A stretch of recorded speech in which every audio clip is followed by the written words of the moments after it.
Shahidah.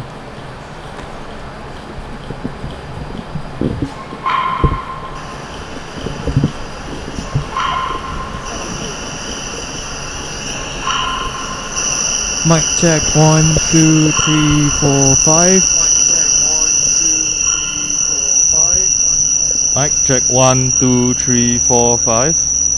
1 2 3 4 5. I'm hearing feedback. You guys hear that? Oh, try that again. Maybe it's my computer. Mic check 1 2 3 4 5. 1 2 3 4 5. Check. 1 2 3 4 5. Hello, hello, Yeah. welcome, hello, hello, welcome, hello, hello, welcome. Mic check 1 2 3 4 5. If anybody's watching right now, could you please go into the stream chat and let us know whether you can hear us. All three of us. Who's that? Jesse. Jessica K. Can you hear us? Help us out.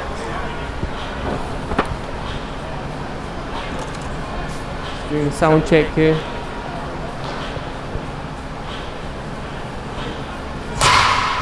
Oh, heard the weights bang on the floor.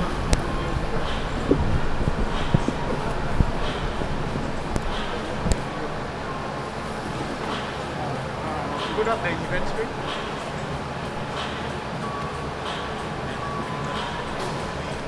So can hear. Why this guy training fully?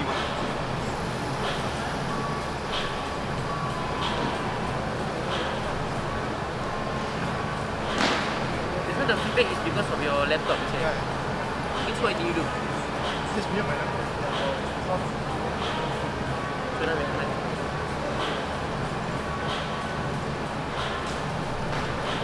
starting what time? 4 minutes away.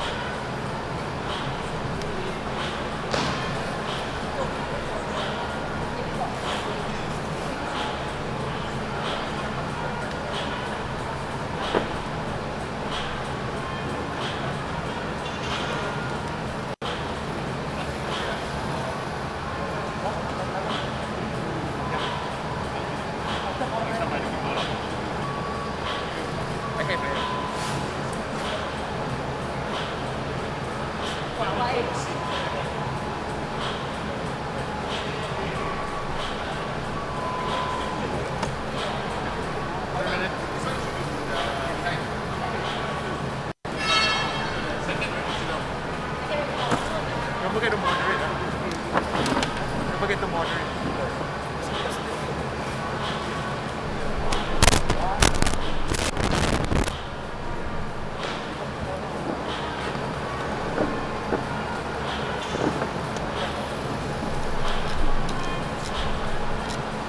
There's a song we cannot open.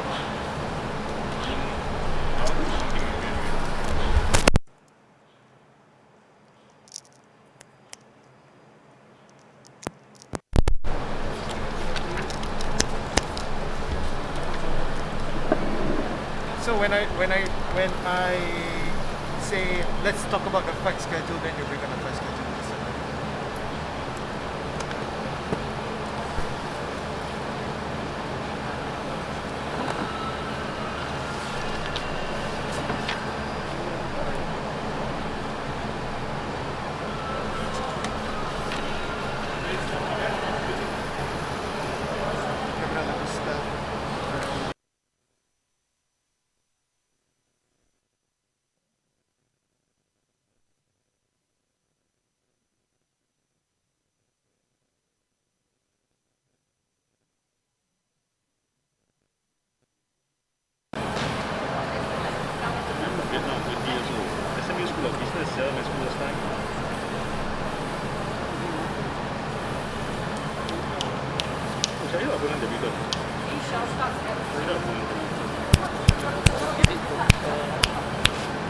Errors quite good lah.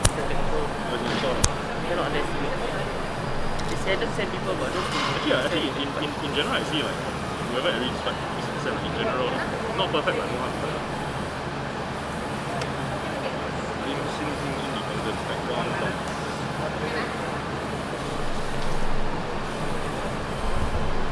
just 4 years, 2 fights.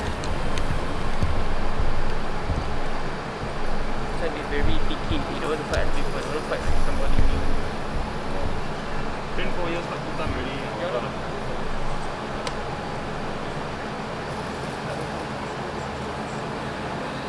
Play basketball from the country. Fight.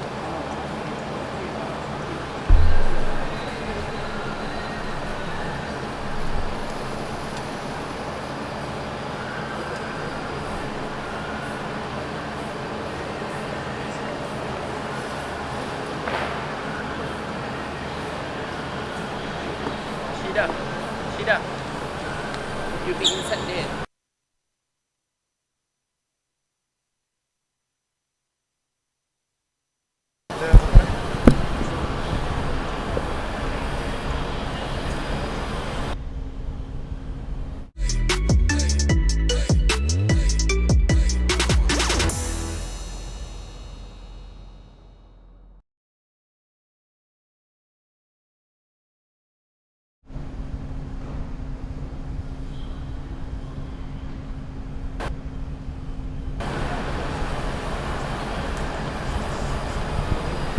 Hello and welcome to sunny Singapore, live from the Bedok Sports Hall to be direct.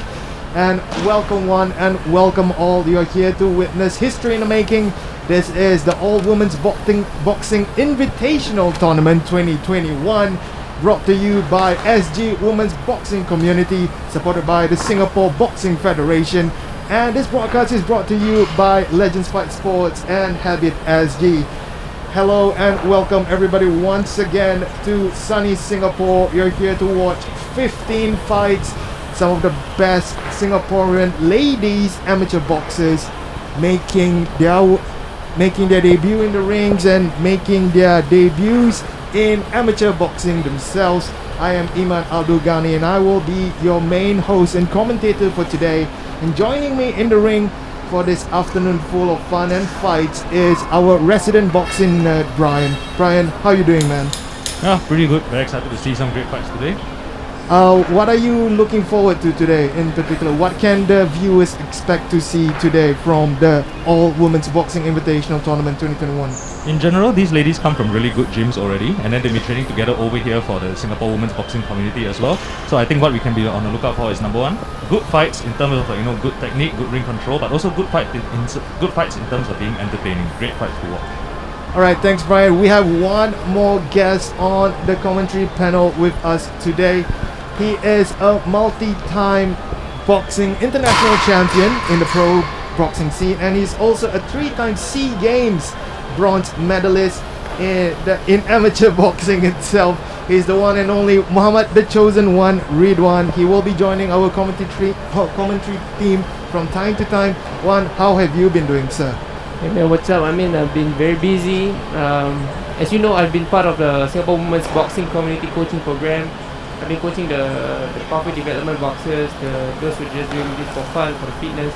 So it's been exciting I'm so happy for Leona for putting this together. To have finally an all-women's boxing tournament, because I know before the women will have to jump up 2 or 3 weight classes just to hope they will get somebody to fight. But this time I think there are more than 15. There are 15 bouts I think, but there's actually, we could have done more, but because of the COVID period I think we have to cut it short to 15 for now. So just to reiterate what one is saying, to take a step back, this invitational tournament itself is organized by Singapore Women's Boxing Community. It's a community that was established and kick-started in 2020 by several members of the national women's boxing team, including, like one just mentioned, Leona Hui, who is leading this movement. They have a few objectives in mind when they started this boxing community. They want to raise the overall skills and fitness levels for our women boxers to better prepare themselves for upcoming events and through the program. And they will also want to identify women boxers with potential of representing Singapore for future regional and international competitions. They want to foster a sense of kinship, friendship and teamwork amongst the local women's boxing community. And they also want to allow women of all ages and races to connect, engage and build a healthy lifestyle through the sport of boxing. back to you. You've been a part of this since day one. Tell me, what are some of the things that may have surprised you from, the ladies coming together and actually setting up this whole boxing community? I think the phrase "never mess with a woman who has a dream." Yeah, this is a movement. Really, I think this is an organic movement supported by the local people, local girls. They come together. They make sure that this does not fail. So they really bought the merchandise. There's events. They train outside the planned training hours. I mean, they go to the gym to spa. So it's really good to see them really support each other. And they want to make sure to see Leona succeed and to groom a new batch of women fighters. And I'm so proud of them. And I am very confident that this is going to be a game changer, not only for Singapore women's boxing, but in Singapore boxing in general. Now, as we see one of the boxes, both of the boxes starting to come in, one, I think you need to make your move because one of your fighters is fighting in the next fight. We're looking forward to your commentary for the other matches, and all the best to all your fighters in the up and coming fights. Thank you. I'll be back. So ladies and gentlemen, again, you're witnessing history in the making. This is the first all-women's boxing invitational tournament. Let's just go through some of the fights coming up with the fight schedule themselves. Brian, give me your thoughts on this. Who are some of the fighters that you are looking forward to see perform? In general, I'm looking forward to almost every fight, I would say. As a commentary, I think I would like to give the same respect to the first fight and the last fight. That said, I am quite looking forward to the ones to the debutants actually, because even though they have had no fights, if they perform really well, that speaks to the quality of training about the Singapore women boxing community. Now, as the ladies are preparing for the first fight, I just want to go through the fight rules for this invitational tournament themselves. Amateur rules apply for this. Just wait for the graphics to come up. So the competition rules: 3 minute, 3 rounds, 10-ounce gloves and headgear, maximum of 4 standing 8 counts in the bout before the match is stopped. Once there are 3 standing 8 counts in one round, the fight will also be stopped. 10-point scoring system per round, bout scored by 3 judges. Of course, the referee in the middle of the ring can also take the liberty to decide if neither one of the fighters can continue fighting. He will call off the fight right there and then. Safety is the most important aspect of this ladies fighting, or even fighting in general. Supported by the Singapore women's boxing community. So now, as you can hear, the announcers have started calling out for the fighters of the first fight. The first fight is at the 49 category, and it's the two fighters representing the red corner is Gabriela Augusta of Local Gym Academy, and in the blue corner, Vera Lam of Spartans. Now, Brian, are you familiar with any one of these two girls? They are very interesting backgrounds as they step into the ring. What do you think we can look forward to? Okay, both of them are pretty much having their first fight, so I think this will be a good indication of the quality of training that they've been receiving at their respective gyms and at the Singapore women's boxing community. So as they enter the ring now, I'm really excited to see the levels that they bring. So both the fighters are being introduced. Just a little bit of background of Gabrielle. She has a bit of a experience. She works as a motion graphics designer in a post-production studio. Started boxing during the lockdown period and has since looked like having, she seems to be really into it, and that's why she is in the ring here today. Meanwhile, Vera Lam is actually originally from Vietnam. She's 20 years old and she came to Singapore when she was 17. She's studying at SMU and she started boxing very early on this year in January. All props to her for giving herself up to take a step into the ring here today. This should be an entertaining fight, a worthy fight to kick off the 2021 All-Women's Boxing Invitational Tournament organized by the Singapore Women's Boxing Community, supported by the Singapore Boxing Federation. We're preparing for the first round. This should be a cracker.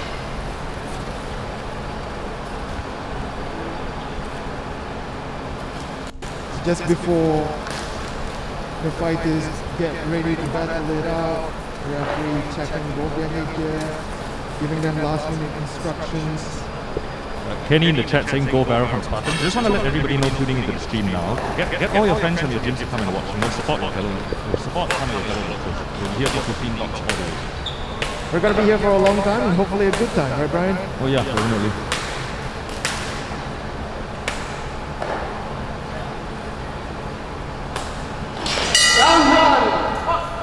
So here goes with the first round of the fight between Gabriel Augusta in the red corner and also Varulam in the blue corner. Both girls coming out of the gate really hot already.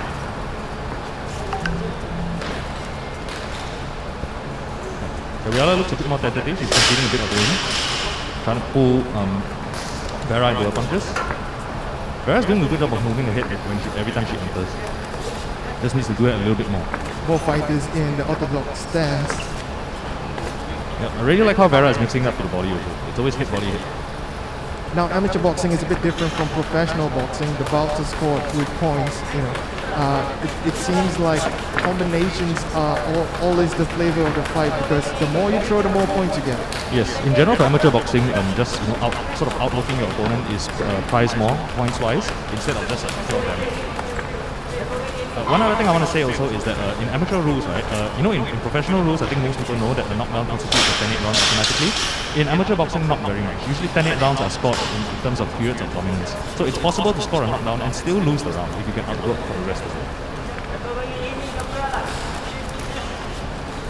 it. Both fighters spending long periods of time in the pocket, throwing 4-5 punch combinations. In general, I would say Gabriela is getting slightly the better of it. Gabriela seems to be getting the better of the exchanges between the two.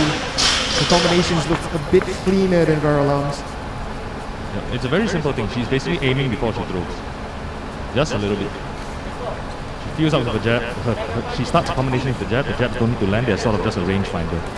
So you can sort of attack in a tactile way, feel where your opponent's head is. Both these fighters, of course, relatively new to the sport itself. The early minutes of the rounds, they must be feeling a bit nervous. Yes, you can see some hesitation or some tentativeness when it comes to certain positions, but they're both really going for it. I think that's a good thing. In general, your first fight you don't have to perform perfect. You just need to sort of test whatever you learn in the gym in a live situation.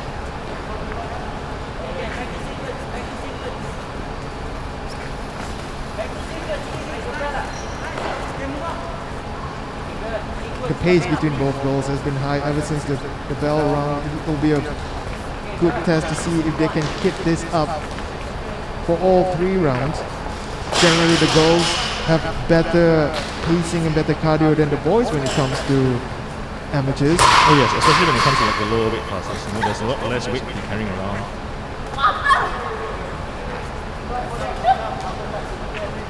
Vera needs to start going back to her jab a little bit more. She's starting to leave her right hand because she's loading it up a little bit. Both ladies are turning a little bit square when you get into the pocket exchanges, so it's a matter of maintaining her stance. That's the end of the first round. Brian, from your point of view, who do you think got the better of that round? It's very close, both extremely high volume, both ladies working really hard. If I had to pick one, I would say probably Gabriela got the slight better of it, simply because she's aiming a little bit more, she's maintaining her stance a little bit more when it comes to the pocket. What do you think the corners of Vera is saying to her right now for her to maybe try to catch up in the second round? I'm not sure about that, In general, usually you want to do a mix of technical advice as well as, certain sort of cues because you know your fighter best as their coach, what sort of things to help them sort of, get out of a particularly bad rhythm of headspace. If I were in Vera's corner, I would tell her to go support behind the jab a little bit more. If you start getting in the middle of an uncomfortable exchange, you don't necessarily need to punch your way out of it. Sometimes you can just jab and move back and reset. If the rhythm is not right for you, you don't need to engage. You can move back and try to go. In general, amateur boxing is very much defined by the flow or the rhythm of the fight. What you want to do is to control that rhythm in a comfortable rhythm for yourself that is uncomfortable for you. Round 2 gets underway. Both girls were positively good in the first round. Hopefully they've shaken off the butterflies and let their rhythm flow in the second round. Good from Vera again. She's throwing the right to the body quite consistently. Gabriela is looking a little bit sloppy on her entries, but you can tell that she's basically trying to overwhelm Vera with combination. She's trying to make sure that she hits first and last in every exchange. I would like to see a little bit more pop on the jab from her instead of just pouring it in. But she's using it as a range fighter fairly effectively. Gabriella is. You notice she's being very, very consistent in making sure that she's the one who ends the combination. She's the last one who comes. Vera started this round quite hyped up, quite positive. She's throwing a bit more than the first round. Looks like she got rid of her nerves. Yeah, the reach is becoming a bit of a problem for her also. She's having trouble reaching, getting past that jab. How do you think she should respond to that? There are a couple of ways you can do that. You can move your head on the way in so you don't run into the jab on the way in. You can use your right hand to sort of slap it aside. In amateur boxing, you can't really pull the curves as much as you can in pro boxing. But there are short ways. Sometimes what you can do is draw the jab first and then parry it.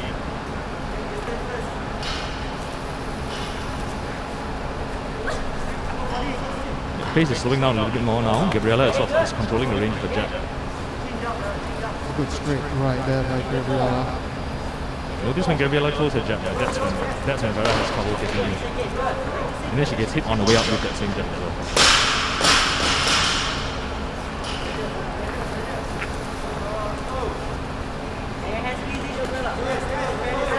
So Vera's having her moments also. She's trying to counter. She's doing a good job of it. When Gabriella throws her jab, and Vera sort of throws her right hand underneath it. Yes, you see there it is again. So she's being a bit more consistent with that now. And it's a pretty good answer.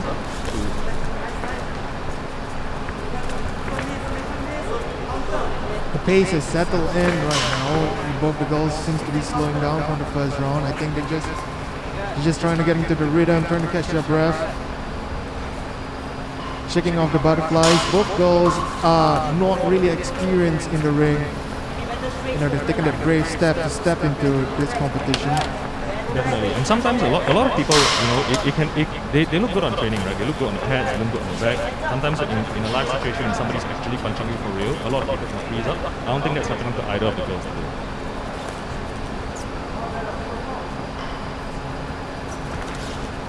Another good straight right by Gabriella. That is a big problem for her. Completely set up the jab. The jab is basically winning Gabriella. You notice she'll jab, or she'll sort of leave her fist there. This blocks Vera's line of sight, and then the straight right can come in. That's the end of round 2. Both fighters doing a good job of keeping each other occupied, keeping busy with the punches and bunches. Again, what do you think, Brian? I feel like Gabriella also had the better of that round. Yep, I agree. So what do you think Vera needs to do right now? I mean, she might be down 2 rounds. She has to come out swinging for the 3rd round. Yes, that's right. In general, the straight right to the body is working as a counter to Gabriella's jab. She just needs to move her head a little bit more to her left so that she doesn't get hit by the jab on the way. In amateur boxing, usually the shots are most of the shots are considered sort of equal. So if you land one and the opponent lands one, you don't get the scoring advantage. You have to land more cleaner ones. So what you want to do is really hit and don't get hit. The straight right to the body works as a pretty nice and simple counter to a longer fighter's jab. Just move your head out of the way when that's happening. So we're preparing for the 3rd and final round of bout 1 of the All-Women Boxing Invitational Tournament 2021, organized by SQ Women's Boxing Community, supported by Singapore Boxing Federation. That round between Gabrielle Augusta in red and Vera Lim in blue. Here we go.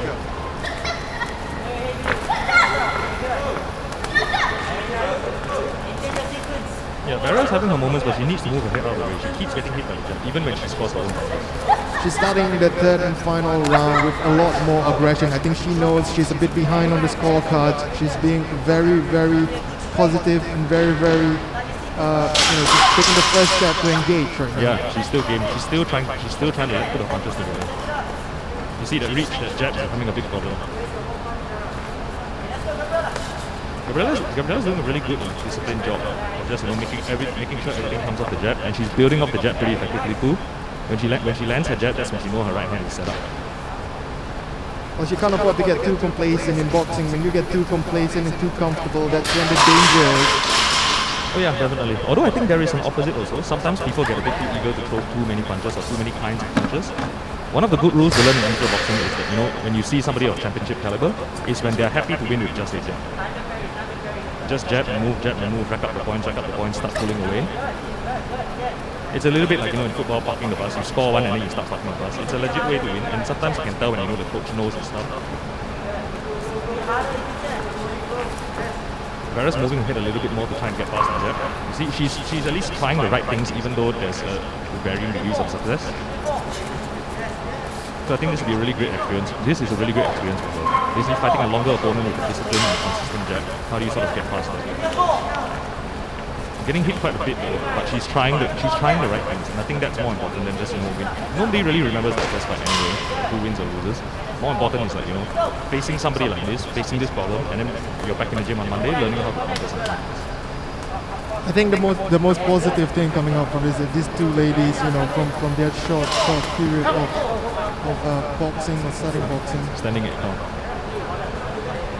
Standing 8 count for Vera there, the first of the fight. In general, a standing 8 count in amateur boxing is not so much when the person gets rocked. It's more of just when they're in a really bad rhythm and the other person is just hitting them a lot, then it's just to let it reset.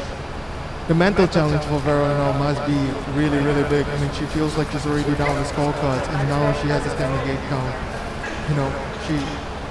This will test her mentality, definitely.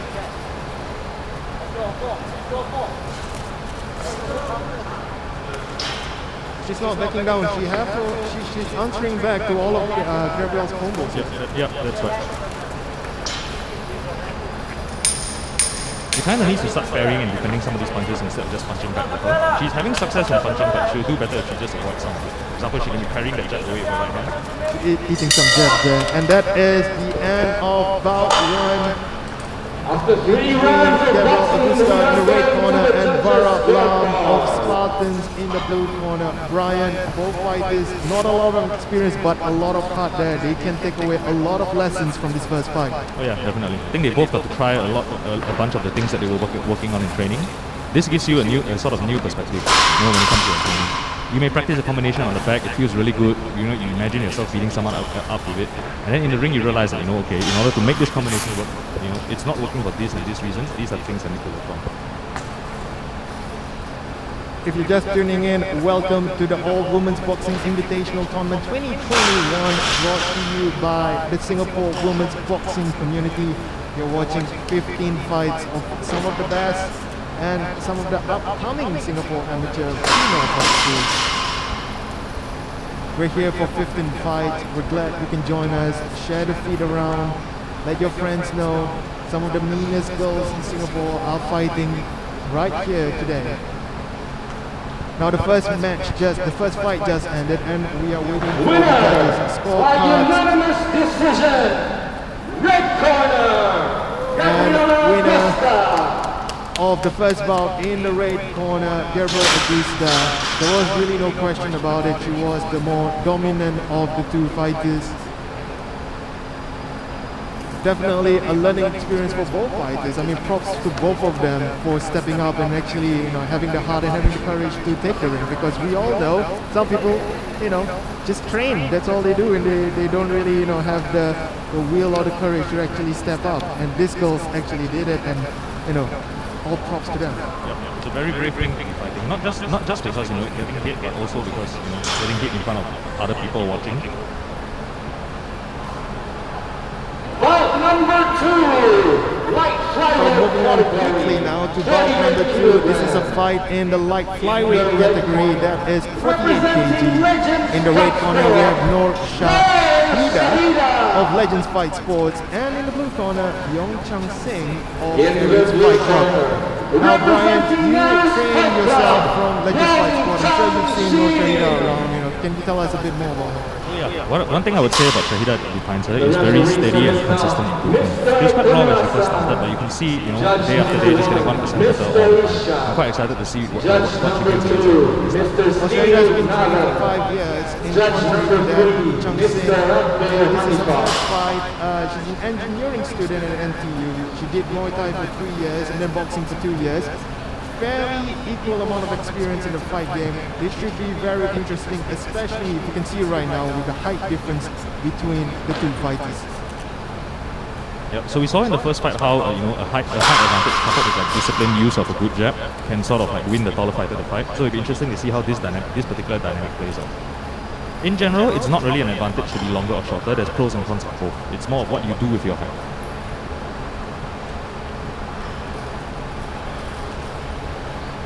The referee just checking the gloves and the headgear from both fighters before the start of the first round.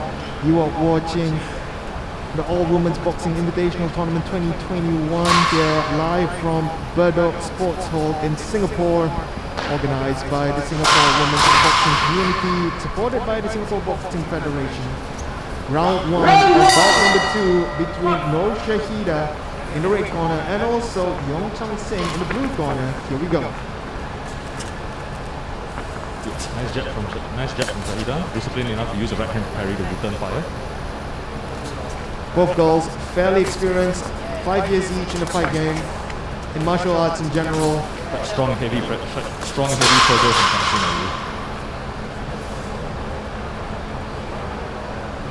Yeah, she's trying to force Shahidah to throw first. So it's more of an aggressive counter punching style.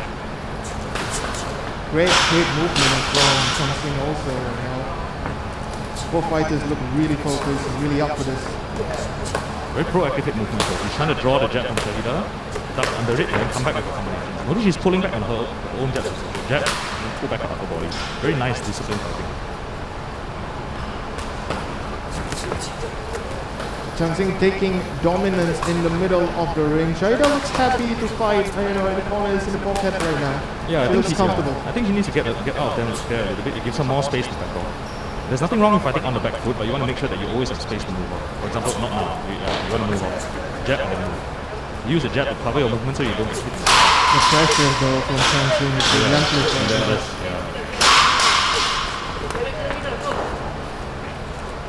Shahidah has a little bit of a tail when she jabs. Notice she drops her left hand a little bit first. Good jab by Shahidah. Yeah, and she's disciplined with it also, using her right hand to parry the return fire. Unfortunately, the return fire from Tenzin is quite relentless. It always comes in 3 or 4 punches. Good left hook there by Singh. Shahidah stepping back a little bit from that.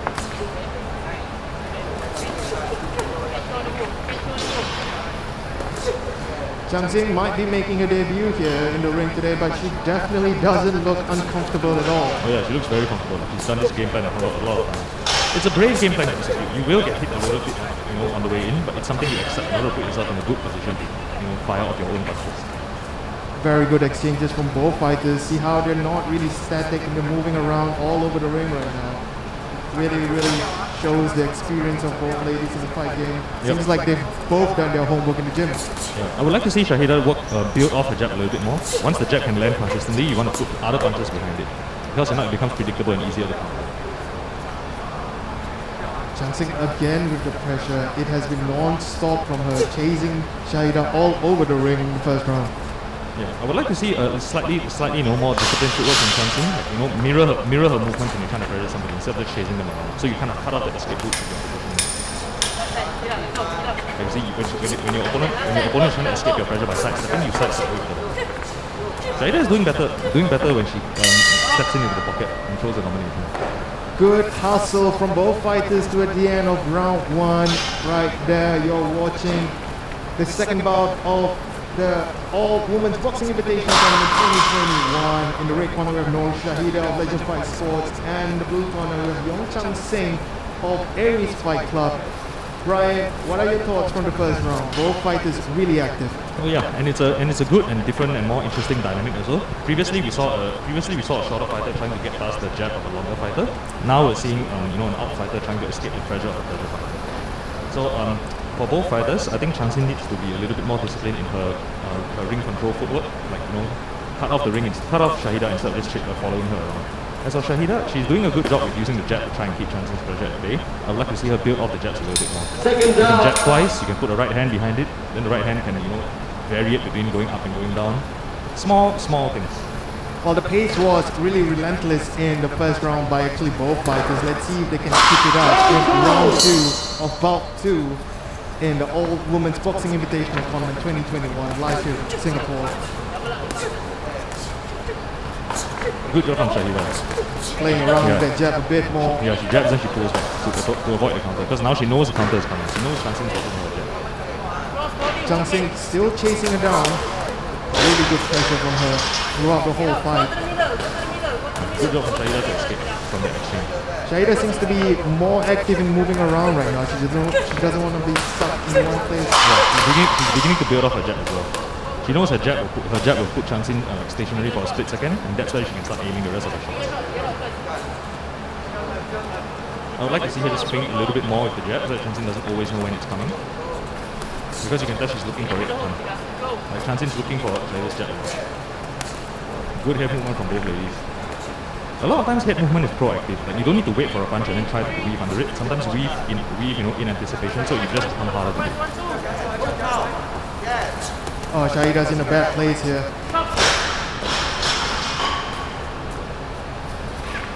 Chang Xin's game plan hasn't changed that much. It's just pressuring and forcing Shahidah to fight on the back foot. Chang Xin basically wants these exchanges, so she's confident that she'll win them.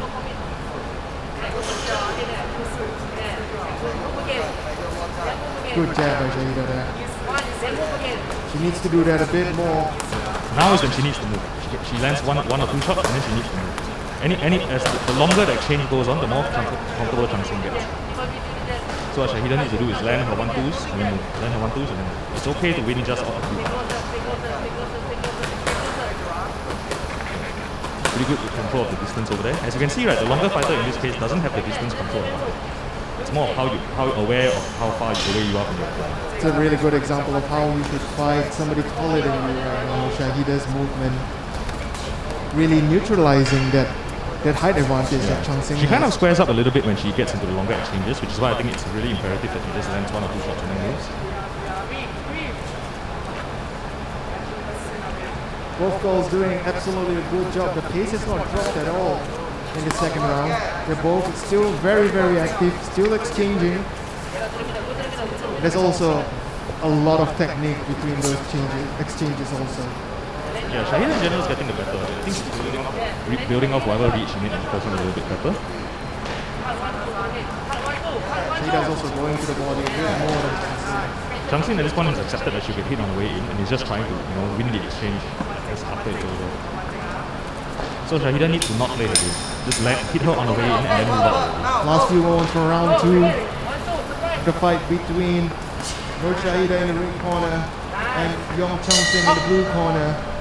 There was a really good second round by both fighters, both really, really active. Brian, I'm going to ask you the difficult question. Who do you think got the better of that round over there? In general, for this round I would say Shahidah. For both rounds in fact. But it's close. It's always like balancing on the knife edge, that kind of thing. You got to admire Chang Xin's fitness here. She's been relentless since the first bell. And she just keeps on going forward. Oh yeah, definitely. I think Shahidah basically needs to continue doing what she did in the second round.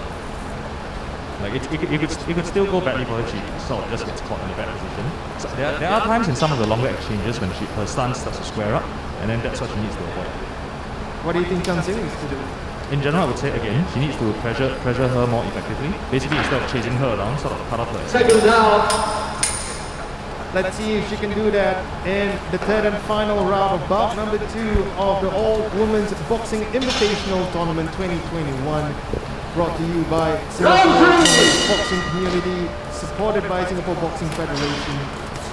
You're watching history in the making. This is the first ever all-women's boxing amateur tournament in Singapore, and so far, after almost 2 fights, it's been a cracker. Yeah, both fights have definitely been good. I would like to see Chang Xin feint her way in a little bit more. She's also chasing her around instead of cutting her off.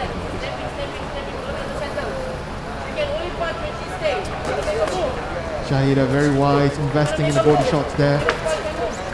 Chang Xin a lot more aggressive at the start of the third round. Yeah, I think Shahidah's realizing also that she cannot stay in these exchanges now. She's throwing 1 or 2 and then moving, being very disciplined. She throws 1 move, throw 1 move. Once you land, you can move. Then you force the pressure cycle to reset. And before they know it, the round is over. Good straight to the body there from Shahidah. Got a quick warning about like using the little sort of moves like that.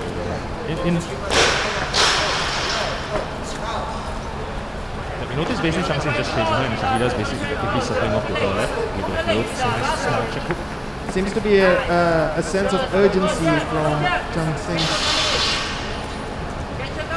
punches right now. Shahidah trying to control the pace, trying to control the distance. Yeah, I would like to see Tenzin feign waiting a little bit more. Like you know Shahidah's going to throw one or two and then move up, so you just sort of fake her a little bit to make her throw those one or two punches and then you punch her when she tries to move up. But yeah, it's a really interesting dynamic. It's a dynamic that shows up in boxing and fights back again and again and again. Pressure fighter and out fighter. Neither style is better than the other, it just depends on who executes it better.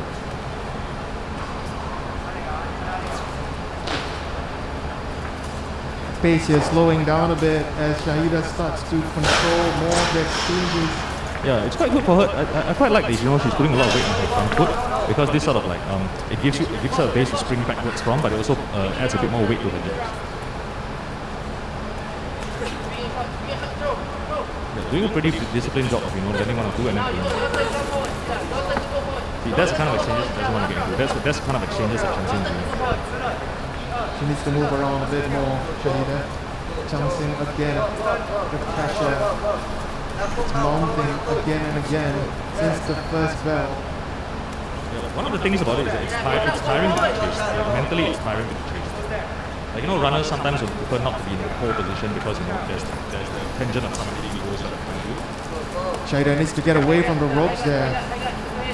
Both fighters slowing down a bit, but it seems like Shahidah is just slowing down a bit more than Tenzin right now. That's right, because the way she's fighting is mentally more tiring. Last moments of the final round between these two fighters. Really good job, and that's the end of the fight. The end of After 3 rounds of boxing, we are going to the judges' scorecard. Shahidah in the red corner from Legend Fight Sports, and Singh of Aries Fight Club in the blue corner. It's really hard to imagine that is Singh's first fight because she looks so comfortable. From the beginning of the round, the beginning of the fight, all the way until the end of the fight. Big props to her. Yeah, definitely.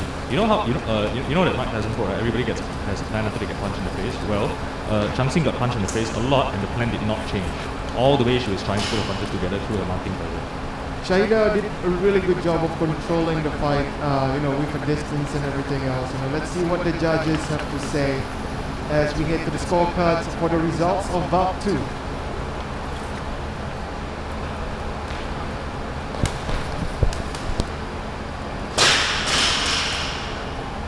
Winner by unanimous decision, red corner, Shahidah. And the judges have decided the winner by unanimous decision from the red corner, Shahidah of Legends Fight Sports.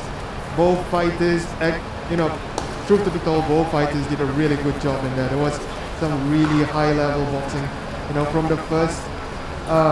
from the first round itself. It was non-stop from both fighters.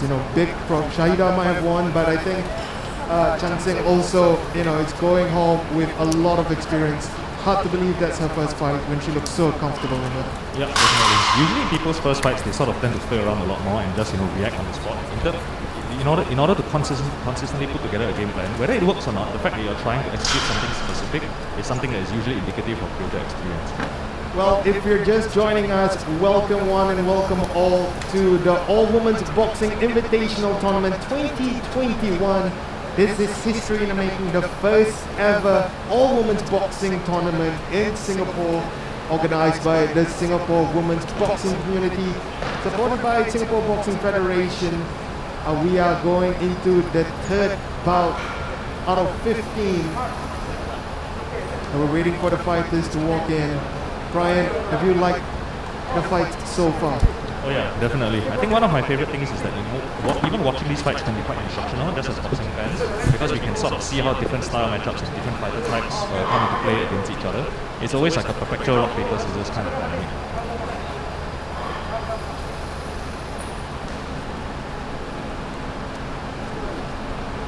Well, as we wait for the judges to sort out some technical issues,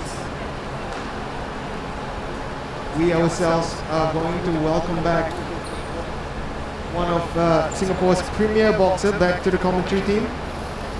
He's making his way. It's taking time to leave this guy. For those of you guys who weren't aware of that fact, so Red One actually sort of like took a break in this commentary because he actually went Box out number from the 3, light flyweight category, 38 kilograms. So as we wait for one to actually grace us with his presence, the third bout is about to get underway. Walking out into the ring right now. The third bout is in the light flyweight category at 48 kg. We have in the red corner Tenzin. She's an independent boxer, and in the blue corner we have The referee for this bout is Mr. Steve Nazan. Judge number 1, Mr. Isha. One, you're finally Judge shut up. You're number finally 2, back. Yes. Have you been liking the fight so far? I mean, the girls are showing a lot of determination, a lot of grit. That's important. I told them before, I mean, it's such a short period of time for them to master a lot of skills, but they showed their hunger, their determination to win. I think that's what makes the fight very interesting. Well, more about your views later on. Right now, I just want to give a bit of background for both the boxers. In the red corner, Lim Sing Ping. She was actually a dancer before she picked up boxing. She picked up boxing because she was bored of just doing HIIT workouts, and she felt like she needed to have more explosive power in general. This is the beauty about boxing, right? It lets you learn new skills and also experience new things. And now she's, first she picked up boxing, next thing you know, she's already in the ring. Now she chose the right spot. She's dancing and punching at the same time. I'm sure you know a lot about that, Ridwan. In the blue corner himself, Sharifa Rushani. She's been training close to 4 years, and this is her third bout. She studies in Republic Poly. Next year will be her final year. She works at King of Strength, actually, the gym. So I'm pretty sure she spent a lot of time in the gym, hopefully practicing. So round 1 of bout 3 gets underway between Lim Sin Ping in the blue corner and Sharifa Rushani in the red corner. Or the wrong side. Sorry, it's the other way around. Sin Ping already looking a little bit tentative. I would say, in previous fights, we got to see a shorter fighter against a longer fighter. The next one, we got to see a pressure fighter against a mad fighter. I'm interested to see how the shape of this fight takes place. In general, Sharifa looks a little bit more comfortable already, in and out with his jabs. Sharifa is naturally taller, but she's, I think she's forcing the action, so that's a bit different. Usually the taller boxers will be boxing from the outside, but Sharifa is, I think she's trying to make a statement to show that the ring is hers, and no matter what you're going to do, I'm going to be there standing right in front of you and hitting you in all angles. Yeah, you making the most of a height as well. Notice the stance is really very playful. It sort of puts your shoulder more forward, so it extends your reach by another few couple of centimeters.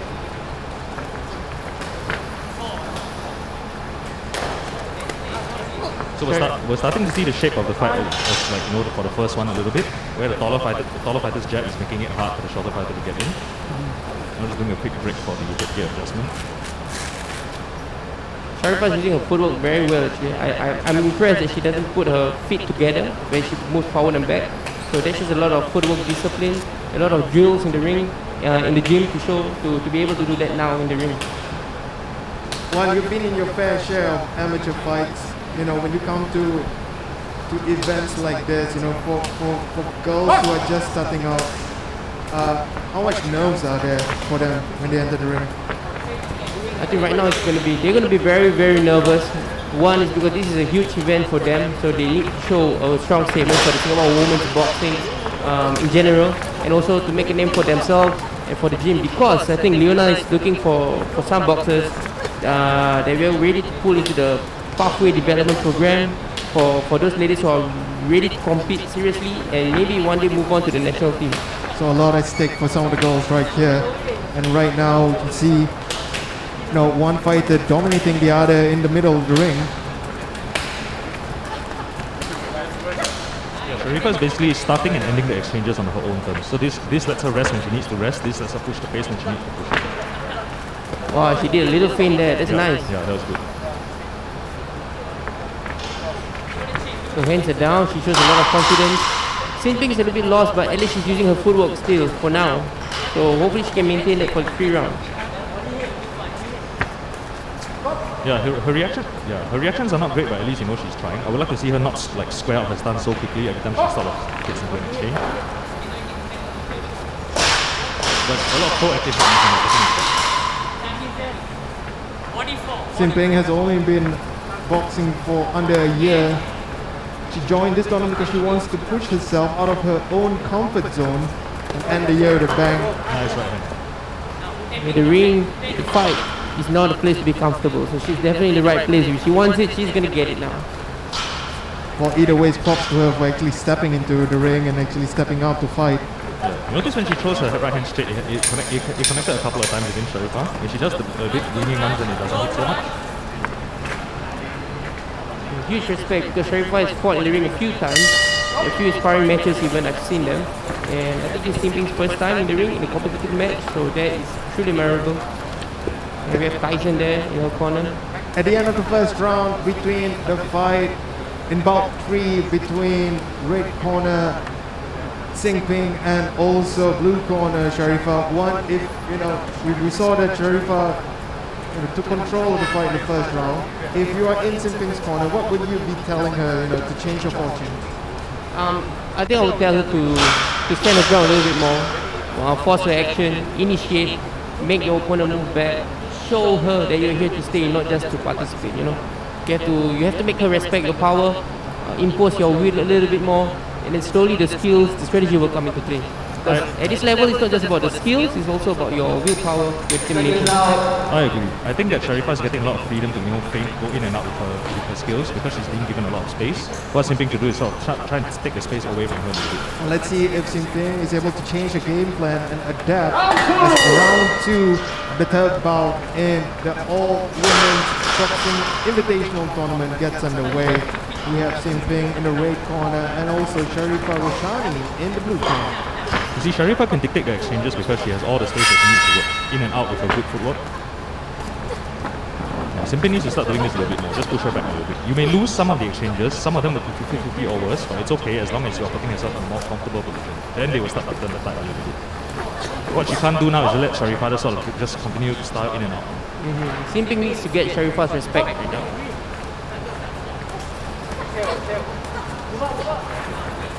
She's not too caught up in her full guard, the high guard positioning, so that makes her very difficult. It makes her difficult to see the punches that's coming from Sharifah. Yeah, and it's not optimal position to fire back as well. Yes, she's sort of letting Sharifah sort of jab her out of position, and when she's out of position, that's when Sharifah scores. Again, see, left to the body, right straight to the face. And see, Simping is going to survival mode now. She doesn't really know what what's doing. Her just moving for the sake of moving, or she gets a count. That's the first standing 8 count there by Simping, for Simping. You need to put a hand down. For amateur boxing, when you get the standing 8 count, you can't put your hands on the ropes. Simping's in a bit of trouble now, trying to get the breath back. If I were her, I would just, stand your ground and maintain your stance and then just fire back like this. Now she's just getting... She gets her second standing 8 count. Yeah, she's in a bad rhythm right now. She needs to reset. Not really supposed to be leaning on the ropes.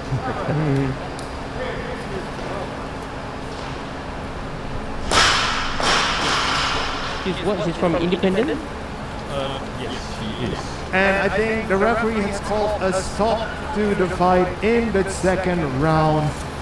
I think the referee did not want to see Simping take any more punishment from that.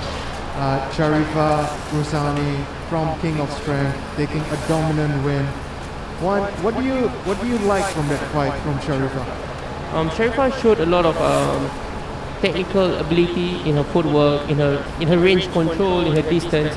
I think one thing that people forget about boxing is it requires a lot of footwork. So footwork is not just about moving around, dancing around like Ali style, but it's about knowing where to get in position, where to get out of position, in which position can your opponent reach you and not. And she uses her reach pretty well. And we're getting confirmation from the official, the winner for bout 3 in the blue corner, Sharifah Roshani. After 2 rounds, the referee had to step in and stop the fight. Now, props to Simping also for taking the step.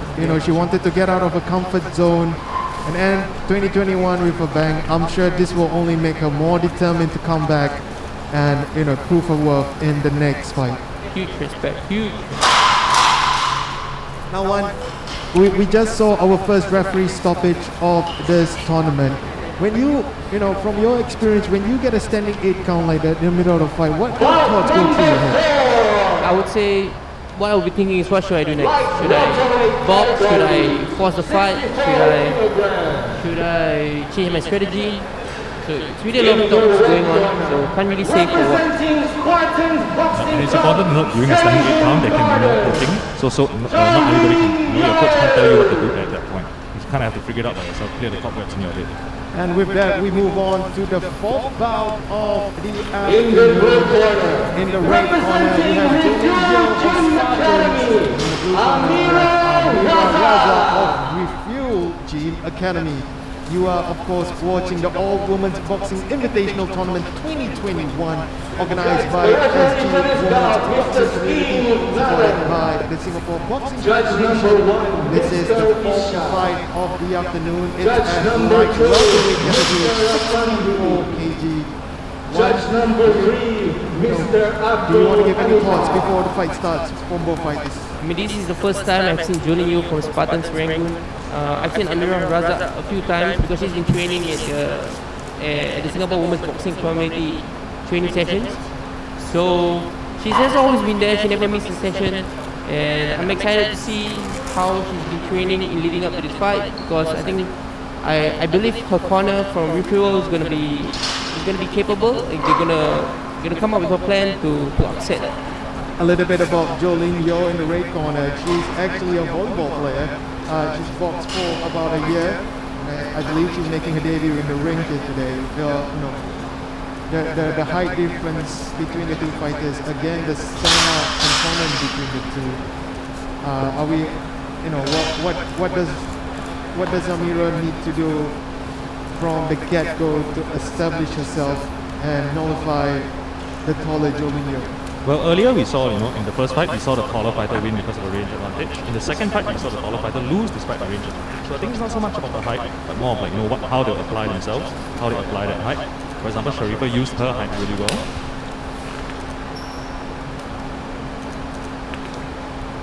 So we're about to get underway in the fourth fight of the All-Women's Boxing Invitational Tournament live here from Singapore.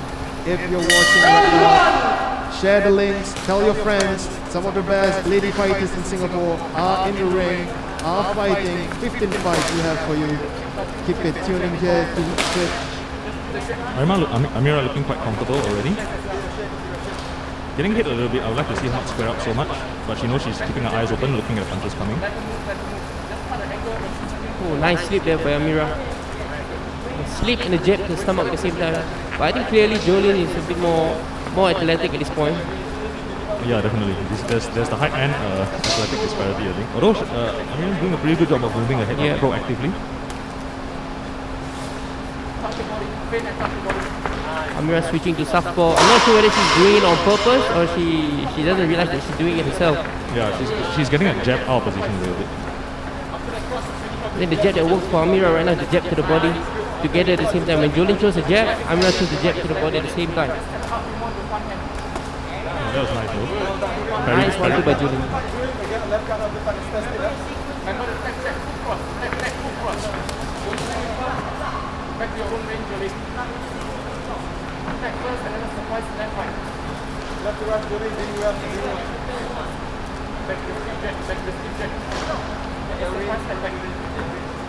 A little bit messy on the footwork, but I'm liking that, Amira's eyes are very clear. She's looking at what's coming. She's aiming where she wants to throw. Very focused right now. She's very focused. It looks, at least she knows she has a plan. It's just a matter of time when she can get it. Yeah. Get it clear now. Jolin working hard behind that jab, because it's consistent. She's not pulling too much of the hips behind that jab as well, knowing that something's coming back. Oh, she changed the 1-2 to a jab and the rear hook. Yeah, that was nice. A lot of times you don't need super complicated combinations in order to land something like that. You can just throw a simple 1-1-2, just sort of mix up the timing a little bit. So instead of 1-1-2, you can just 1-1-2.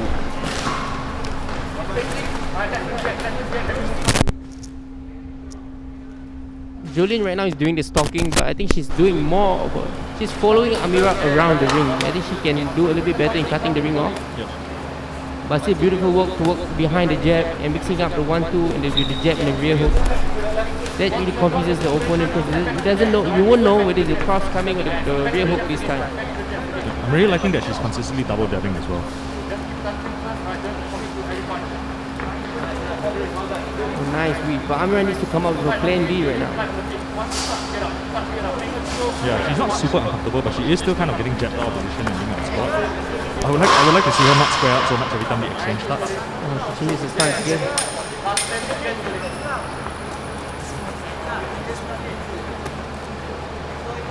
Amira's got a really old school stance too, I think. And that's the end of round 1 of the 5th bout in the All-Women's Boxing Invitational Tournament 2021 between Jolin Yo in the red corner and Amira Raza in the blue corner. Guys, starting from 1, what are your thoughts from the first round? I think Jolin Yo is controlling the fight right now, but I don't think she's going to get overconfident. She's got great cornermen there. There's Velvet, there's Faik. Right now, Amira needs to come up with a game plan to I think she needs a plan B, plan C to go past whatever Jolin has in store for her.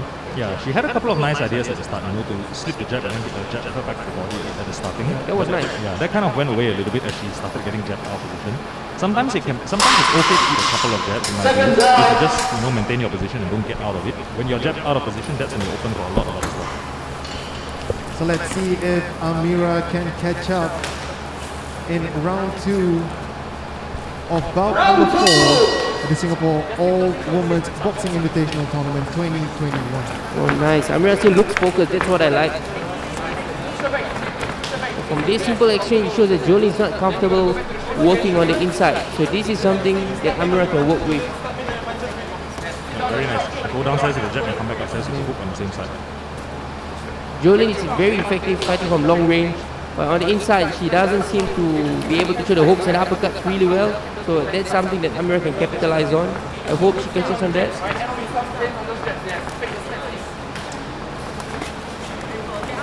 She's at least realizing that she has to sort of change levels on her way in. She cannot get past I really like Jolin's jab. Very disciplined, accurate. Yeah. And she's not putting too much behind it, so she accepts that she's using the jab as her rangefinder, as her rhythm setter, as her defensive move. Nice variety there. Instead of the cross or the rear hook, it changes to the uppercut. Basically, she just double jabs with the right hand. That's pretty good. So you see, she's aiming her shots. So when Amira moves, she sees the lines. The stance is really good. Keeps it stable. But I would love to see Jolin cut the ring a little bit more. Right now, she's just following Amira's footsteps. He needs to be Amira's reflection. Amira seems to be growing as the fight goes on. Yeah, in fact, at this point, I wish she wouldn't switch to southpaw so much because it's kind of making her a little bit square. I don't think she realized that she's doing it. Does those kind of things happen when you're in a fight one? For me, no.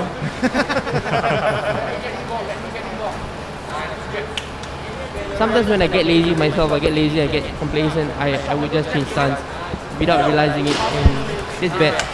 Yeah, it can be way to sort of cover distance or to take distance away also. Because I've never seen her switch stance during training sessions. So maybe this is something that she's been working with secretly with her trainers, I don't know. Oh, that is really good. She needs to go in, that's what she needs to do. To have a chance, she needs to go in. Yeah, that's right. When they're fencing like this, then she cannot. When they're fencing like this, then Jolin is Yeah. I think the jab is still a threat for Amira, so that's why she's being very cautious about it. You notice at the start of the round, she knows how to change levels to get under it, at the jab, at the body to escape it. It's kind of disappearing now.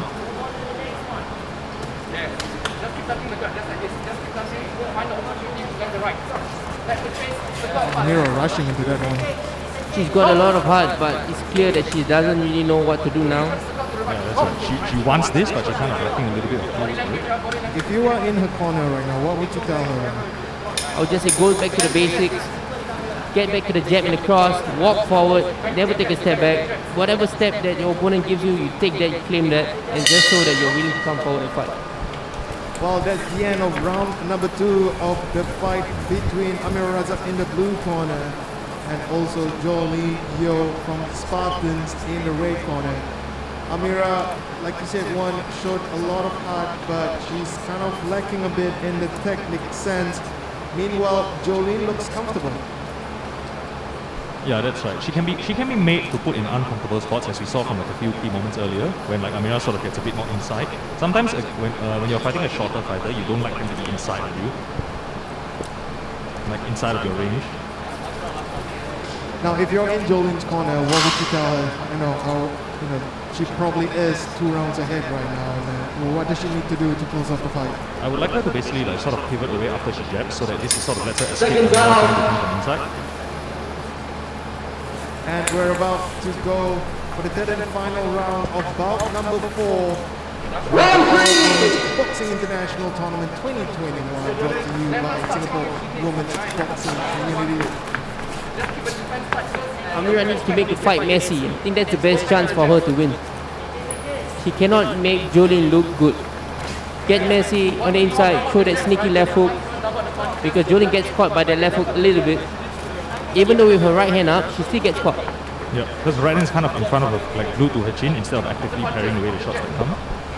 Yeah, her right hand is there out of habit, not out of intention. That's one.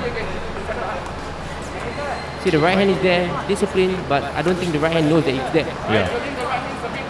Like it's there subconsciously instead of proactively. I'm gonna snap Jolene's head back. Jolene's footwork is beautiful. Yeah. Considering she's only been boxing for like a year, this is actually quite mature footwork that I'm seeing. I'm liking it quite a lot. Notice even in uncomfortable positions, she still maintains her stance. I mean, there's a lot of rhythm stepping, which means there's a lot of clear habits. But for a first fight, you probably can get away with it.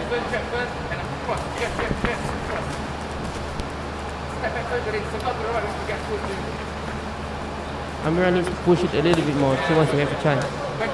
There's no way she can win by points now. Yeah, plus not at this range and not with this dynamic. This sort of like, it's very rhythmic on and off kind of thing. This kind of favors like a longer jabbier fighter. I really like that, sort of like fake double jab that Jolene entered on. Yeah, she finishes with the jab, Soviet style of boxing.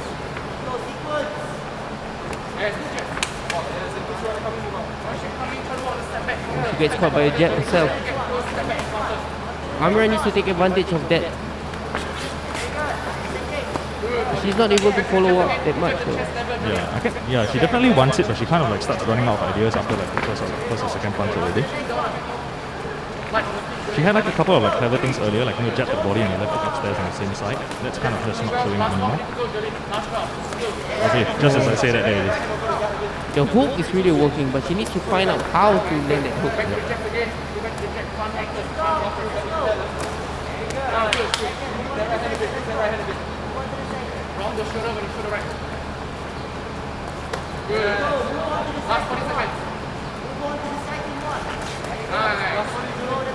One more left hook is going to come from Amira. She's waiting, she's not making the move forward. So that gives Jolene a lot of space to work with. Amira's got to move forward and push Jolene back. Yep. In general, against a very in and out rhythmic kind of fighter, what you don't want to do is let them reset their rhythm. Because when they're comfortable, that's when their ideas come. So when they're uncomfortable, when you make them uncomfortable, then they run out of ideas. I mean, that's almost accepting that she'll get hit like, 1 or 2 times on the way in. And that is the end of the fight between Raza in the blue corner and Jolene in the red corner. That was the fight in the light welterweight category. Guys, what are some of the things that you like and what are some of the things that you think the girls could work on from that fight over there? I like Amira's heart and determination. She's not phased. She knows there's a big chance she's going to lose the fight, but she didn't give up. That's one thing that I really like and admire about her. And Jolene showed incredible footwork, incredible technique for her first fight. So that's amazing. What about you, Brian? Jolene was dominant from the get-go. What are some of the things that you like, and what are some of the things that you look forward to her next fight? In general, I really like the footwork. I really like maintaining of the stance and balance. And I also really like really consistent use of the jab. I think what's more important is what she can stand to work on is like a more active, proactive kind of defense. Like catch the shots on their way in rather than just keep your glove glued to your chin out of habit. As for Amira, I think she showed a really good amount of heart. it's just some of the technical things that needs to be worked on. You know, she kind of runs out of ideas a little bit, but she wants it. You can tell. Confirmation of the result there. Winner Jolene Yo in the red corner from Spartans. These two girls showed a lot of heart. Amira still has a bit more homework to do, but Jolene was very, very comfortable from the get-go. That is the fourth bout from the All-Women's Boxing Invitational Tournament 2021 live here from Singapore. This is, of course, history in the making, the first ever women's boxing event in Singapore. We have 15 fights for you. Actually, the next one, the fifth fight, is a real treat because we have Rosabrina in the blue corner of Alligator Fight Club. Rosabrina is kind of well known in the circles. I think she doesn't need much introduction. You know a lot about her. What can you tell the viewers? She's represented Singapore a few times, and I believe this is going to be her last match in Singapore this year, and she's going to be flying off to UK. I think she's going to make a major move there to pursue her amateur boxing career. So yeah, well, we wish her the best, and she's still looking for those who want to support her in her journey. So they'll be excited. Catchweight category, 65 kilograms. Her opponent, in the red corner, representing Newfit, Leon Warner. She represents Newfit. She's 25 years old. In the blue corner, representing Elevate Fight Lab, Sabrina. Basketball players for 14 years. So she is an athlete. So let's find out whether she is a boxer. The referee for this bout is Mr. Abdul Hanifa. Judge number 1, Mr. Kumar. I think she's going to be quite prepared because she's got Radin, one of Singapore's MMA fighter, and Shiyin, one of Singapore's first female Muay Thai, and I believe now doing MMA as well. So I think she's going to be quite prepared for this fight. This fight is in a catchweight category at 65 kg.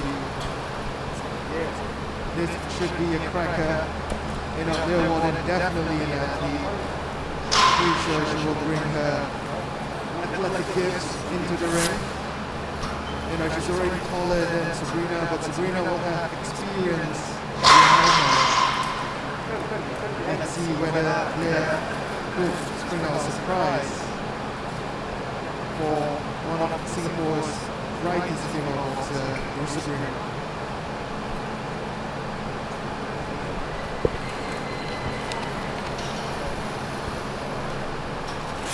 You've seen Sabrina fight a few times. How would you describe her style? I think she's more of an in and out combination puncher. She moves a lot. She moves really well with her feet.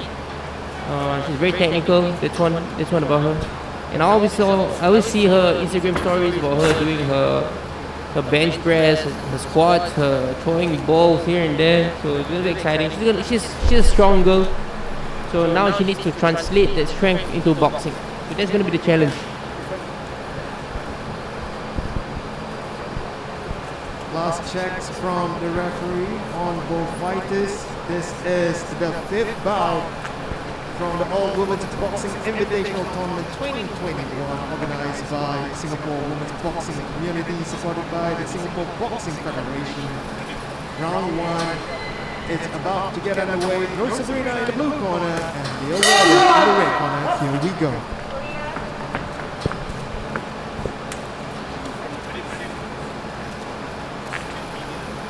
It's quite a snappy jab from Leah. Yeah, I like that she's just willing to throw it out there first and just to start looking for her opponent's reactions. A lot of times her jab doesn't need to land, you just need to sort of see what your opponent does when you throw it. I'm sure she knows by this time that Sabrina has so much more experience than her, but she doesn't show that she's intimidated. That's one thing that I really like. Probably goes down to her experience competing basketball for so many years. That experience definitely helps, especially in front of an audience. Some fighters, first time fighting in a ring in front of an audience, they do tend to freeze up because of the nerves. But we don't see any from Leah right there. Leah looks really super. Really super fast twitch. Yep.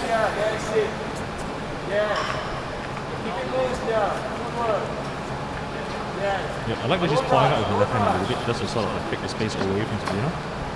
Remember what you're working for. Yeah. Both ladies actually quite cautious in the few opening Let's go. minutes of this fight. Yeah, I think they're both sort of like sensing each other's explosiveness already. And also sort of just picking their own moments to explode. Very nice, pivots from there. I think right now the pressure's on for Sabrina. She knows she's more experienced. She's going to the UK for more training. She's been there before. She's won fights there before. And she's here to not just win. To just win is not enough today. She needs to win convincingly, with a lot more technique, a lot more heart, a lot more determination. She might pick it up soon. Yeah. I'm really liking Leia's stance and balance. At least her head is like, her stance puts her head sort of automatically off center already. It's not easy to hit. Sabrina's throwing combinations, but she's been missing a little bit. Nice jab by Leia. Yeah.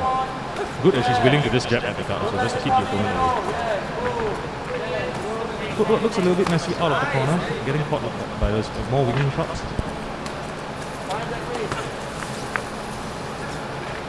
The one thing about Sabrina is she needs for things to be perfect before she throws a combination.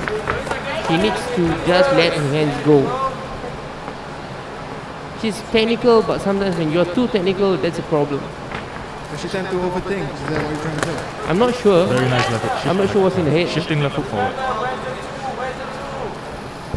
Now the experience, you can start to see the experience get now, when all these small tricks like this start to come out. Sabrina's got the tools for sure, but she just needs to use it. Nice first round. There's the end of the first round of the bout between Sabrina in the blue corner and also Leo Warden in the red corner. Sabrina, the more experienced fighter between the two, she definitely had her moments, but I think more surprisingly, Leo Warden was very comfortable and unfazed there, guys. Yeah, I wouldn't pick. I mean, I haven't been like scoring with my eyes very much, so I'm not sure who the winner is. I probably wouldn't argue if you picked either one right now for this round. Yeah, this is hard to choose. I'm glad I'm not one of the judges. Yeah, and usually these are the fun fights. Those that are hard to score are usually good fights. Both fighters were, they seem a bit cautious in the first round. Do you expect things to start flying off in the second round now? I think so. I think Sabrina's ready to go. I actually expected her to go straight on the first round, but maybe she did see something first to confirm what she can do for the rest of the fight. Yeah, I'm actually interested to see like the layers beyond the jab and the movement from Leia as well. I want to see how she fights on the inside. I want to see her combinations.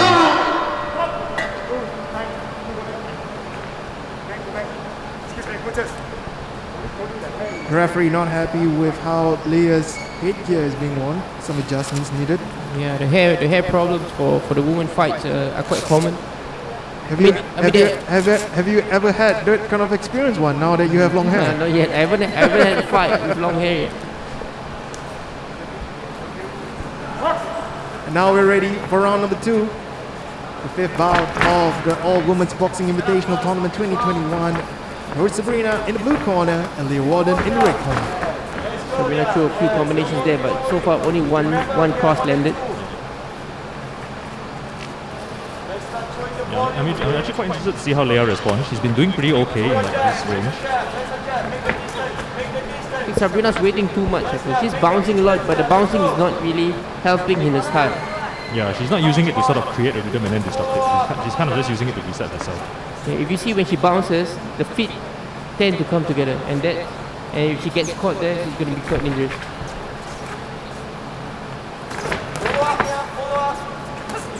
Yeah, Sabrina walking forward, looking to counter aggressively. You see, she moves ahead proactively and then comes in with a combination. Leia at this point seems very comfortable and very content to just jab and move, jab and move.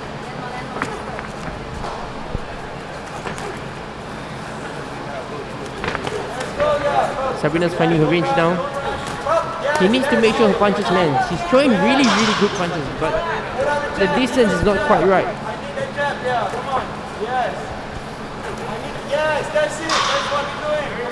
I think Leia's corner is going for the safe strategy of pick a shot. Just punch and move, waiting for your opponent to make a mistake. It's not a bad strategy right now because it seems like Sabrina is missing more than she's landing. Yeah, Leia's stance is getting a little bit too bladed. Come on, I think she might cross her feet when she's moving up to the left. Which is already dangerous because when she moves to the side, that's when she can't. Oh, nice check hook there by left. I think Lian really needs to let her hands go. Her check hook is good. I see a little bit of Muay Thai influence in the stance. The feints, how she moves to the left, to the right. Yeah, it's very. She's a little more tactile. She feels the range just as much as she sees it. It's pretty impressive for Lian. Oh, nice. Very nice shot. Good pivot on the check hook also. Sabrina's waiting too long, I think. She needs to initiate, she needs to finish the combinations. Leah is just waiting for her to make a mistake. That's it. Now she's connecting. Yeah, you got to do double attacks. The first attack you might miss, the second attack the person might not be prepared for. Yeah, I think she needs to accept that, a long combination is what she needs. The first 2 or 3 are probably going to be too far. Yes. Yeah, that's it. She misses the first 2, the third, the fourth. Now a little bit of grappling here. Yeah. When she forces Leia to move laterally, that's when Leia is open.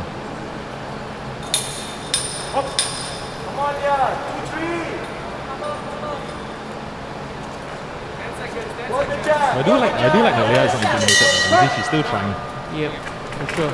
Round 2 of the fight between Nor Sabrina in blue corner and Leah Warden in the red corner comes to an end. Guys, Sabrina started to show, why she's more experienced and why she's a bit more in tune with her techniques there towards the end of the round, connecting some shots. Does she need to do a lot more of that in the third round? Yeah, I think she definitely has a condition for it. She just needs to accept, sort of accept the exchanges a little bit more. Leah got hit a few times there, and maybe her first real taste of what it feels like to get punched. One that changes a lot of things, from a boxer's perspective, right? When you get punched for the first time. I think so. I mean, sometimes you have a lot of plans, a lot of strategy in your head. You got all this advice in your head, but when you get hit, it changes everything. That's why it's important to have like really strong basics, so you can fall back on them, and you don't need to think. Yeah, that's really true. Well, Leah's been doing a good job for the first 2 rounds. We are going to start the third and final round of the bout. Sabrina in the blue corner and Leah in the red corner. Here we go. Sabrina's going to pause the action now, I think. But she's still following Leah around the ring. She needs to cut the ring. Show double attack, triple attacks. Yeah, plus her distance is not great, so she's relying a lot of sort of exploding in with a gazelle hook kind of entry. I would like to see her just sort of double jab away in the ring and then start the combination. Yeah. She's hoping that Leah will stop punching, but Leah's not going to stop punching. Yeah, because she's very happy to just win with just a jab and move. Nice overhand there. Yes!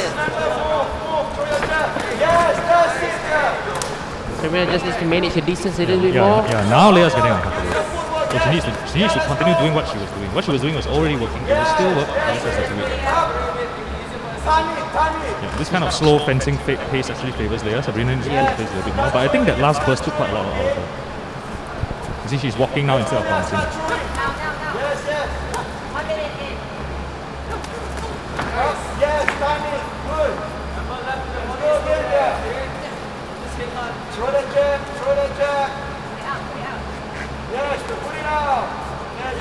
Counters are making Leia a bit tentative to jab. She sort of just feint and then jab again and then just keep doing what she's doing.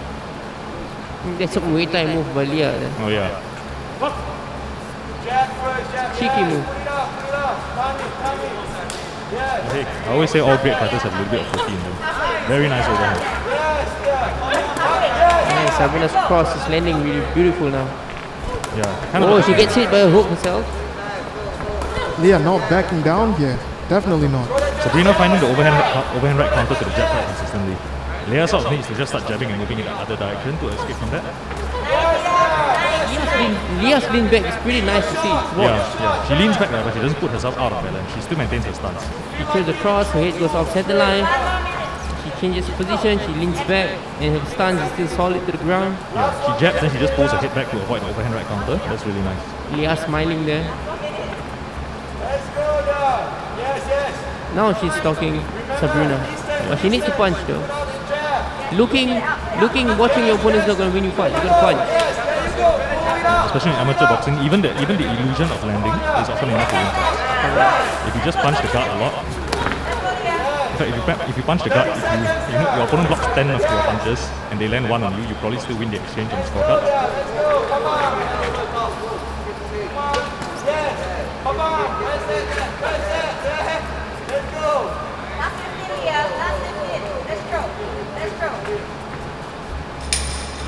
We're in the last 10 seconds here.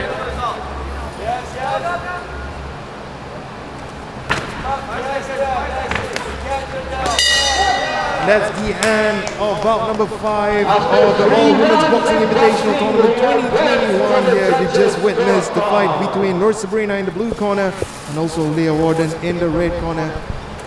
Yeah, I haven't been scoring actively, but I'm really impressed with Leah Warden, I've got to say. Sabrina is moving on to the UK to become a full-time boxer. We wish her all the best after this fight. She's gonna be, I think she's the only female boxer in the Singapore circles right now who is going full-time and going overseas for her training. She's serious about this.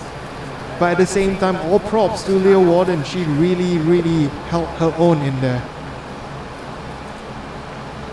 In your opinion, do you think Leah has a lot of potential? From what I see for these 3 rounds, yeah, for sure. For sure. In fact, I'm not even sure who won this actually. Well, we're about to find out as we go to the judges' scorecards.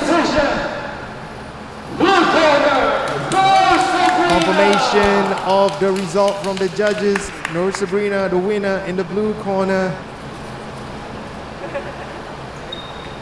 Sabrina will be off to the UK to do her training full-time over there. At the same time, Leah Warden, very impressive despite fighting Sabrina, who has a lot more experience. Oh yeah, definitely. She gave a good account of herself. I think she won the first round and then just narrowly lost the second, and then the third one she was kind of stuck with. If you're just joining us right now, welcome one and welcome all to the All Women's Boxing Invitational Tournament 2021, organized by the Singapore Women's Boxing Community and supported by the Singapore Boxing Federation. We are at bout number 6 right now. And we have in the red corner Diana Azman of Spartans. In the blue corner, Gwendolyn York and Ling of Aries Fight Club. This fight is in the bantamweight category, that's 54 kg. Mr. Afandi. Judge number 3, Mr. Isha. A bit more about both fighters. Diana Azman in the red corner. She's working in digital media and she only started boxing in 2019. Discovered it as a hobby, joined a trial class and have not looked back ever since. That always happens, doesn't it, Juan? It always happens. Meanwhile, in the blue corner, Gwendolyn Young, this is her first fight. She's a student at NUS, majoring in sociology. The nerves must be there for both fighters, but for Gwendolyn especially, making her debut. What kind of thoughts do you think going through their heads right now, guys? I think they're gonna guess, should I jab first or should I wait for her to jab first? What should I do? Is she tall? Is she orthodox? Is she southpaw? Yep. Do I want to move forward or do I want to move backwards? What do I want? There's so many questions, but does the answers come naturally? I think so. Somehow. Yeah, most people have like a natural preference and then they have what their coaches tell them. So a good coach builds on the fighter's natural preferences rather than tell them to do something that they are normally not comfortable with.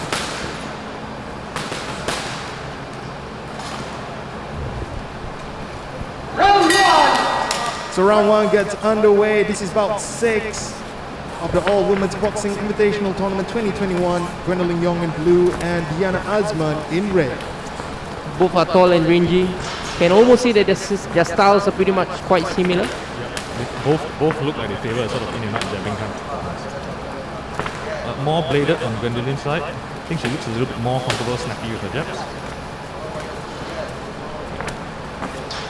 Diana is also training under the Singapore Women's Boxing Community program.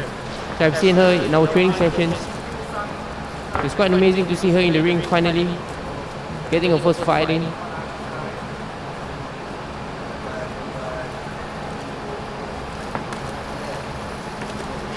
Oh, the cross is beautiful from Diana.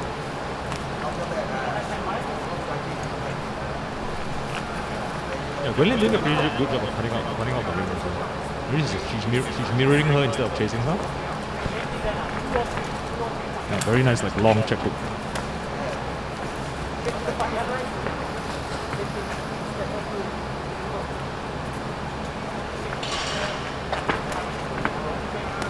Diana getting caught by a few jabs here. Yeah, I like Gwendolyn's fainting before she jabs. It's a little bit janky, but it works. It's a bit of an awkward style. Yeah, and usually for feints, the more awkward the better, I feel, because you know, like your feints and your punches really don't look like anything. Diana is a little bit too upright for my liking. Her head is just there. Yeah, her chin is really high up when she punches. Gwendolyn gets away with it because she's a bit awkward in the way she fights.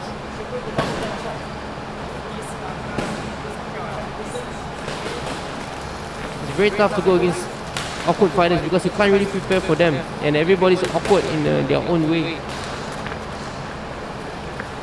So it's those adjustments you have to make in the ring itself, and that takes experience. And for this to be Diana's first fight to face with such a mental problem it's going to be a bit of a challenge for her. Definitely, I think that's why we're seeing them a little bit tentative now, just trying to get used to each other. You want to see when your opponent punches, how does it look like? Maybe flare their shoulders first. Gwendolyn is pretty basic actually, so I think it's going to be quite achievable to overcome her strategy, her technique. Yeah, she's pawing a bit with her left hand, but in general she's just coming forward at very standard stepping 1-2s. But that's it, right? I'm quite liking the idea of, you know, just sticking to your 2 or 3 best punches and just applying them again and again with slight variations. True. Simplicity wins fights. People always want to do the angles and all that, but they forget to put their hands up, they forgot about the basic 1-2 footwork. That's the end of round 1, bout number 6 of the All-Women's Boxing Invitational Tournament 2021. Diana Azman in the red corner and Gwendolyn Yong in the blue corner. Brian, I want to get your feedback on this. Who do you think had the better round? In general, I would say Gwendolyn, simply because, you know, she sort of outworked her. I don't think there is very much skill disparity between both at all. Gwendolyn is sort of just more committed, you know, putting her punches together. She's okay with the fact that, you know, I don't need to know 6, 7, 8 punches. I know these 2 punches really well. I will throw them again and again.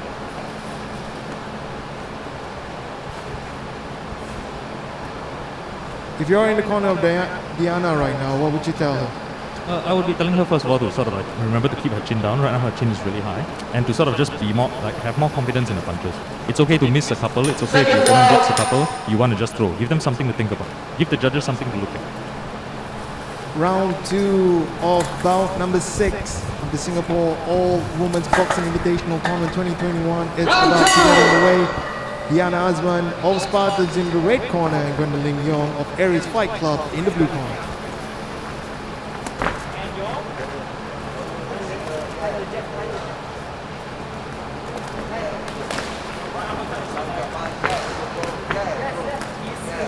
Yeah, both ladies are landing their punches. I would like to see them sort of like coordinate their hands and feet a little bit better to step on the instant that they punch. They could both also stand to either, you know, parry the shots that are coming back. A lot of times when you go in with a straight shot, you get hit by a straight shot in return because, you know, your head is right there. Seems like Gwendolyn hurt you. She did display a bit of head movement there. But maybe not enough. Yeah, sometimes, you know, it is tiring to move your head sometimes. Sometimes, you know, what can just be a simple solution. Sort of like keep your right hand in front of your face when you're jabbing, just to catch whatever comes back. So it's not so much about keeping your hand up, but it's more about just like getting your hand ready to catch whatever comes in.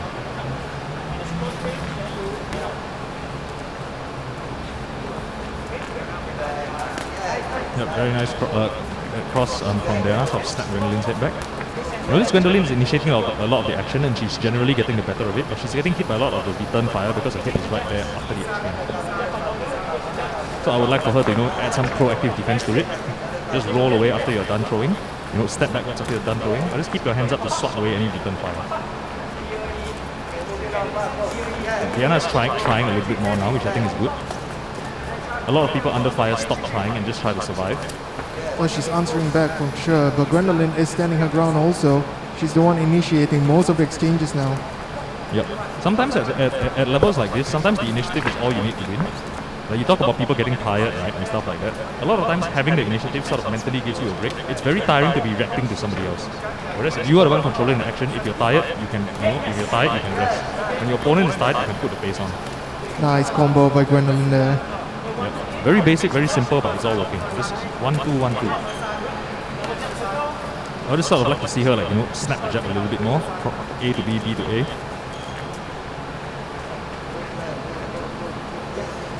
Diana's bringing her feet together a little bit too when she walks. This gives her this sort of like disrupts her balance. So when she gets hit, then it makes her fall backwards a bit easier.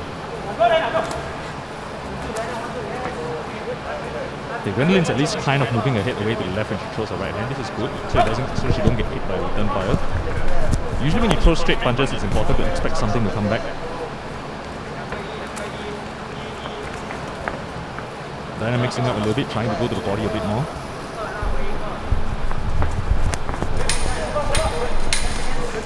Last few moments of the second round, both girls getting more active, hustling, wanting to end the round with a bang.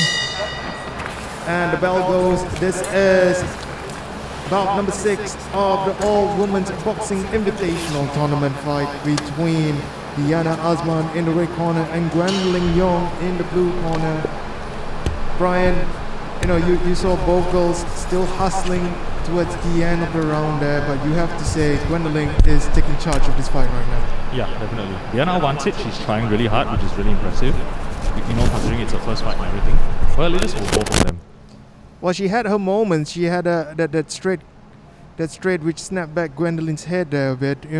She definitely needs a lot more of those in the third round. Yeah, that's right.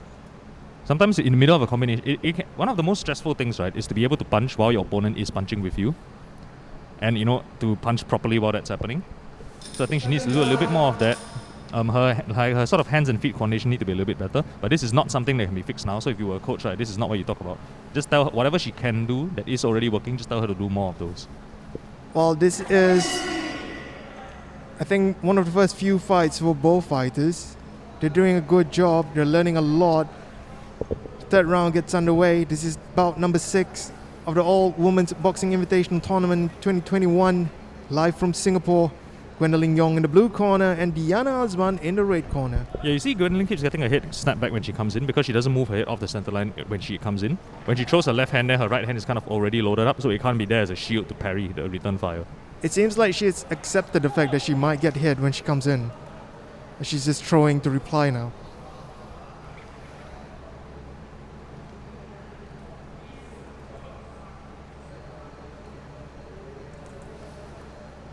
Yeah, she's kind of like, getting ready to throw a 4-5 punch combination already. I would like to see her go back to her jab a little bit more. What you want to do is jab and then stop. And sometimes there's more behind your jab and sometimes there isn't. This makes it difficult for your opponent to predict. Although that was a very good commitment. I like to see when people, are willing to miss 3 punches just to make sure the 4th one lands. The first 3 is to just make your opponent move out of position so they cannot receive or defend it anymore. Good exchange there by both ladies. Yeah, Diana doing a bit better job of punching back.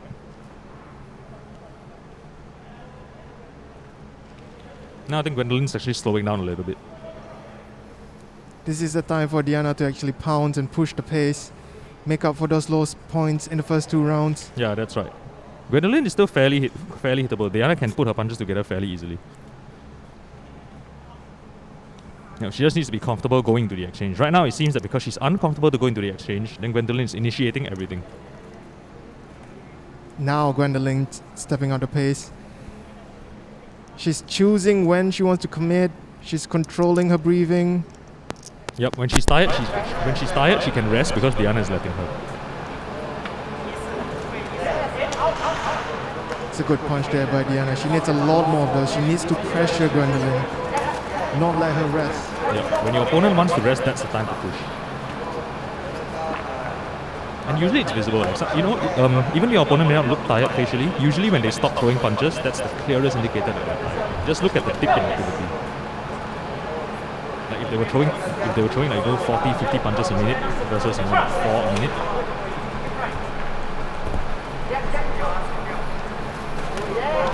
Gwendolyn's getting more sloppy on these entries already. Diana is hitting her fairly easily on the way in. So now Diana needs to sort of realize this and realize that, you know, I don't need to wait for her to come in. I can just go forward and with these same punches myself. Well, that's the trick, right? When she commits, she's getting tagged by Gwendolyn coming in. Last few moments of the fight. Very nice, very nice. See, 1-1-2. Simple combinations. And that is the end of bout number 6 between Gwendolyn Young in the blue corner and Diana Azman in the red corner. Some good moments from Diana there in the third and final round, but maybe it was a bit too late with Gwendolyn dominating the first 2 rounds. Yeah, I mean the second was a little bit closer, and the third one I think because Gwendolyn was tired, and Diana finally sort of started putting her punches together. I really like that last exchange, at 1-1-2. Like a 1-2 is such a famous combination, such an easy combination. You just want to add one jab in front of it so that it becomes a little bit confusing. So in general, what you want to do is, like, you know, sometimes you jab, sometimes you double jab, and sometimes you double jab cross. Just mix these 3 simple things up, and you know, if you do it effectively, you'll win a lot of amateur fights. Well, let's see who wins this amateur fight as we go to the judges' scorecard for the result of bout number 6. This is the All Women's Boxing Invitational Tournament 2021. And the winner of bout number 6, confirmed by the judges, is the blue corner, Gwendolyn Young. It's her first fight in the ring, and she caps it off with a win. She lost steam there towards the end of the fight, but I think she had good enough foundations to see herself through. Yeah, definitely some things that can continue to work on, but I think for her first fight, what is really encouraging is to see her sort of just, you know, she knows what she can do and she keeps going back towards them. For Diana Azman in the red corner, that she had very good moments in the second and the third round. She should be able to go back, look at that in a positive light and work on those as she prepares for her next fight. Yeah, definitely. When she watches back this fight, she can know that, you know, that 1-1-2 is such a big moment. So we're moving on to bout number 7. This is the All Women's Boxing Invitational Tournament 2021, the first ever All Women's Boxing Tournament organized in Singapore. This is brought to you and organized by the Singapore Women's Boxing Community, supported by the Singapore Boxing Federation. This broadcast is brought to you by Legends Fight Sports and also Habib SG. We're preparing for the 7th fight of the card. This is a bantamweight clash at 54 kg between Eva Yo of the Spartans in the red corner and Jenny Tan of Elevate Fight Club in the blue corner. Boxing Club, Eva Yo! Eva Yo stepping into the ring for the first time in her career. She's been training at Spartans for almost 1.5 years. She's a social worker at a nursing home. Meanwhile, Jenny Tan, The referee for this bout she's been boxing for about 3 years, and this is her third amateur bout. Mr. Singh Nathan. Judge number 2, Mr. Jenny Augusta. definitely the more experienced between the two. But as we've seen from the Sabrina and Leo Warden fight, you know, the inexperienced fighter could still spring out a surprise.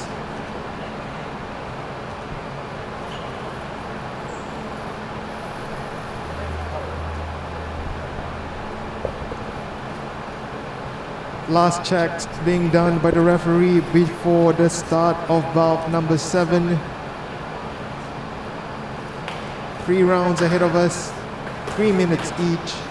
Jenny Tan in the blue corner, representing Elevate Fight Club. Eva Yo in the red corner, representing Spartans.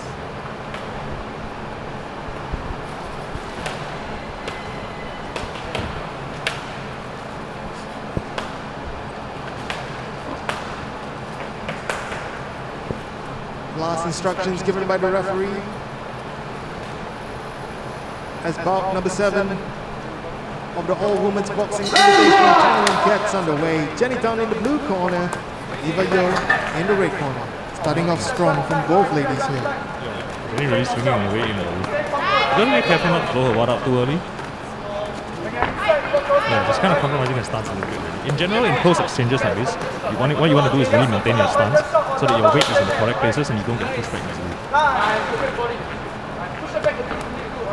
But you see, and you want an exit strategy, so you cannot just walk backwards, move backwards in a straight line. You often get hit on the way out.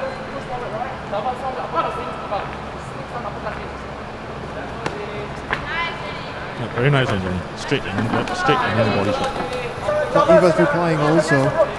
Both fighters really swinging. Yeah, I think she's really eager to show that she's not cowed by this style of fighting.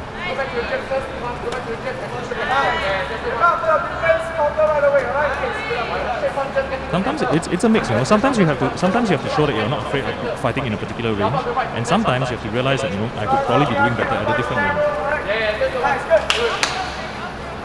I'm quite liking the variety of punches from Jenny. Clearly she's planned to fight like this. Going to the body a lot also. Both girls have not stopped punching ever since the bell rung for the first round. They need to be able to keep this up for all 3 rounds. Yeah, I think Eva seems to have like a better jab and better straight punches. She could probably stand and not to be fighting at like a longer range. But I think she's eager to show, you know, that she's not afraid of this kind of fight. Well, she got Jenny locked up in a corner right now. The referee intervenes there, most likely for a low blow. And the action resumes now. Still, both girls fighting really in close quarters. Jenny with some good punches to the body and then the head there in that exchange. Yeah, she's clearly planned and trained for this sort of fight. But I'm pretty impressed by Eva as well. She's not cowed by it, but she's also starting to find her spots. You notice that when she's standing a little bit further away, her straight punches are landing a lot more. Jenny's throwing a lot more curve punches. These are not landing when you know they're at range. Eva seems to have the better jab as well. It will be much better for her if she fights outside range. She needs to punch, create space and continue to punch. Jenny keeps finding herself stuck in a corner here. She needs to get away from the ropes. Yeah, I think she was counting on, you know, getting to chase Eva around, and Eva's, you know, not letting her do that.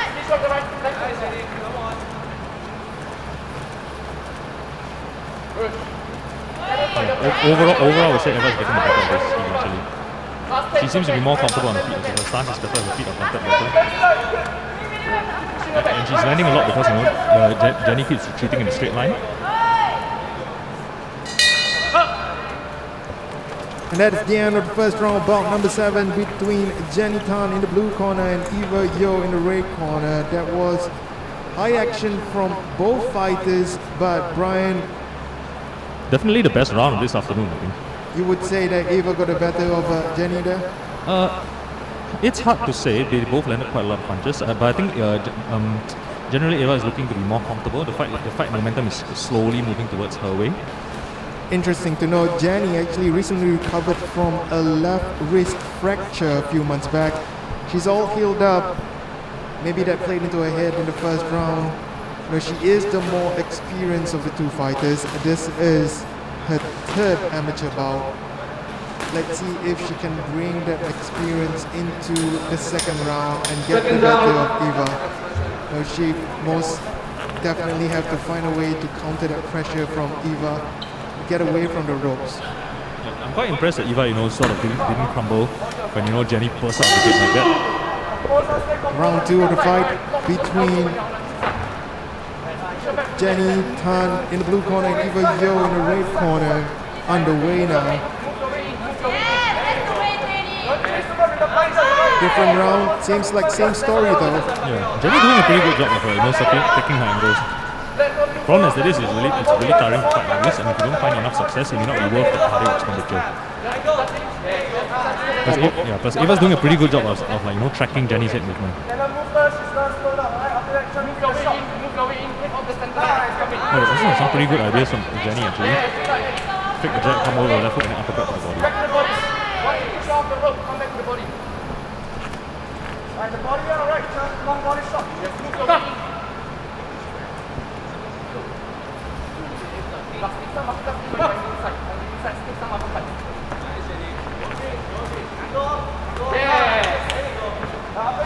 Eva stepping out the pressure there. Jenny seems to be, she's trying to find her feet, but the pressure seems to be overwhelming her. Yeah. I mean, her balance is a little bit off sometimes, and then usually you see again when she moves backwards like that in a straight line, that's when she gets hit. In general, although she seems a little bit more comfortable in the like in-close exchanges, but Eva is doing a pretty good job of herself. In general, at long ranges, Eva is better, I would say.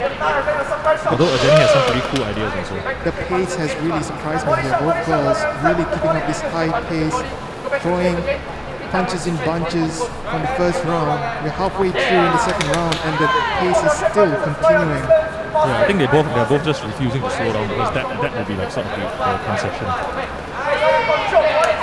Really great display of cardio from both these girls. It takes a lot to prepare for a 3-round fight like this. They're leaving it all in the ring right now. Oh yeah, this is a 3 rounds off from first and round. I'd like to see a bit more body work from Eva as well.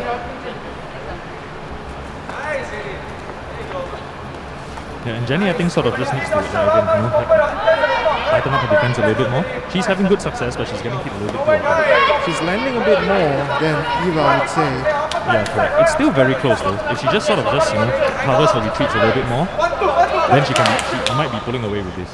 Now, this you can say this is amateur boxing in a nutshell because the punches are coming in a lot, and it's always in a high pace like this, isn't it? This is different from professional boxing in that sense. Correct. In professional boxing, what you score is just damage, whereas in amateur boxing, a lot of times you have to score number of punches as well because the differentiation between each individual punch is not very much. So in general, I would say whoever lands more wins more.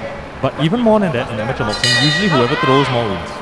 And that is the end of the second round of the fight between Jenny Tan in the blue corner and Eva Yo in the red corner. We are at bout number 7 of the All Women's Boxing Invitational Tournament 2021. Great display of heart from both fighters, keeping up a really high tempo. You would say Jenny did better than she did in the first round in that round, wouldn't you? Yes, definitely. I think in the first one she sort of got caught on her way in a little bit too much. Now she's having good success, changing levels on the inside, landing a lot of outside hooks. Well, what do you think Eva will need to do now, knowing that Jenny is growing into her own in the second round? If I were in her corner, I'll be telling her not to fight this fight. She seems to have like the better jabs, better straight punches. I would be maintaining my distance a little bit. Because Eva's head is pretty much usually in the center line. It goes up and down, not sideways, so you can just sort of aim your jab at her chest and just use that to keep her away from you. Well, it's been a very close fight. We're going into the third and final round. I would say this round might decide the outcome of the fight. Round 3 of bout number 7 between Eva Yo of Spartans in the red corner and Jenny Tan in the blue corner of Elevate Fight Club on the way. Yes, even the range and Eva has better success. Jenny will want to keep things close then, closing the gap between the both of them. So you see, they just both won an exchange each, and it was at both of their preferred ranges. Good body shot there by Jenny. Eva taking a step back after that. See, in that range, and Eva is winning. Jab, cross, jab again. Jenny needs to come in and close that distance for her to go to work. You see, when they're like this, then Jenny is winning.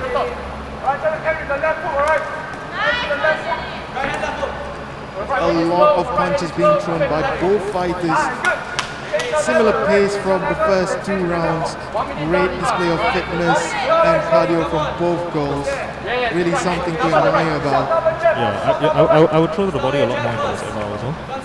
Like, just use the jab to keep her away, and then your right hand can go both up and down. Well, Eva now... Yeah, nice 2 body shots. She's watching the distance for sure now. She's only stepping in when Jenny steps back. Yeah, that's right. I think she's finally understanding that her best success is coming. So she can just jab and move back. Like you mentioned for some of the earlier fights, right? It's okay to win just with your jab. Simplicity is what wins fights. Jenny's a bit muted there. You can see from her body language. She seems like she might just start to get tired here. Yeah, it's a crazy pace to maintain, definitely. She's not giving up. She's still throwing. Now you see, now Eva is realizing that she does her best work outside. Now she's keeping and maintaining this distance.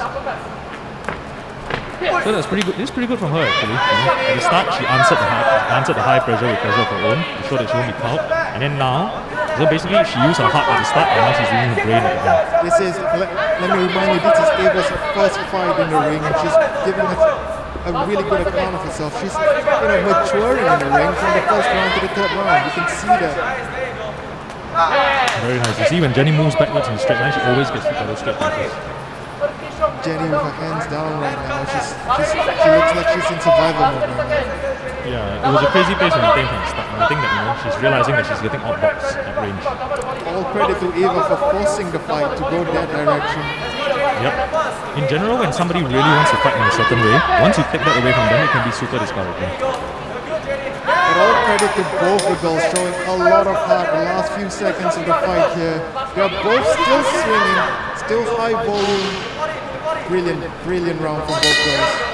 Yeah, this is definitely one of the best fights we've seen so far. That's the end of the bout. Both girls embraced there. It was a hell of a fight between the two fighters. Eva Yo in the red corner and Jenny Tan in the blue corner. Both of them showed real heart, real high intensity, real good pace from both fighters. It was a really close fight there, but I think the third round you saw the difference between the two, with Eva actually inserting her dominance in the third and final round when it counts. She basically answered the high octane fight that Jenny wanted to fight, and then after that she made an adjustment, realizing that she has success here. Let's fight like this. This is the beauty of having such invitational tournaments like this. You get to see fighters mature in the ring. This is the kind of exposure that fighters actually need in order to grow. Yes, definitely. Win or lose, what you want to do is to fight many different types of fighters. So when it counts, when you go to tournaments and stuff, you don't lose because to a lousier fighter who just happens to be in a style that you are not familiar with, which happens all the time. Confirmation of the result of bout number 7 there. Eva Yo of Spartans making her debut in the ring and taking away a win. Jenny Tan from Elevate Fight Club. Her third amateur bout, she suffers a loss, but for someone who just recently recovered from an injury, it was a really good fight. Oh yeah, definitely. I think she came out wanting to make a statement to show that she's back and ready to fight. And for Eva, I think things only look up for her from here, because she put out a very good performance in her first fight. Definitely. I think it was already a better fight than our commentator Rick One's first amateur fight. Speaking of Red One, we move on to bout number 8. This is a bantamweight bout in the 54 kg category. One of Red One's fighters, Chong, representing Legends of Fight Sport in the red corner, and Rafana Rosli of Aries Fight Club in the blue corner. Ryan, your gym mate, Hailey Chong, what can you say about her? She actually changed at a different branch from me, but in general, I think as one sort of refines the Legends curriculum a bit more, you can start to see the style that it favors. Very, very strong basics, very, very strong footwork. Hailey, of course, she's versed in multiple martial arts. She's been doing Muay Thai since 2015. And also BJJ in 2018. It will be interesting to see how she mixes up some of those styles and some of those lessons from those martial arts against Rafana Rosli here of Aries Fight Club. Rafana herself, she's been boxing for 10 years, a lot of experience, a really, really cool story. She stepped into the boxing gym 10 years ago to lose weight. And she actually went on to lose 20 kg from boxing, just one of the perks of boxing itself. She's also represented Singapore a few times in regional tournaments. This is going to be an interesting fight between an experienced fighter in boxing and an experienced fighter in other martial arts, in Muay Thai and also BJJ for Hailey. 3 rounds, the ladies are ready to go. Hailey in the red corner, Rafana in the blue corner. Here we go.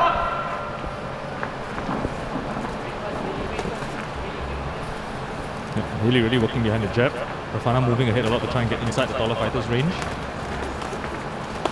Really high intensity by both fighters, throwing a lot of punches in the first few moments of the fight. Hailey with the height advantage. Rafana looks really light on her feet here. Oh yeah. In general, what she wants to do is to just not let Hailey get into a comfortable rhythm, setting her, working behind her jab. Sometimes to stop somebody from doing that, right, don't even let them start it to begin with. Put a weird pace on them already. Well, Haley will look to extend her advantage in the reach department. She has the longer limbs. Yeah, she actually caught Rafana with the right hand on the way in. Yeah, so if Rafana wants to fight this kind of fight, she has to make sure that her defense is pretty good. If you're constantly storming forward, your head it's very obvious where your head is going to be, so you're going to have to do something about it. Good job by Haley there to start the exchange. Haley clearly preferring to work at range. And doing some pretty good things to maintain that range. Rafana needs to weigh in, keep the fight close. Yeah. You can tell Haley sort of saving her right hand for when Rafana comes in, so she can sort of run her into it. Good elevation change from Rafana there. When she throws a combination, she goes body and then goes to the head.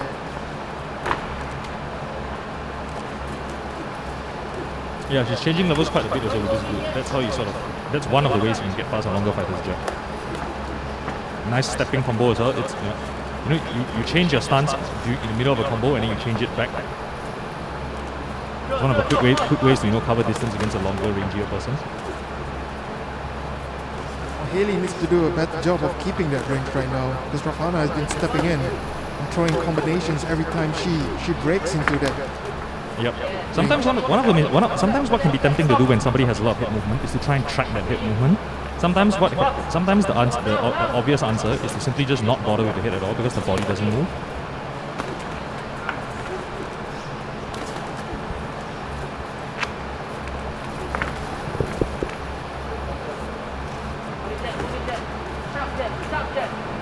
Pretty good work of Haley, starting to work behind the jab. Now she just needs to watch out for the normal, obvious counters, which is usually an overhand right, or it's a slip uppercut. I would like to see her feint a little bit more. So Rafana's doing a pretty good job of feinting. She's always going to the body first when she closes in, and Haley seems to have no answer for that right now. Yeah, definitely. Against a taller, longer person, when their head is really far away, you can just aim at their body. And that will open up a bit.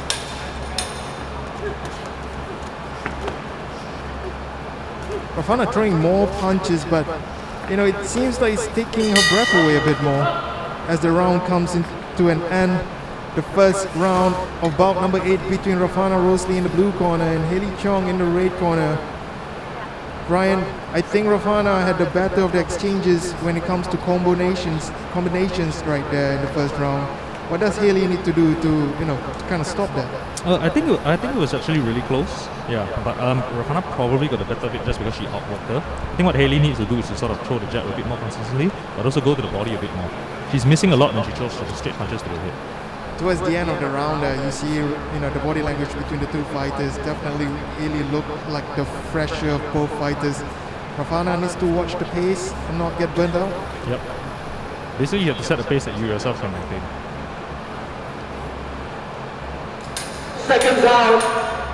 Second round is about to get underway. This is bout number 8, round 2 of the fight between Rafana Rosli in the blue corner and Haley Chong in the red corner. You're watching the Women's Boxing Invitational Tournament 2021, brought to you by SU Women's Boxing Community, supported by the Singapore Boxing Federation. Nice, good jabs on the way. I would like to see her feint her a little bit more with those also, just to give Rafana something to think about when she comes in. So this is going to look like similar to like the Shahidah fight from the other Legends representative, the second fight that we saw for those of you who have been with us since then. Basically, you want to punch a little bit and move, punch a little bit and move. This is how you answer pressure, of course.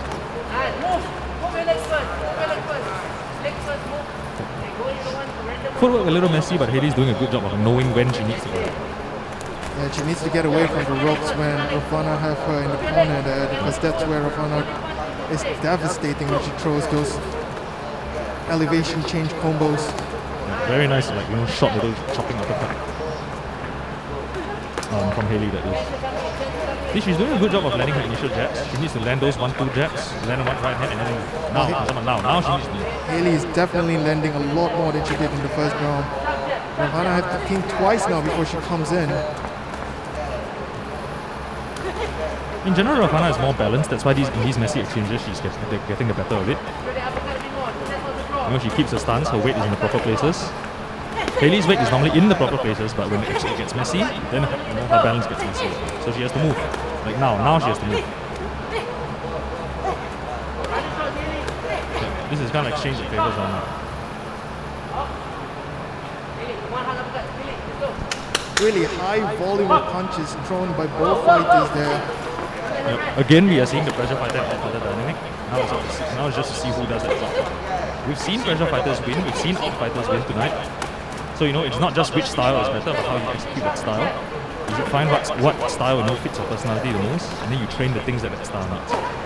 Rafana's just darting in right now. Haley needs to do a better job of moving around the ring, which she's been doing some of it, but sometimes she'll just find herself stuck between the ropes. Yeah, Haley is landing quite a bit also, but the problem is that her punches are not very obvious because, you know, they don't have an effect on Rafana's body language.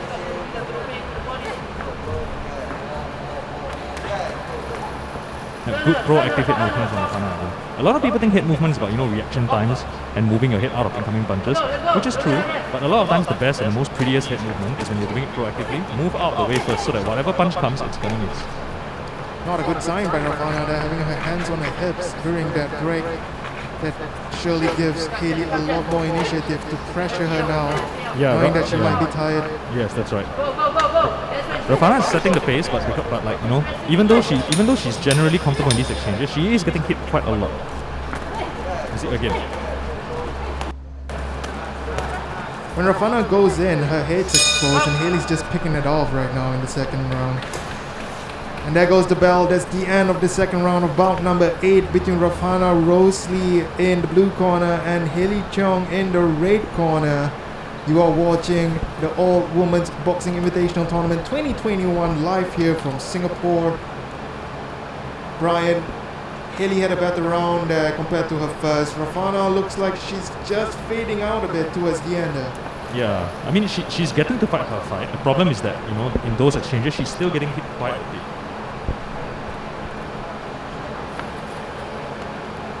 I would say Haley needs to sort of, you know, keep that jab as, you know, that ramrod stiff jab, just to make sure that, you know, Rafana has to earn her way in, you know, punish her for coming in. Maybe to counter the head movement, she can switch to a few more like, you know, uppercuts kind of thing. Seconds out.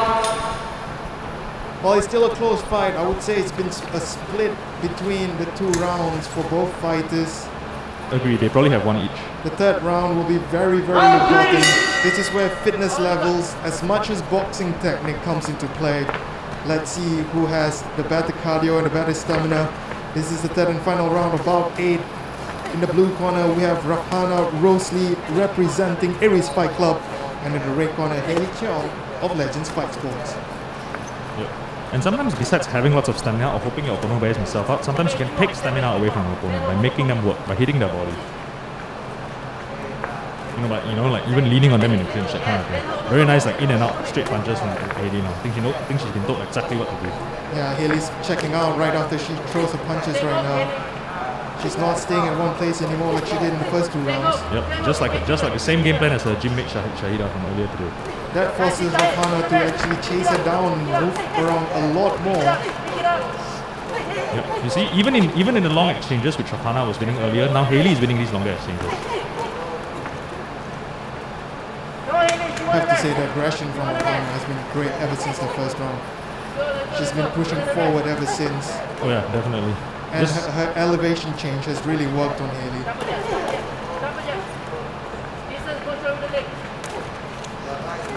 Yeah, she's just now a little bit running out of ideas. Like she'll level change and then throw the overhand right, but now Haley is a bit wise with that already. She'll either jab and use her left hand to block it, or she'll just lean out of range. And Haley doing a good job of, you know, better awareness of when she needs to check out, when she needs to make an exit. After you land 1 or 2 times, then it's time to get out there already. Well, Haley's still getting caught though when she tries to check out. Yeah, that's right. She just needs to do a little bit better job with the footwork. Just, you know, stepping out or pivoting out instead of, you know, leaping out like that. I think both fighters know that, you know, that it's still a really close fight. Both of them still have a chance of winning. Definitely, they could still both have a chance of taking this round.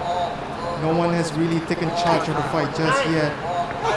You know, maybe Rafana ran out of steam in the second round, but it looks like she's gotten her second win here in the third and final round. She's still pushing the pace. Yeah, this is sort of I was gonna say that this is sort of, you can see the, you know, the disciplines from other martial arts, knowing essentially doing like a one-hand user, which is like, you know, it's a kind of like a wrestling defensive move. It's a habit there. from Haley, maybe. Both fighters really trying to end the fight with a bang here. Both really throwing a lot of punches in the third round. Yeah, Haley shouldn't be exchanging like this. She can just jab him. She did that earlier in the round. Maybe she's lost steam also.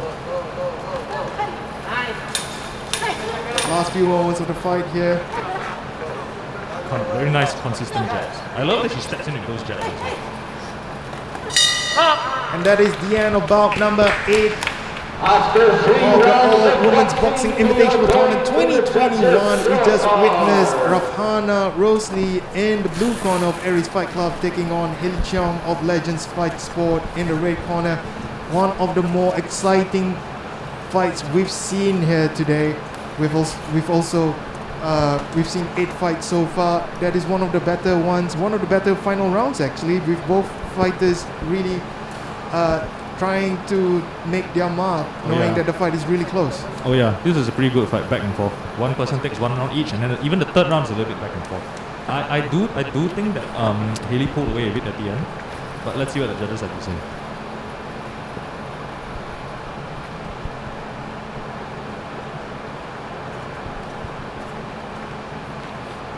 winner by unanimous decision.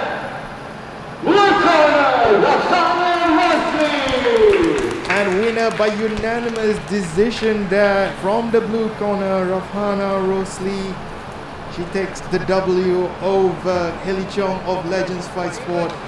But all in all, that was a great fight, wasn't it, Brian? Oh yeah, definitely. Usually star clashes like this are always the best to watch because the existing puzzle is there, and it's up to both opponents to see how they solve it. Well, if you are joining us right now, you are watching the All Women's Boxing Invitational Tournament 2021 live from Singapore. This is history in the making, the first ever All Women's Boxing Tournament held here by Singapore, and it's been made come true by the SG Women's Boxing community, a community exclusively for any Singaporean females who wants to box. You've been watching 8 fights so far this afternoon. We have another 8 to go. Sorry, we have another 7 to go after the break. We're taking a short time out here. We will be back in 20 to 15 minutes.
not the rules, just the opener and then this kind.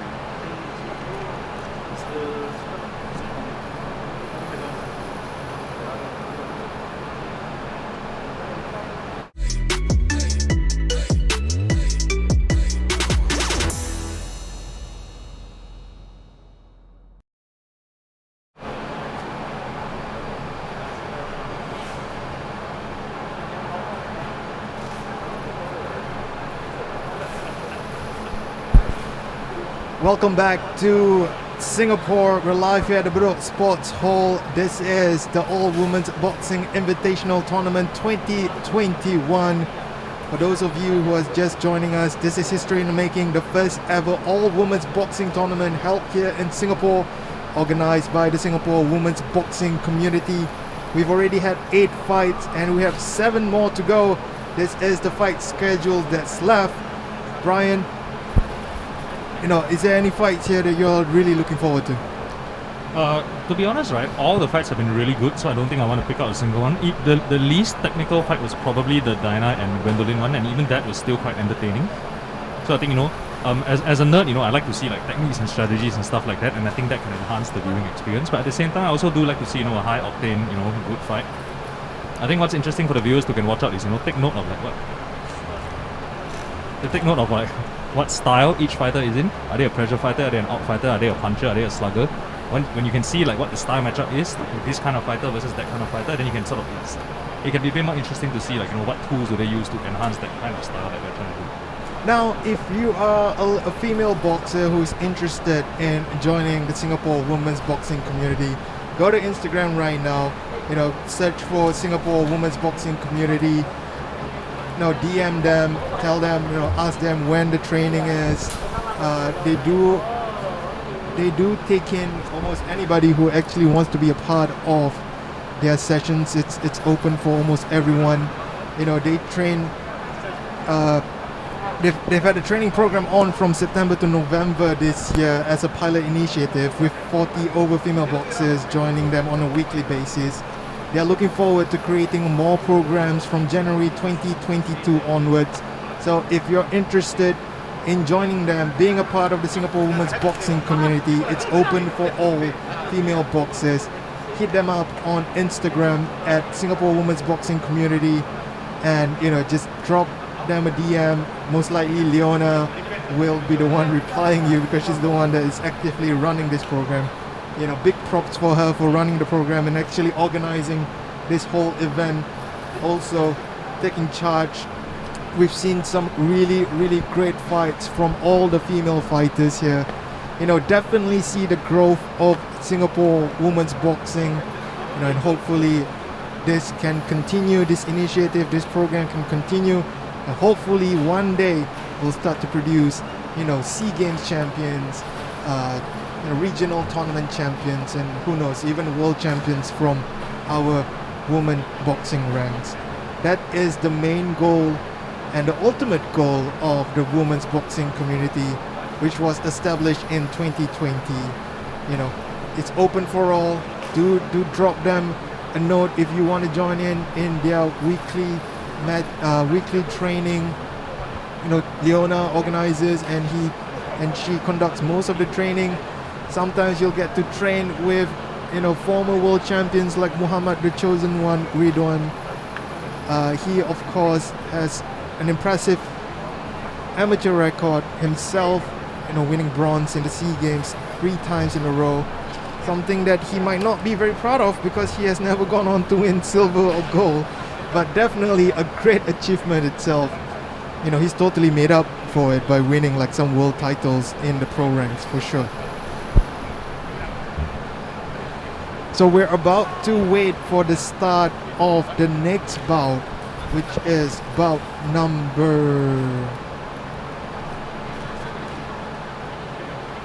9 between Mia Tenzin of Spartans in the red corner and Sayona Bachat of Aries Fight Club in the blue corner. Sayona, if you're listening to this right now, like after you fight, total apologies for mispronouncing, butchering your last name. These two fighters are still warming up. waiting to take the ring. But we're also waiting for some officials to get back.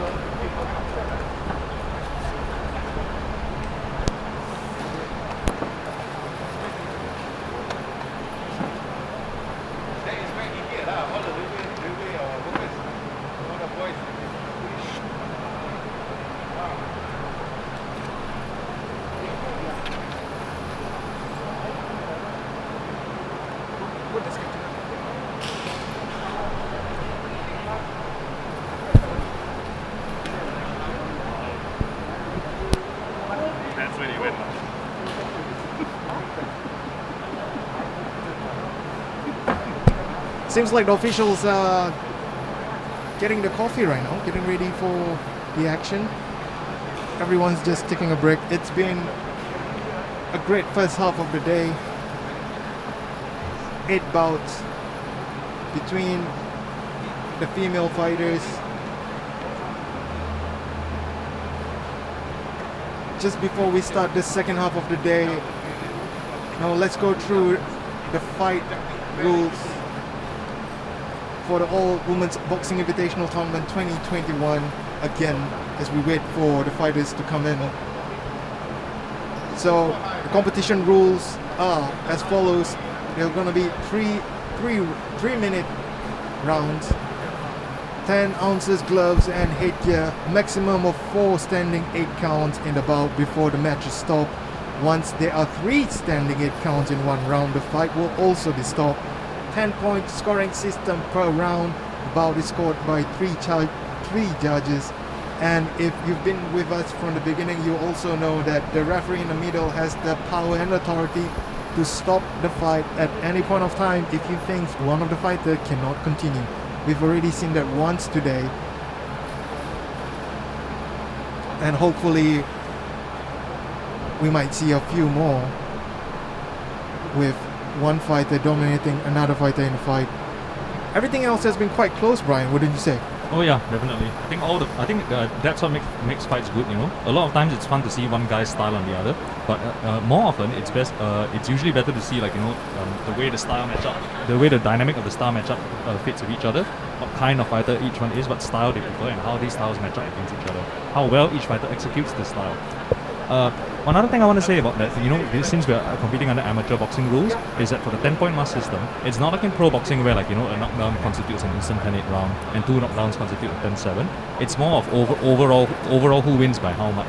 So it is possible to score a knockdown and still lose the round if you get outworked for the rest of it.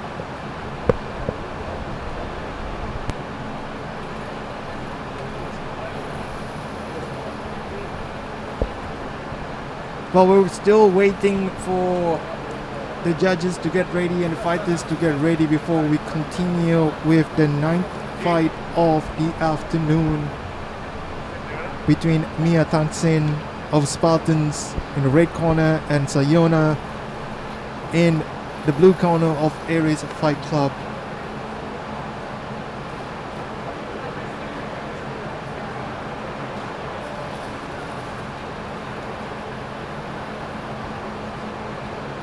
One of the things that is very interesting about the Singapore women's boxing community is that the boxers actually come from very, very different professions all over the place. Like I think Amira Raza was a part of the SG women's boxing community. She's actually a paralegal at a law firm.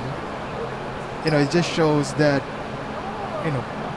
boxing does not discriminate of whatever you do, whatever race, whatever age, as long as you have the willingness to actually learn and to get your sweat on, you definitely have a chance to step in the ring and showcase your skills. Well, now we finally have an official inside the ring. Just checking the rings before we get on with the 9th fight of the day.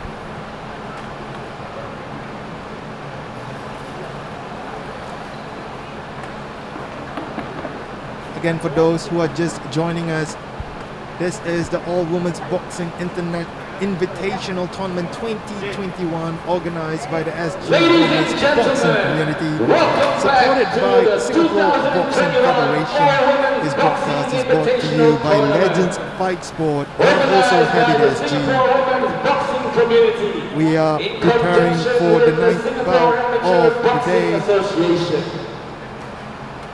Bout number 8, bantamweight category, 54 kilograms. In the red corner,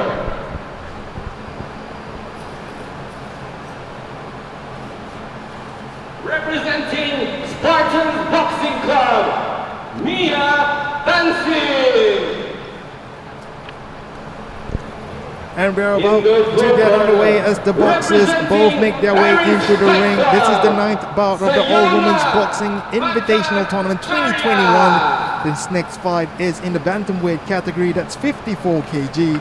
In the red corner, we have Tenzin of Spartans. And in the blue corner, we have Bachat of Aries Fight Club. Both fighters relatively young, relatively young, both in age and also in boxing experience. Sayona has 2 years of boxing experience. This is the first time that she's actually entering the ring for her first fight. Mia, on the other hand, she's a business student at Nanyang Poly. She started Muay Thai at the age of 15 and started boxing just a year ago. So both fighters relatively new, but from what we've seen so far, some of the new fighters actually, they're quite impressive in their own right, showing no fear, stepping into the ring, and some of them showing really good fundamentals. Oh yeah, definitely. There were quite a few debutants that you would not be able to tell that this was the first time they were in a live situation like this. So just the last minute checks by the referee before we get underway for the ninth bout of the All-Women's Boxing Invitational 2021. Thanks for joining us on Twitch. If you have any friends with nothing else to do today, please share the link. Let them know Singapore Boxing, the women's Singapore Boxing, is taking a step forward with this All-Women's Boxing Invitational Tournament 2021. You're witnessing history in the making. This is bout number 9. Sayona in the blue corner and Tenzin in the red corner. Here we go.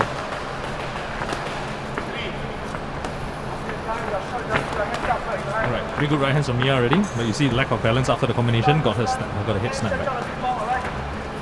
Aggressive start by Sayona here, pushing the pace. Yep, set. Yeah. Both are looking to land really hard punches early already. Sayona's maintaining her stance a little bit better. Sorry, Mia is maintaining her stance a little bit better.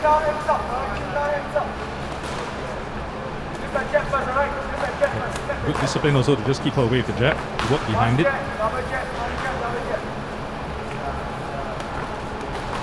A lot of feints from Sayona going in, I really like to see that. Mia keeping her composure here. She's not throwing recklessly at the very least. Yeah, she can tell Sayona wants to be aggressive, so she's trying to make her miss. Doing quite well. See, doing quite well to sort of escape to the side after landing her own right hand. It's a good stiff jab there by Mia. Yeah, she's stepping with her left leg behind it also, which you should always try to do regardless of the range.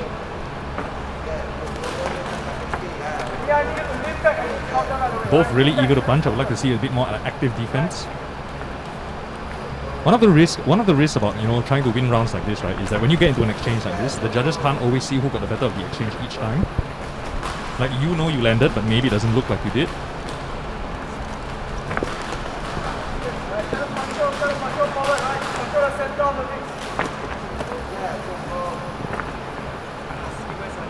Very nice from me. Jab, split second pause, and then the right hand comes after that.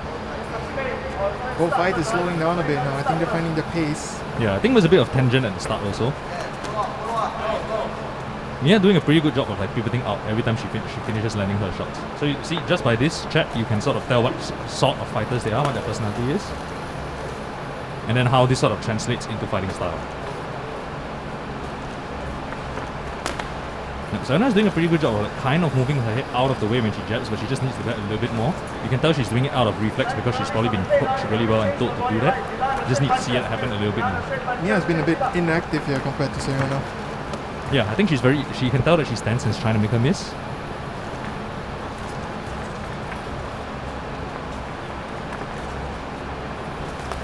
Yeah, she's always getting ready to spring back. She knows she'll approach, she'll try and draw the shots from Sayona and then sort of move back. But like we mentioned earlier, retreating back in a straight line makes it easy for you to hit because the opponent just needs to step forward and throw another straight punch, and then there you are. Sayona still actively feinting. Oh yeah, landed 2 really nice shots as well. And another nice jet. Very close, right? Very high action close now.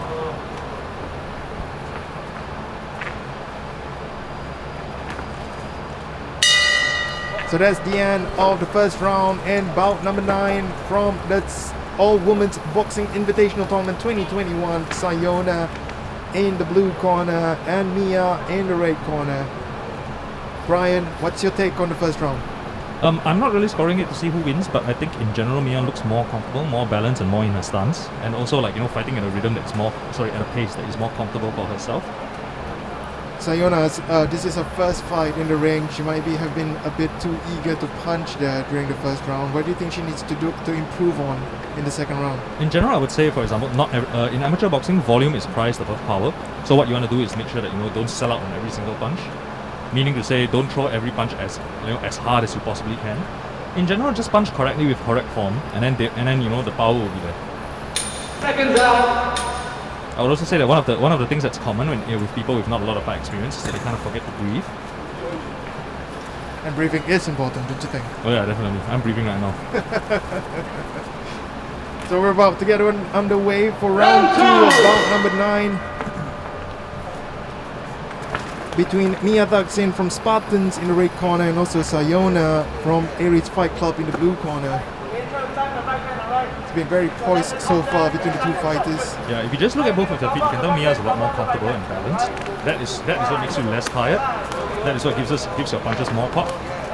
Mia now throwing punches in bunches. They're pressuring Sayona. Yeah, Sayona's giving back, right? But you notice that she's squaring up. She's sort of losing her stance, like losing her balance whenever these sort of messy exchanges happen. I would say above all, the most important part, before you think about which punch is the most important, you have to make sure that your stance is balanced, that you're there, so you can receive punches, so you can give punches. So when an opening is there, you are in position to capitalize. You don't need to take a split second to get into position and then capitalize. Then you lose your moment. Mia just composing herself after that burst right now. Sayona still trying to imply pressure on her opponent, but she's struggling to find really clear openings right now. Yeah, she's losing her stance after she attacks, and then that's why when she gets hit by the counters, it makes it look really dramatic. Very nice from Mia. Right hand to the body and right hand to the head. She's also picking her punches correctly. When the range is collapsed, instead of trying to throw a straight right hand and then sort of not having the punch extend fully, she just looks it around and throws a short right hook. There it is again. Very nice work from her actually. I'm quite liking the maturity in the shot selection and like the discipline and composure in maintaining the balance. In general, she's starting to run away with this already. Well, Sayona's making her debut in the ring, but she's keeping a good account of herself. I mean, she is definitely answering back, trying to solve this puzzle, which is Mia. One thing I want to invite the viewers to look at, right, which is pretty good thing that Mia is doing. Sometimes she throws a 1-2, sometimes she throws a 1, pauses slightly, and then throws a 2. This sort of just keeps your opponent guessing. Like they think the 2 is coming, and then it doesn't come, and then they relax, and then the 2 comes. For our viewers who are not familiar with boxing in general, Brian, could you explain what is 1 and what is 2? Oh yeah, so sorry about that. So yeah, a 1 is a jab, and the 2 is a cross. So typically a jab cross is the most common punch in boxing. The thing about common combinations like this is that, people sort of like, you feel that, to be a good boxer I have to move past the basics, when in general that's not really true. For example, Vladimir Klitschko ruled the heavyweight division for almost 11 years with really nothing but a 1-2. And as you can see, and the thing is, a 1-2 is not just a 1-2, right? There are many ways you can vary it up. You can change levels, you can change timing, you can change the range. Mia is simply playing with the timing right now, and that's enough. Well, that's one of the things that I noticed about this fight so far. Both fighters are not going to the body. Oh yeah, definitely. I would say it's because they're both fairly hittable to the head, so it's just very tempting to do that. Sometimes in order to stop somebody from pressuring you so hard, just hit them to the body a couple of times. They will slow down. And the bell calls for the end of round 2 of bout number 9 here in the all-women's boxing invitational tournament. Fight between Sayona in the blue corner and Mia Thaksin in the red corner.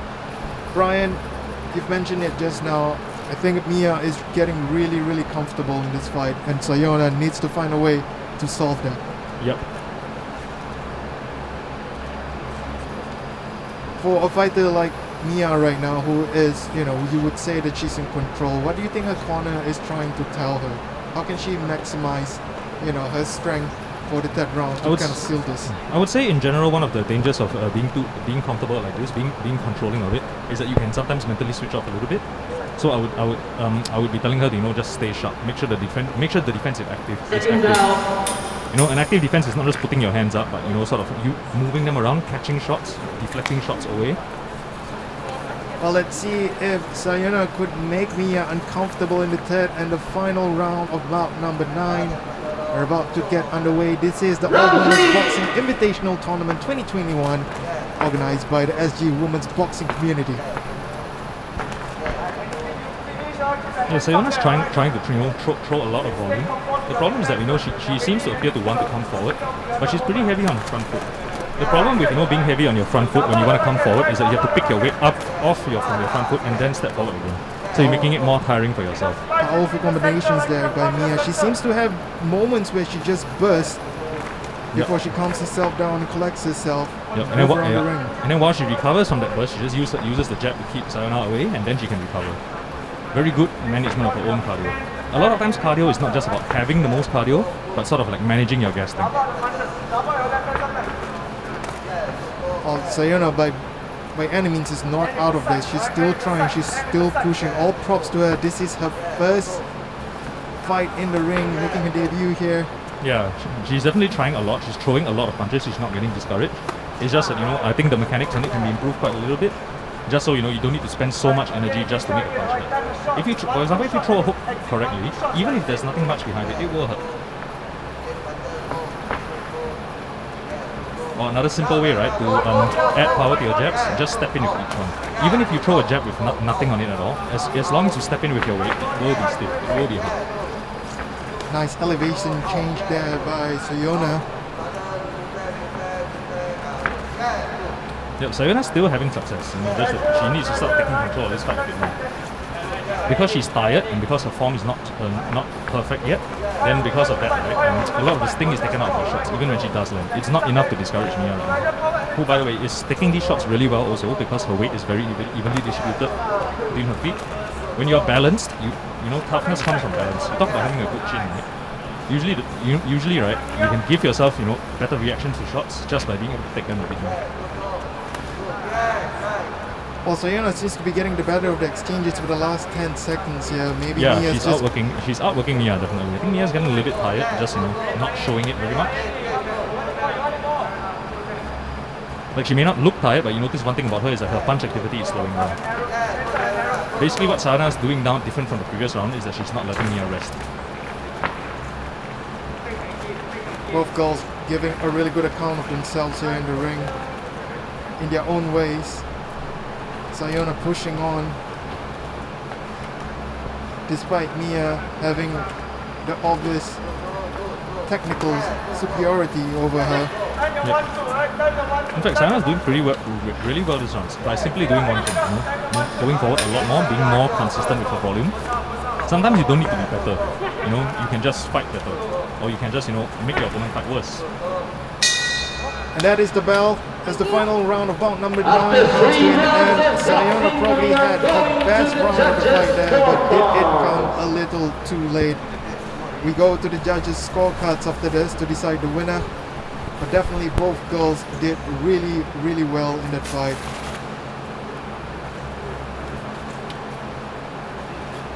This is bout number 9 of the All Women's Boxing Invitational Tournament 2021. We await the results of the fight between Sayona from the blue corner and Mia in the red corner. In the meantime, chat, if you guys have any questions or any thoughts, please feel free to share it as well. Between calling the fights, we will try to address some of the things in the chat.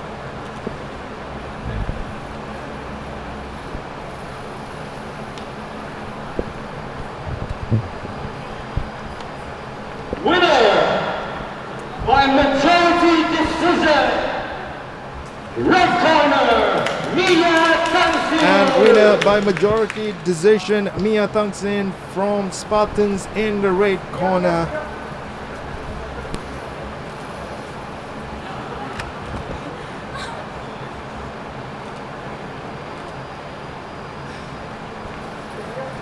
Mia may have walked away with the win there. She was quite impressive, but I have to say Sayona did really well for her first fight. She never gave up all the way until the end. In fact, the third and final round was actually her best round of the fight.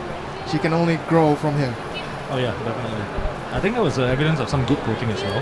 You know, there were some mechanical issues with the punches, but you do not solve like form or mechanical issues in between rounds. You basically just see what your fighter can do and tell them to do more or less of it.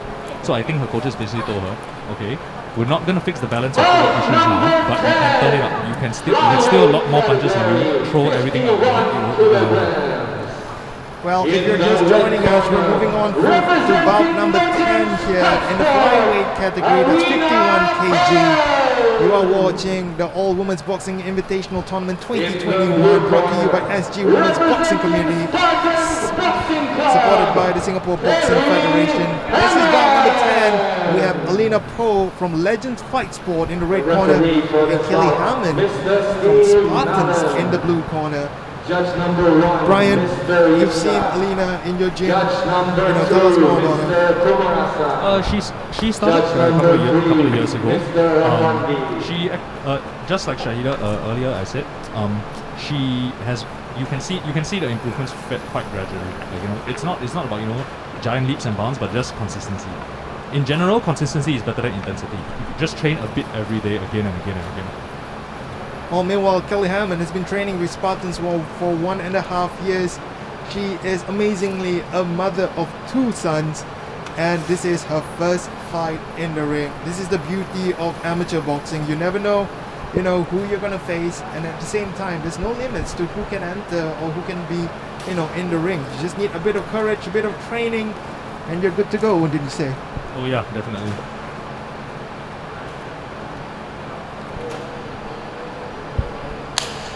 Last minute instructions from the referee as we get bout number 10 underway between Alina Poe of Legends Fight Sports in the red corner and Kelly Hammond of Spartans in the blue corner. This is bout number 10. You're watching the All Women's Boxing International Tournament 2021, brought to you by SG Women's Boxing Community.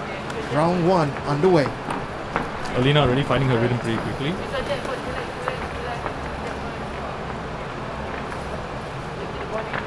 Yeah, I think Kelly's starting a little bit tentative. Her chin is also up in the air a little bit too much now.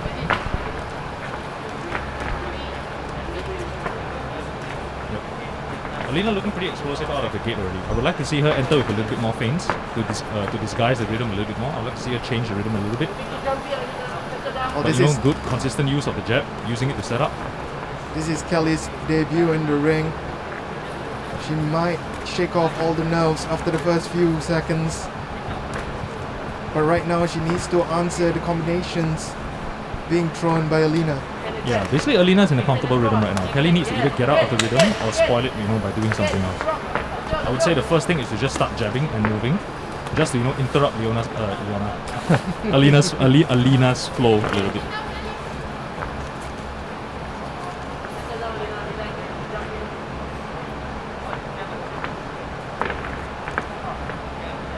Alina already feinting a little bit on her entries. That's pretty good. What you want to do with feints after, you know, having set up convincing feints, then what you want to do is to chain them together with your offense. So everything looks like it might be a feint, it might be an attack. As long as your opponent keeps guessing, you can throw the same punch again and again and it will land. Kelly now getting into her own rhythm. She's starting to throw a bit more. This is really encouraging signs from Kelly. I think she just started a little bit slow as she sort of gets used to the distance, used to the tempo, and then now she's getting it. Feet are crossing a little bit, but you know, it's her debut.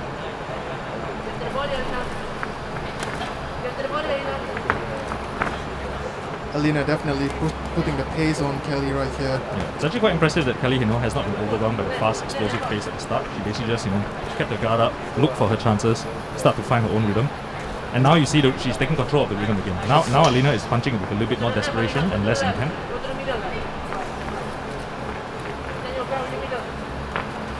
Alina finding a bit of trouble there when Kelly applies pressure on her and she has to fight on the back foot. Yeah.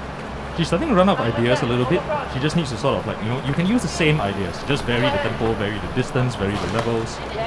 Very nice, stepping 1-2. She clearly has a speed and explosive advantage, the athletic advantage. I think Kelly's doing a pretty good job of, weathering the storm and just looking for her shots. Her guard is up, but she's looking. She's still throwing. She's just choosing when she throws. Yep. Her eyes are open. She's looking for openings. Oh, that was a good left there by Kelly. Yes. I think now she's found it. Basically, right, the gap in between Alina's jab and cross is the moment when Kelly throws her own jab. So that's the end of round 1 of bout number 10. The fight between Kelly Hammond from Spartans in the blue corner and Alina Poe of Legend Fight Sports in the red corner. Great start there by Alina, but Kelly, it's her debut, but she seems to have shaken off the nerves there towards the end of the round as she started coming on her own, started to pressure Alina. Alina was a bit of in a spot of border when she had to fight on the back foot. Yeah, usually, especially for newer fighters, the starting of the fight is the most tense, and people respond to tension in different ways. Sometimes when people are really tense, they throw a lot and as much as they can. Sometimes people, when they're tense, take a while to get started. Sort of after the first couple of minutes, when they sort of get into the fact that okay, here I am, I'm in a fight, I'm warmed up, let's go. Then you can sort of see the real shape of the fight start to unfold.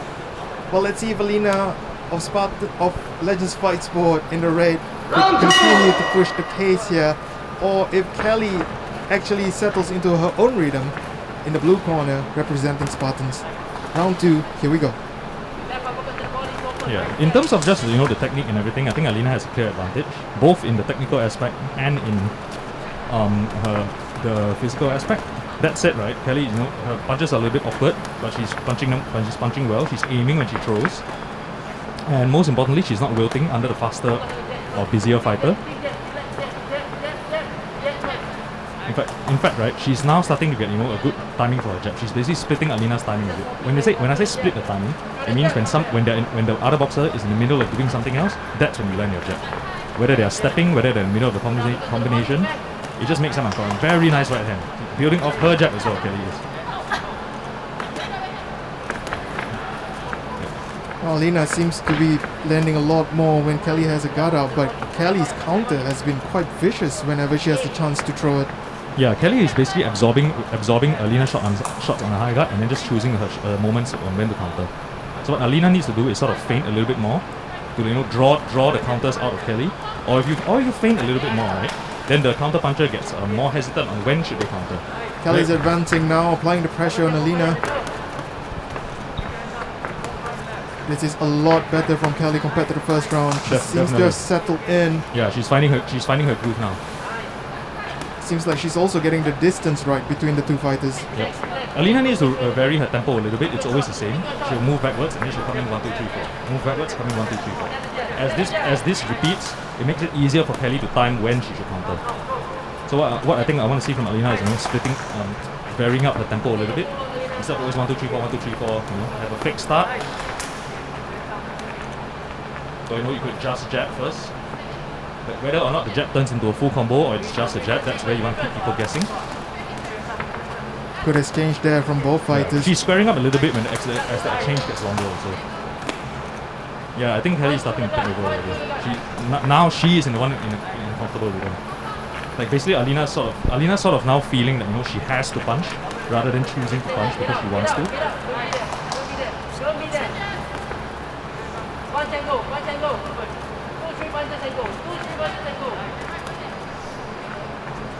Kelly's pushing the pace now. Alina's in a bad rhythm.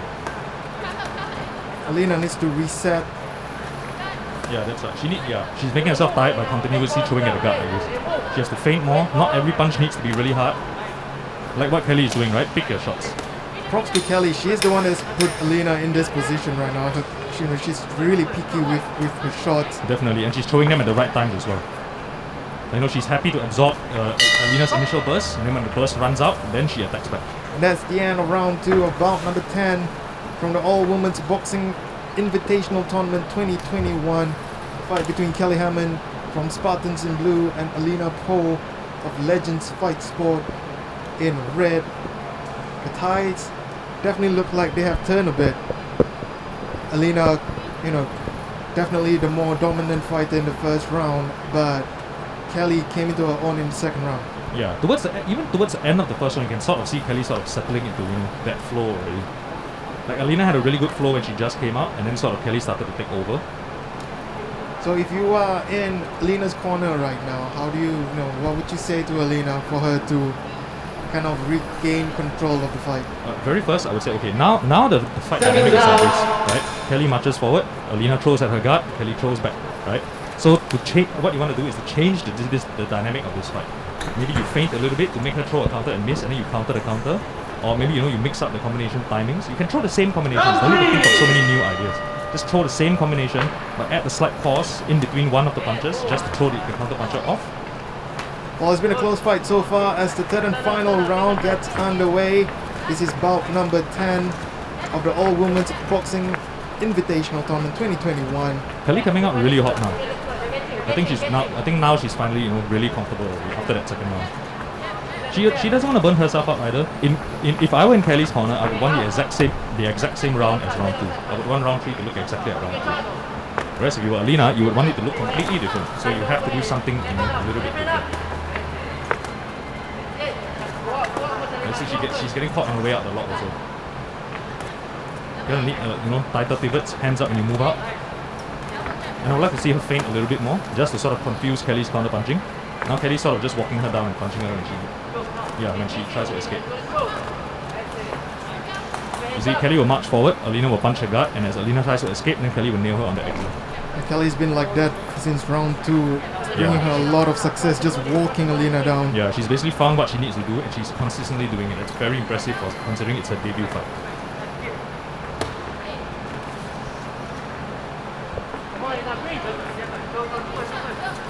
The pace slowing down a bit here as we enter the final round. Yeah. Sometimes the disadvantage of naturally explosive people is that they burn out the gas tank really quickly.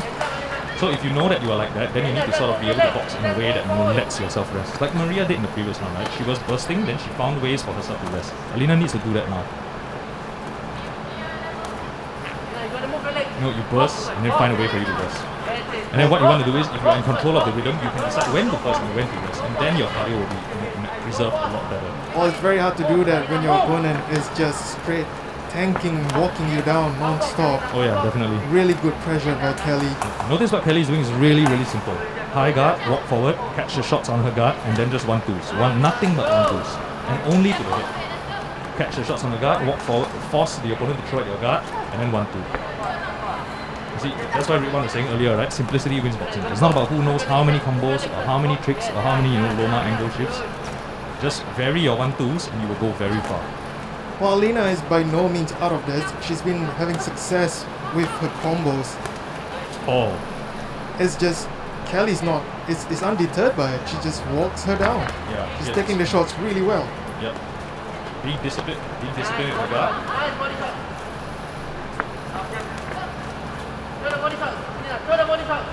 Yeah, I would like to see Kelly mix up her offense a little bit more, but at the same time, this is working for her. So, Last few moments of the fight, both girls showing a lot of heart here.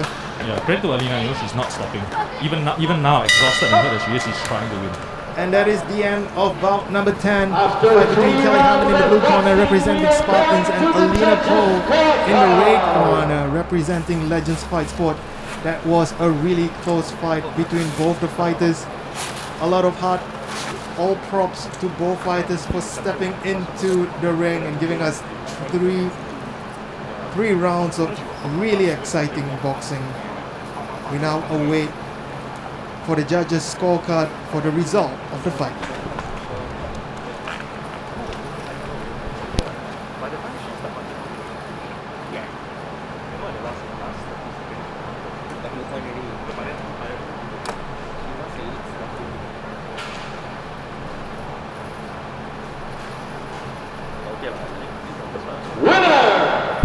By majority decision, red corner, Alina Cole. And confirmation of the results of that fight. Winner in the red corner, Alina Cole, getting the nod over Kelly Hammond there. But I have to say, both girls really fight their heart out, and it was a really, really close fight. You know, all props to Kelly. It's her debut, and Yeah, she definitely. performed really well there. Yeah, definitely. She got off to a rough start and then sort of figured out what she had to do. For Alina, I think she showed a lot of heart. She dominated the early proceedings, and it seems like she can only grow from here on out. You are watching the All Women's Boxing Invitational Tournament 2021 live here from Singapore. This event, the first ever of its kind, organized by the SG Women's Boxing Community, supported by the Singapore Boxing Federation. This broadcast is brought to you by Legends Fight Sport and Habit SG. We are moving on to the 11th fight of the afternoon. Now this one is a little special. This is in the Masters Catchweight category, which is 58 kg. And you've heard me right, Masters, so it means 2-minute rounds, 3 rounds. We are waiting for the fighters to get into the ring. We will have in the red corner Adriana Lopez dos Santos, and in the blue corner Katie Nobla of TJW Boxing Fitness. The Masters category, very, very interesting for both fighters. Just shows that age is no deterrence into stepping out of a comfort zone, trying something new. Fight number 11. There's a lot to admire between these two fighters right here as they move forward, take the steps into the ring. In the red corner, representing Augusta, Adriana. So walking into the ring now, Adriana Lopez dos Santos of Aries Fight Club, a very, very interesting fighter. She's actually a marine scientist and professor. This is the first time she's fighting and stepping into the ring, and she's actually from Brazil. And in the blue corner, The we have referee for this Katie bout, Nobla. Mr. Abdul Hamza. Judge number 1, Mr. This is her first Demirasai. ever sporting competition. She's making her debut. She's never even competed in school. Judge number 3, But you know, Mr. Gandhi. big step, getting outside of her comfort zone. She actually worked as a pastry chef for 5 years. She's from the Philippines. She's also based in Sydney, and she's actually flying back to Sydney tonight after her fight. So let's hope she goes back with maybe a bit more experience and maybe a win.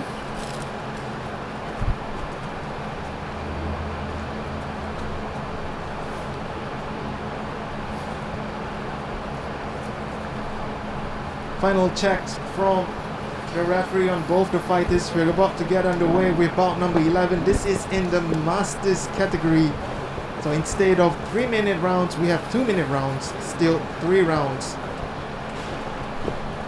In the red corner, we will have Adriana Lopez dos Santos of Aries Fight Club. And in the blue corner, we have Katie Nobla of TJW Boxing Fitness.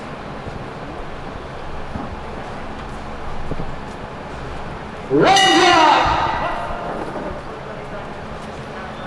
So round 1 now gets underway. Immediately a nice right hand by Adriana.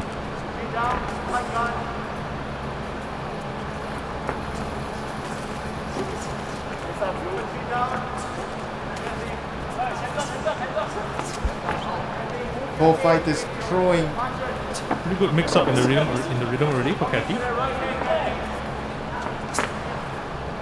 All that being said, I'd like to invite former Singaporean boxer, multi-time boxing world champion, back to the commentary booth. Mr. Muhammad the Chosen One Ridwan, glad to have you back. What's up, guys? I'm back. My job as tournament is over for today. 2 wins over 3. How does that feel? It's pretty good. Can do better.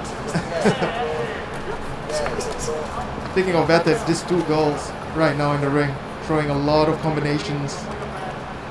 Really good start in the Masters category. Very nice. Kathy has been throwing quite a lot of 1-2s, just following up with a small hook after that. Now sometimes a lot of times when it comes to trickery in boxing, what you want to do is condition your opponent first, get them used to one thing, and then you change that thing. So you throw a bunch of 1-2s, they expect a bunch of 1-2s, and then you add something after that, or you add something before that. You can throw a double jab and another 2.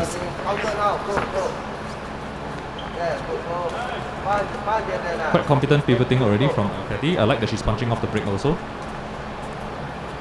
Kathy's going on really well. She goes in really well, but when she goes out, she's a bit careless sometimes. She's not defensively aware. It's a 2-minute round, right? So it's gonna be fast paced. Yep, in the this is Masters category, so it will be 2 3-minute rounds. And that is the end of round 1 in the Masters category of the fight between Adriana Lopez dos Santos in the red corner representing Aries Fight Club and Katie Nobla in the blue corner representing PJW Boxing Fitness. Masters category means that the ladies are of an older age, but as we have seen from the first round, they definitely do not lack in tenacity and also in technique. Definitely a close fight in the first round, guys.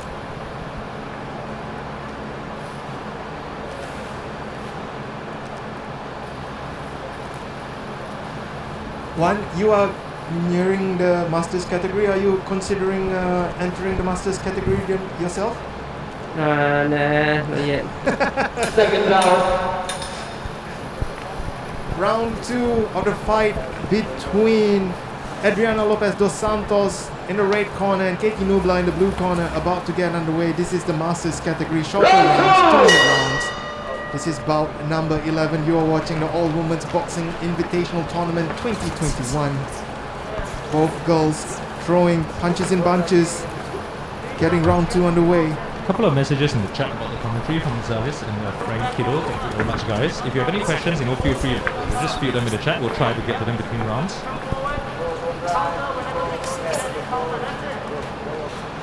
That's already better from Katie. You see, she throws her 1-2 and then she moves her head right after that proactively, whether a punch comes or not. Sometimes head movement doesn't mean making your opponent miss. It just means making it hard for them to even hit in the first place. When you're a moving target, sometimes your opponent is discouraged from throwing. Then it's the same. If they don't throw or if they miss, you still didn't get hit. Green Fiber asks who are the commentators. On the desk right now is Mohammed, the chosen one, obviously. And over here on the desk we have with me as a main host, Iman Abdugani, and myself, Brian Gunn. I am just a nerd watching boxing and talking to you guys.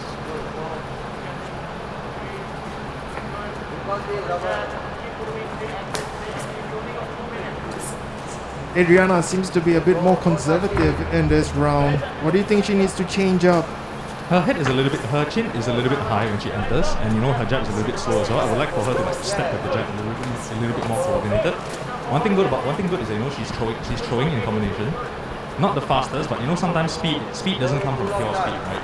Sometimes doing things a little bit slower can make yourself even harder to read. What she needs to do is start parrying some of those jabs. She's eating a lot of those on her way in. Katie's doing a good job of checking out after throwing her punches. I think Katie is very aware of her positioning. She knows she needs to be in the middle of the ring, and she knows when she feels the ropes behind her, she will walk forward or she will circle to the right or to the left and get back to positioning. I think that's a major point for her. Very nice. And that's the end of round number 2 of bout 11 here at the All Women's Boxing Invitational Tournament 2021. You're watching a Masters bout between Adriana Lopez dos Santos in the red corner and Katie Nobla in the blue corner. Ridwan, I want to ask you, Adriana looks a bit lost there in the second round. What do you think her corner needs to tell her in order to change her fortunes going into the last round? I mean, just looking at the fight, I think she needs to stand her ground, she needs to jab, she needs to force her power, she needs to make Katie think, make Katie doubt herself when she throws her own punches. Yep. Right now she's letting Katie sort of jab her out of position. So even though the jab doesn't land, it forces you to move and stand in a way that is not comfortable, that is not balanced, and then other stuff will land. Meanwhile, Katie's been doing a good job. She's being cornered by someone really experienced. He's a former national athlete. Pretty sure he knows exactly what Katie needs to do in order to win this fight right now. So round 3 underway of the fight between Adriana Lopez dos Santos in the red corner representing Aries Fight Club and Katie Nobla in the blue corner representing PJW Boxing Fitness. Let's see if Adriana has what it takes to change the rhythm of the fight. She's a bit behind here as compared to Katie. Yeah, Adriana's a little bit too eager to punch, so that's why she's kind of leaving herself open.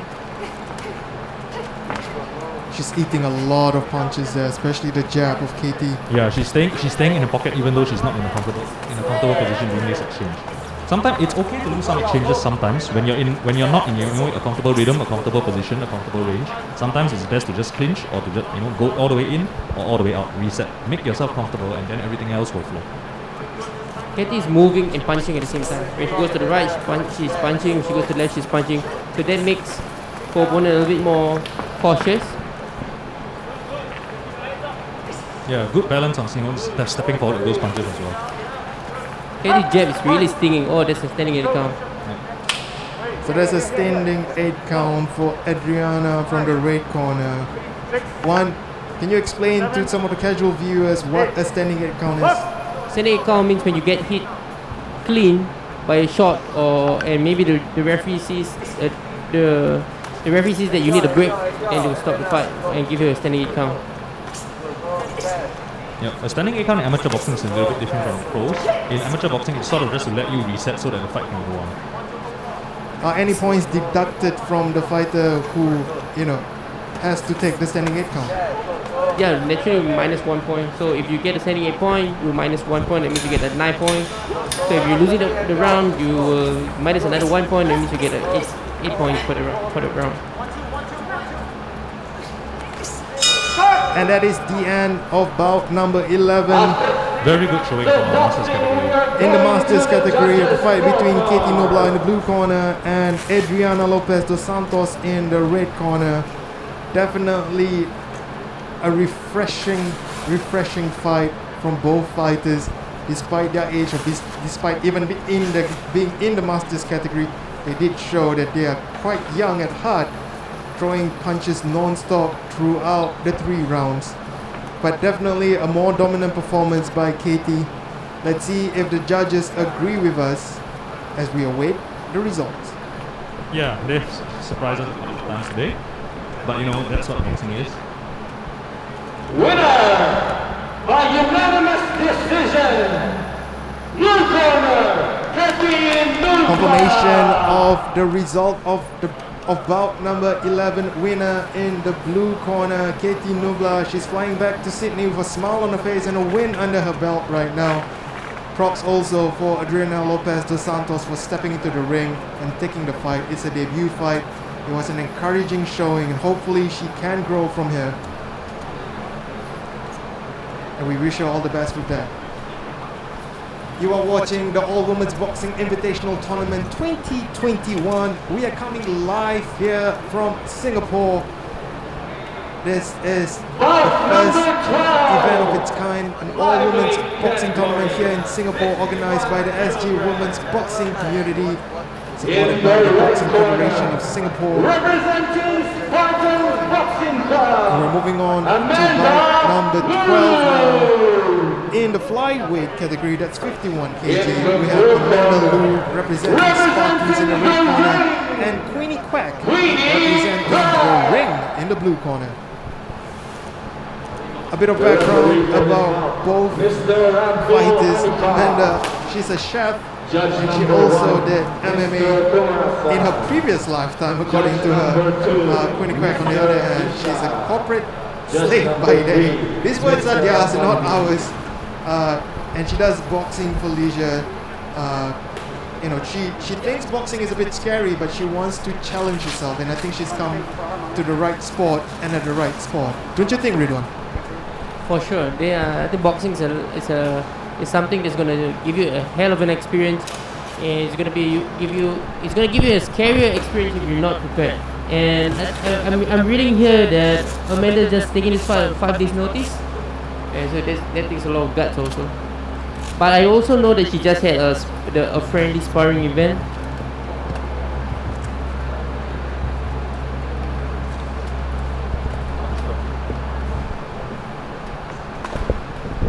Sorry for that technical difficulty that faced by Muhammad the Chosen One, Ridwan. We're preparing for bout number 12 here between Queenie Quack in the blue corner and also Amanda Liu in the red corner. Both fighters fighting in the flyweight category at 51 kg.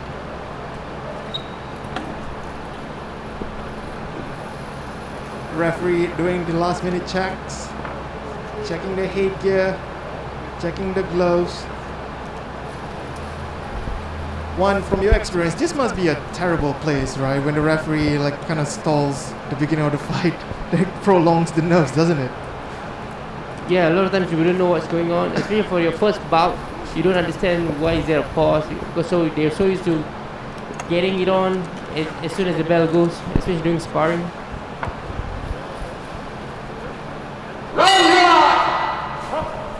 Here we go. Round 1, bout number 12. You're watching the All Women's Boxing Invitational Tournament 2021. You're witnessing the fight between Queenie Quack in the blue corner and Amanda Liu in the red corner. Now, so chat, I invite you guys to just sort of look and see like what style each fighter is, who wants to be moving forward, who is more comfortable inside or outside at range, and then we can see how they solve these individual stylistic problems as the fight goes on. Some comments in the chat about the commentary. Thank you very much, guys. Oh, hi. Thanks, man.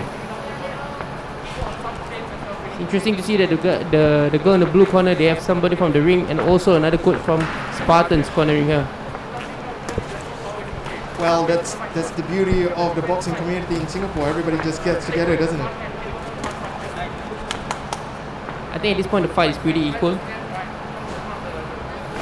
Early days, good movements from both fighters though. Yeah. At this point, Amanda is a little bit more grounded. Her weight is a little bit heavier. Usually, the more set your feet are, that means the more intention you have to punch.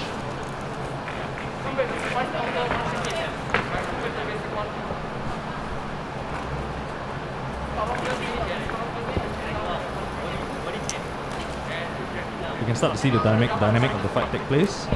So Queenie in the blue corner is preferring to fight at a longer range, probably because she's sort of feeling a bit of power from Amanda, so she's deciding, okay, this will be the smart way to approach it.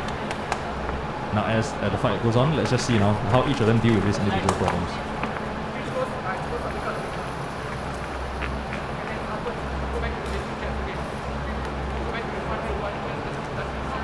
Green Fiber in the chat asked, how does one cope with a loss as an amateur? Got any thoughts to share on that?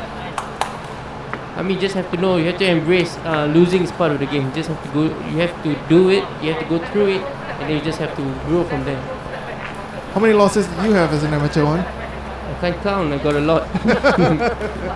I got 0. Both fighters still trying to judge the distance, trying to get their rhythms right. So I think no one is in control at this point of time. Yep, they're both still trying a few things, seeing what works. Yep, that was pretty good from Amanda. Jab low and then come on top high with the overhand right. Well, Amanda's confidence is growing after landing those 2 shots right now. You can see Queenie's a bit tentative, not really committing herself. Yep. Sometimes even just a threat of a punch can make your opponent more hesitant. If they feel something that nearly landed, and sometimes they might think, okay, I better not get hit by that. Which is why sometimes things like punching at the guard or just showing what punches you have, flashing them out. That's what your feints are for. Even these things can make an opponent hesitate, even though you haven't touched them yet. Well, that's the end of round number 1, 12th bout of the All Women's Boxing Invitational Tournament 2021. You're witnessing the fight between Amanda Liu of Spartans in the red corner and Queenie Quack of the ring in the blue corner. Towards the end of the first round, Amanda started to come into her own, guys.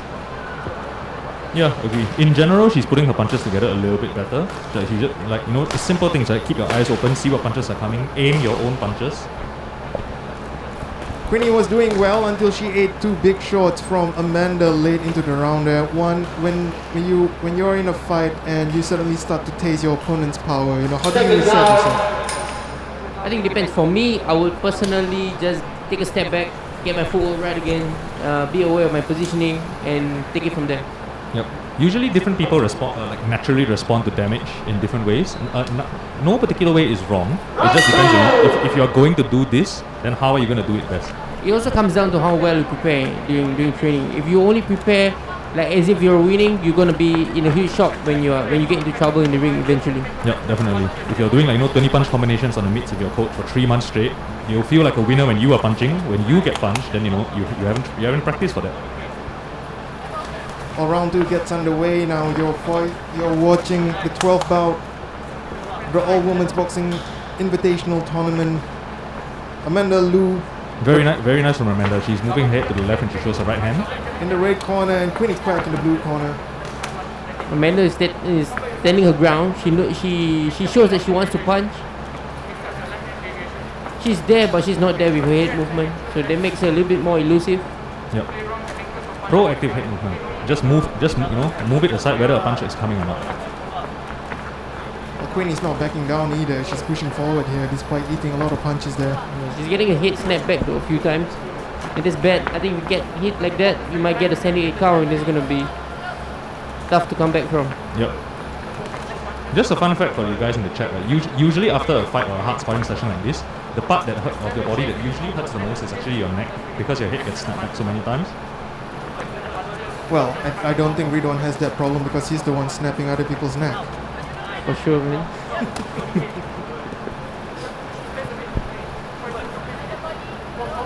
The Queenie's a bit lost right now. Yeah, she needs to find her bearings. She needs to know what she wants to do. She's adopting that open guard where she opens up her gloves when the punch comes. Like a bit of a Muay Thai style move. Yeah, correct. That's it. See, in Muay Thai sometimes you want to do that a little bit more because you want to catch kicks coming from the side. There's nothing wrong with that, but the thing is you cannot do that reflexively, because if you keep doing it as a habit, somebody's going to pick up on it and then exploit it in a different way. I think a fun fact that I want to bring out that Ridwan tried to bring up just now in the beginning of the fight is Amanda actually took this fight on 5 days notice. Doesn't look like it. Seems like she's really prepared for this. Yeah, she had a sparring event going on in her gym, I think, 1 or 2 weeks back. So she's quite ready, I believe. Well, right now she seems to be overwhelming Queenie. Queenie is just kind of passive right now, trying to figure out this puzzle. Yeah, Queenie is kind of running out of ideas already on how to enter, because when she does enter, her head gets snapped back from the jab. So one of the logical ways to think about it is okay, how can I enter and not get her head snapped back by the jab? You can sort of put your right hand up to go and catch it and parry it. You can sort of force her to jab when she's not ready so that you can enter after that. You can come in low, you can come in from the side. Queenie's just relying on one punch coming in. And when she gets replied with Amanda's punches, she just stops and resets and she couldn't continue. It's always the same pattern all the time for the whole 3 minutes. One punch in, one punch out. And that's the end of round number 2 of bout 12 here at the All Women's Boxing Invitational Tournament 2021. You're witnessing the fight between Amanda Liu representing Spartans in the red corner and Queenie Quack representing the ring in the blue corner. Guys, Queenie seems a bit lost, but this is a learning experience more than anything else. All props to her for stepping into the ring. She still has one more round to go to prove that she could turn the tides here, but it seems like she needs to change a lot of things in order to regain control of the fight. Oh yeah, definitely. I think this is a great learning experience. I won't say she has no ideas. It's more of whatever she has been practicing, right? She's probably having trouble executing them now because of Amanda's stiff and consistent jab. So maybe when she gets back to the gym on Monday, and one of the things to work on is how can I pull off this combination when there's a jab coming over here? Do I move my head? Do I parry first? Do I force her to throw the jab first and miss and then go in? Round 3! Well, Queenie has 3 minutes to turn the tides here. Amanda looking very comfortable. Third and final round of bout number 12 on the way.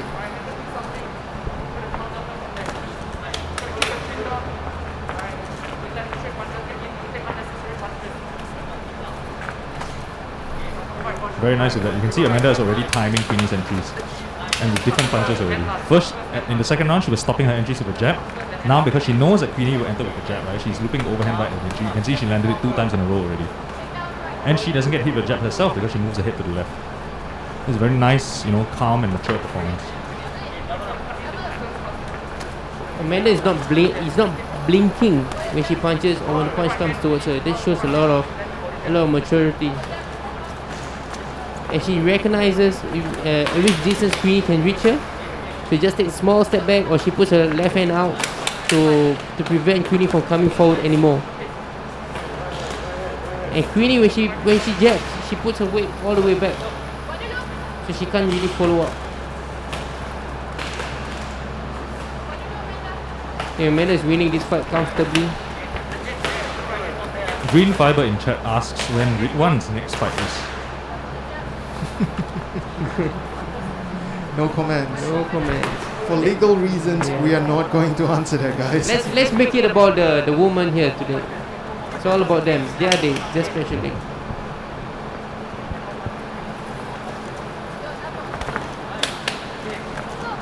Oh, made a good overhand right there. Yep. Notice she didn't she didn't totally sell out on it. She's not throwing it with a lot of power. She's just making sure that it lands consistently. Now, despite the dominance by Amanda, all props to Queenie. She has not backed down from this challenge at all. She's keep on going forward. You know, despite not having the better of the exchanges, I think that itself is something really positive that she can take away from this. Oh yeah, definitely. She's still trying. She's still trying, no doubt. And I think some of the bad habits are at least obvious, so that you know what to work on when you're back in the gym next week. And this is what is important about this kind of invitational tournaments that we have, like such as this one. It provides, fighters with a platform to actually test what they've been training to grow and get experience in the ring. How important are events like this, man? Very important, because these such events is like a benchmark. If you can't conquer yourself, you can't win against yourself in these such small events, when you go to the big events, you're just gonna be you're gonna fall because of the pressure.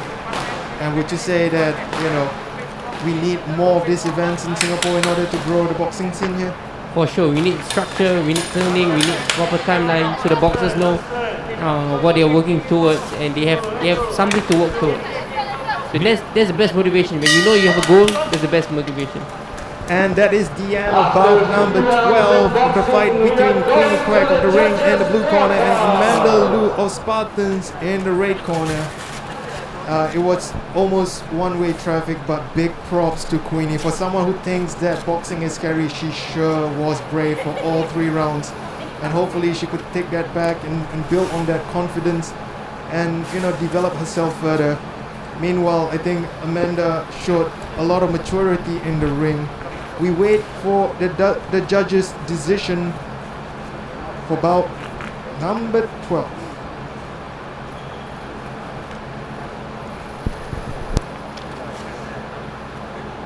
Winner by unanimous decision, red corner, Amanda Liu. Confirmation of the result of bout number 12. Amanda Liu of Spartans taking the win there over Queenie Quack of the ring. Both fighters showed really good heart, really good technique. But Amanda was dominant at the end of the day. Now, one of you in the chat asked us to elaborate on the winning decisions. Example, majority, split, unanimous decisions to the viewers. I'm going to pass it to our resident boxing nerd to answer that for you. Alright, so in the context of having 3 judges here, a majority decision is when, let's say 2 judges score it for blue and 1 judge scores it a draw. A split is when 2 judges score it for blue and 1 judge scores it for red, for example. So that means they have different opinions on the winners. Whereas majority is that everybody agrees one guy won, but one of the scores was a draw. And unanimous is everybody agrees that they win. Flyweight category. Well, I hope that answers your question, Mince Togan. Thank you very much, Brian. You are our walking boxing library, and glad you came to form when there was a requirement there. We're moving on to bout 13 here at the All Women's Boxing Invitational Tournament 2021, organized by SG Women's Boxing Community, supported by Singapore Boxing Federation. We're about to witness bout number 13. In the red corner, we have Amanda Suzumi from Elevate Fight Club. And in the blue corner, we have Crystal Lin of Spartans. Mr. Isha. Judge number 3, Mr. Abdul Hamid. Interesting background about both fighters. Amanda has been training 3 times a day to get ready for this fight. The key for her would be keeping her composure, according to her coach Sam. Meanwhile, Crystal, she's actually a business development. She works in business development, and she's been having an interest in martial arts since young. Only tried boxing in 2019. We've seen a few of those. today. People who just picked up boxing, but definitely they have been surprising us with their level of boxing. Final checks from the referee as we prepare for bout number 13. Amanda Suzume of Elevate Fight Club in the red corner, Crystal Lin of Spartans in the blue corner. We're set for three 3-minute rounds. You are watching the All Women's Boxing Invitational Tournament 2021 live here from Singapore. Round one!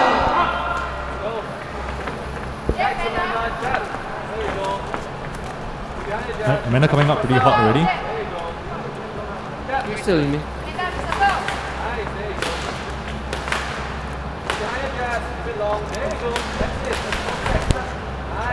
Amanda's found like her range of the jab pretty good already. I would like her to keep her chin down a little bit more.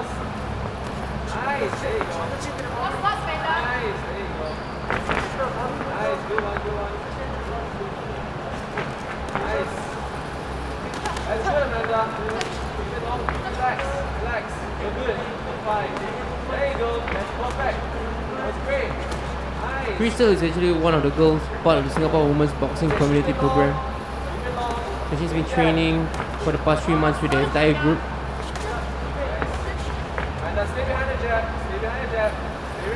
Yeah, Amanda's one finding a range of the jab already. You can tell Crystal's trying to get it back. Amanda's hook, her lead hook is a threat right now. She's so comfortable throwing that hook, and that makes Crystal very cautious when she wants to throw her own punches. What do you think Crystal can do to overcome that one? She either walks forward, keep on a tight guard, and counter Amanda when she's throwing the wide hooks.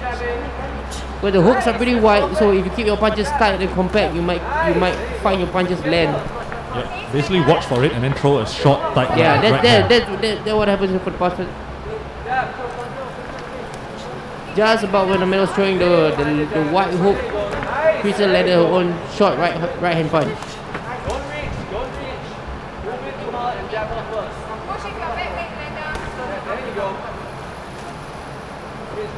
Crystal isn't exactly forcing the action, she's just going with the flow. Yeah, the problem now is that the flow is largely dictated by Amanda, so she's getting to choose when the exchanges happen. There you go, that's good. That's good. Nice. That's perfect. I like to see that good use of the jab to cover the distance. Sometimes if after you double jab and you're still not in range, just throw one more, two more. Stay relaxed. There you go. Spin, jab, jab. Crystal is sort of letting herself get stuck in the corner over here. She needs to move. Very good decision to advance like that. Just needs to start finding her range of the jab a little bit more. Right now she's a little bit overextending. Seems like the girls are pacing themselves as compared to other fights. The tempo they're dropping a bit. Good level change there. Yeah. Simple stuff. It's just it's a 1-2-3 combo basic. Just that the 2 is to the body instead of the hip. Last few moments of the first round.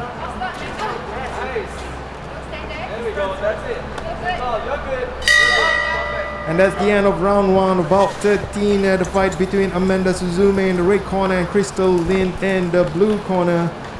Guys, what do you like about the fight so far? I actually really like that last punch, that very wide, like Soviet style hook that Amanda threw, as on her way out. I like that it's not reckless aggression. It's tactical. It's thought of. It's careful. It's carefully planned.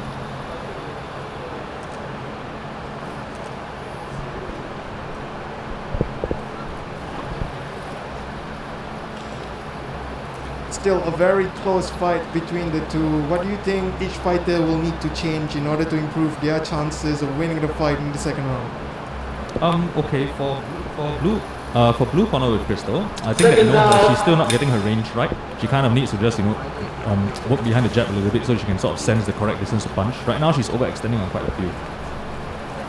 Juan, what about you? What do you think both fighters need to do? I think they just need to make sure the punches land on each other's faces.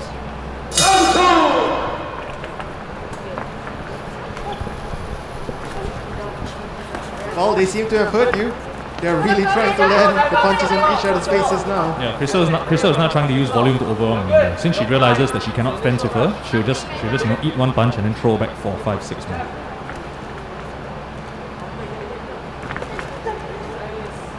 Amanda really going to the well with that 1, 2, 3 combo with the 2 to the body.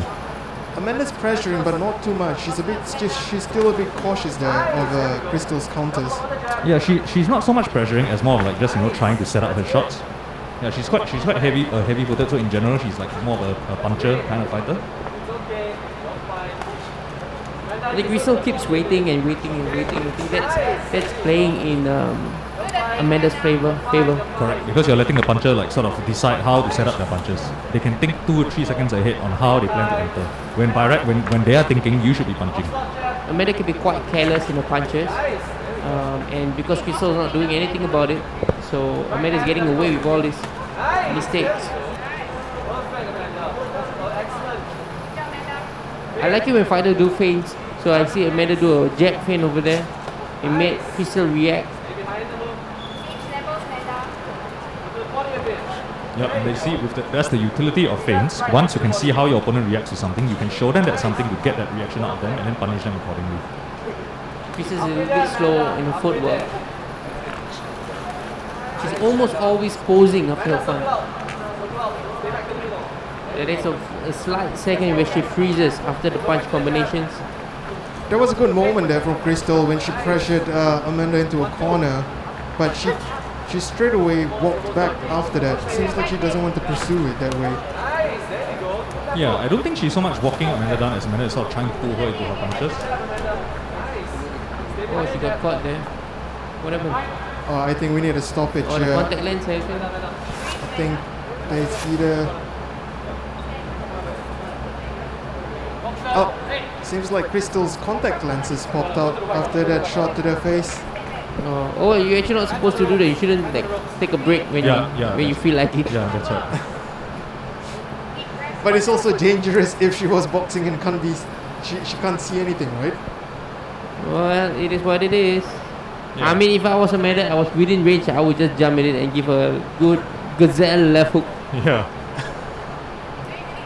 Part of the game. I'm glad that you are not taking part in this one. You protect yourself at all times. This is about the ladies. They should be given a chance to shine. They would shine more if they throw that gazelle left hook. Yeah, definitely. Oh, that's a nice one. Yeah. Amanda seems to have taken that cue to pressure Crystal a bit more. Yeah. They landed 3 left hooks in a row. Crystal is answering back also. She's Yeah. not giving in for sure. She's showing a lot of heart for sure. But at this level, I think you need some level of skill to back up, to make your opponent back up. I mean, Yeah, we've seen quite, so far. I don't think we've seen anybody lacking heart at all. It's just that sometimes like the will have to translate into some skill, so that you can do something with that heart. That heart can translate into an actionable result. I feel, which I might be wrong, I think Crystal is struggling a little bit with her stamina, so she's trying to save her stamina for the third round. So I hope she's gonna pick it up in the third round and she's got to do a lot more work by then. Yeah, she actually had her best moments when she throws long combinations. That just kind of pushes Amanda back. And that is the end of round number 2 of bout 13 here at the All Women's Boxing Invitational Tournament 2021. The fight between Crystal in the blue corner and Amanda Suzumi in the red corner. Amanda taking charge of this fight. What has she done right so far, guys? In general, I think she's picking her shots pretty well. She's not throwing a huge variety of shots, but she keeps going back to the ones that work.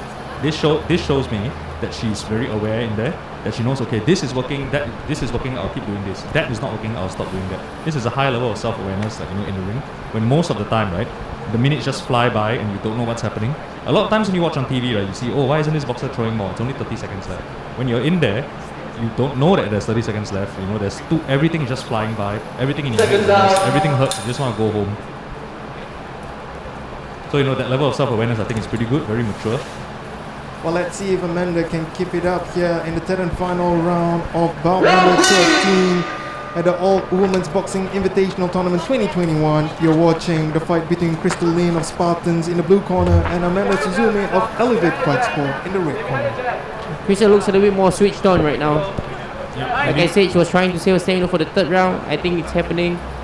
or she gets a little bit more rest right here because they're gonna adjust her hair.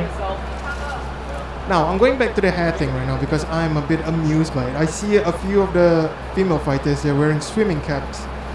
Yeah, correct. Basically, the rule is that it's not supposed to be dangling out. So if they tie it up in a ponytail, you have to sort of fold it into the top flap of the headgear. So that's why actually some people just wear swimming caps so they don't need to deal with it. That seems to be the best solution for it. Maybe they should implement that for everyone. Oh yeah, in general, yeah. I mean, it happens with men also. Remember Paul Malignaggi sort of had to have his hair cut in the middle of that fight. Oh yeah. But you know, at least most of the ladies here look nice with their long hair. I don't think Paulie did. Some would say the same for Ridwan's current hairstyle. Enjoy it while it lasts. Oh, Amanda got caught there. She got careless with that white leading hook. Yeah. A bit complacent because you know it's been landing with impunity most of the time already. Just that you know I think she's forgetting that it landed because she did some clever things to set it up. But when she throws it naked like this, then you know she'll get countered by a short right hand inside. I really like Crystal jab when she dedicated herself to throw a proper jab. Yeah, when she commits to that jab, it's actually pretty good. And she steps with it also, just like that.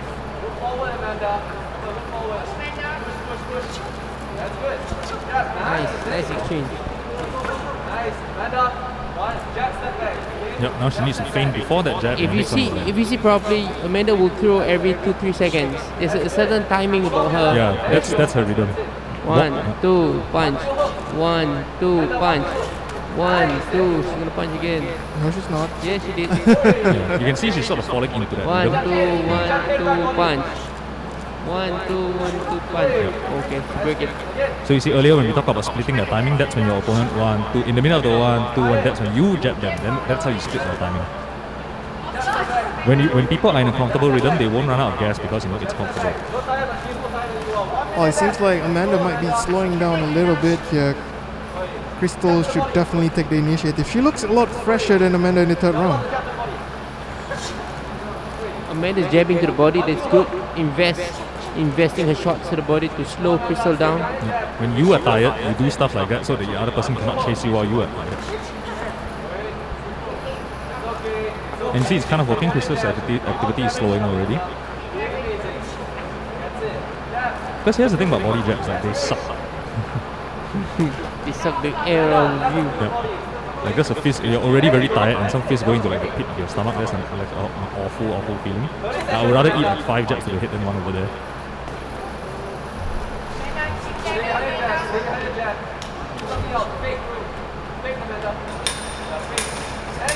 Last 10 seconds here.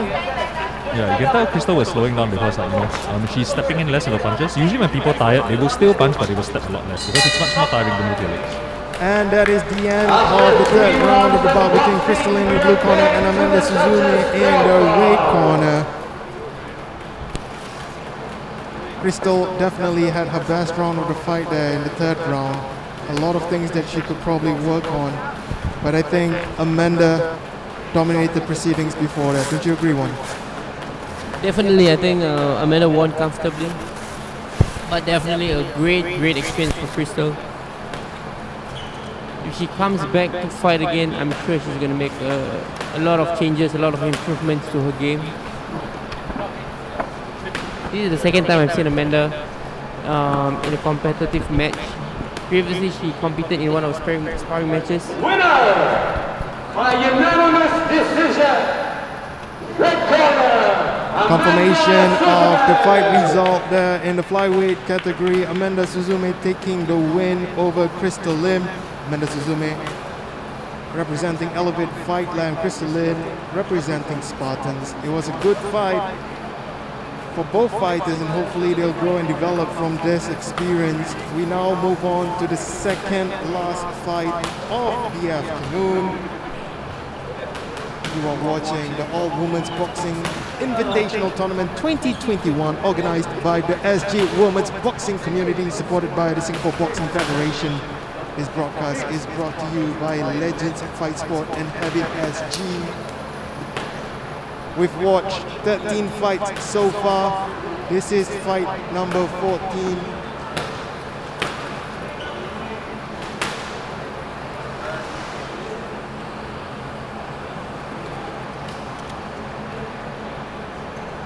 We're preparing for both fighters to walk in. Pang Qingyan of the ring in the red corner and Wan Chi of Sabah in the blue corner. This fight is going to take place in the flyweight category, that's 51 kg. What can you tell us about both fighters? I think it's going to be a high-level skill bout because I think both boxers are experienced. They've been boxing for a few years, and it's going to be interesting to see the skills, the speed, the intensity that they're going to bring in a few minutes. Right now, I think both of them are very confident that they're going to go off with the ring, go off with a win. So this is going to make the fight really, really, really interesting. Qingyan has been boxing since she's 20 years old. She works as a paramedic, and on the other hand, Wan Chi, this is her 6th amateur fight. Both fighters definitely do not lack experience, and as one said, we are in for a treat here. Final checks from the ref. Wan Chi in the blue corner, Qingyan in the red corner. First of 3 rounds, bout number 14. You're watching the All Women's Boxing Invitational Tournament 2021. The first event of its kind here in Singapore, where the women take control. And there's been 13 great fights so far. We're scheduled for 15. This is bout number 14. Round 1. Wan Chi in the blue, Qingyan in the red. Here we go.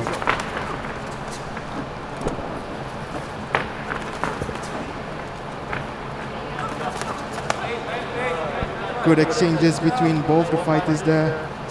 Right now you can see that Wan Chi is trying to make a statement and try to stand his ground. She threw a little bit more harder punches there.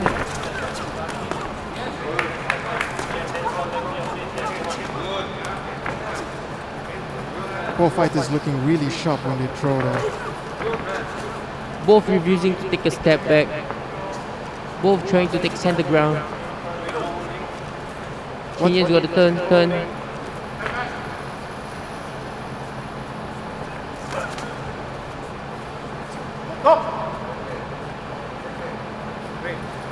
Wan Chi fights with an attitude like as if she doesn't want to be here. That's one thing that I noticed.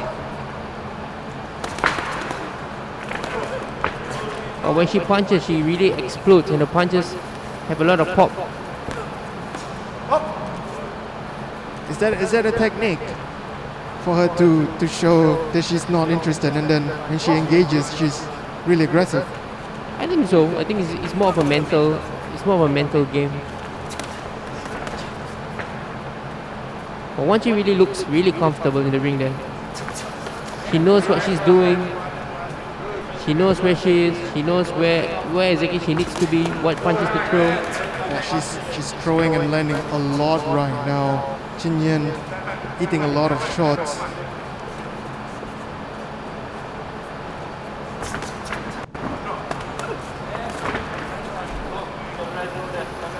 Qingyan started well there, but it seems like she slowed down a bit after tasting a few shots from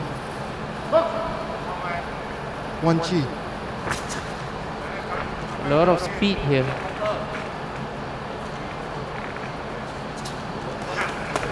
Nice power there from Wan Chi. She definitely has shown that she's the one with the more power in the punches. The question is, can she keep up this pace? It's been quite... You see her posture, she looks like she can't be bothered. Well, it's working right now, so why change?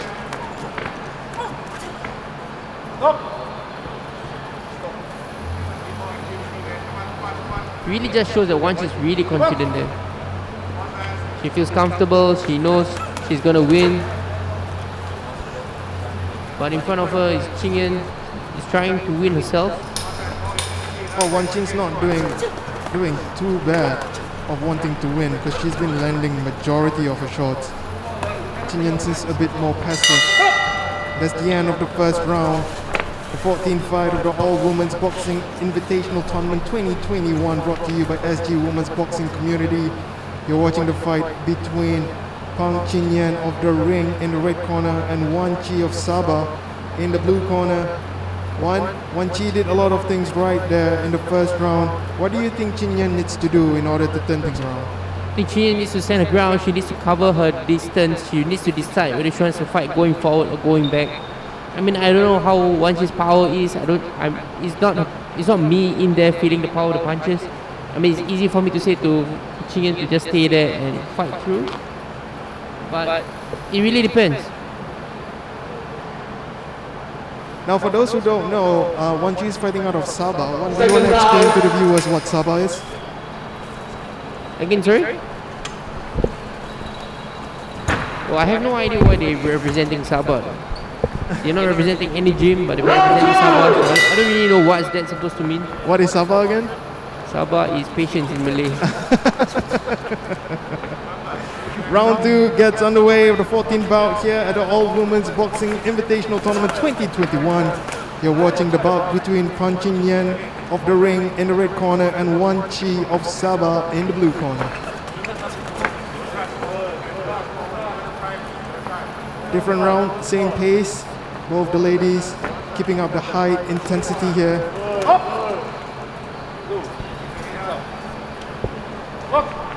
The referee stepping in there. What do you think that was for one? Sometimes I don't know why the referee comes in. It breaks the rhythm of the fight. You know, once she's getting really focused now, she's not showing her lazy attitude now. I'm not saying that she's lazy. Oh, there she goes again. Look, whatever she's doing, it's working. Yeah, she's showing that now she's focused, she's comfortable. She's settling into a rhythm. That's for sure.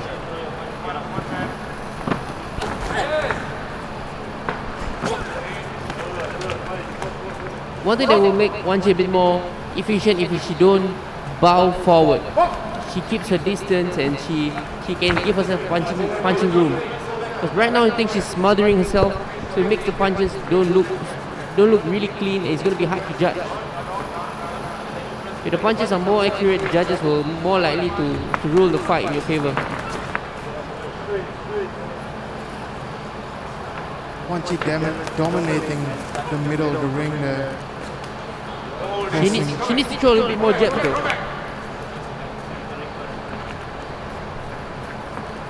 Wan Chi needs to throw a little bit more jab because she's just relying on her combinations right now. Chin Yan's got to punch and move.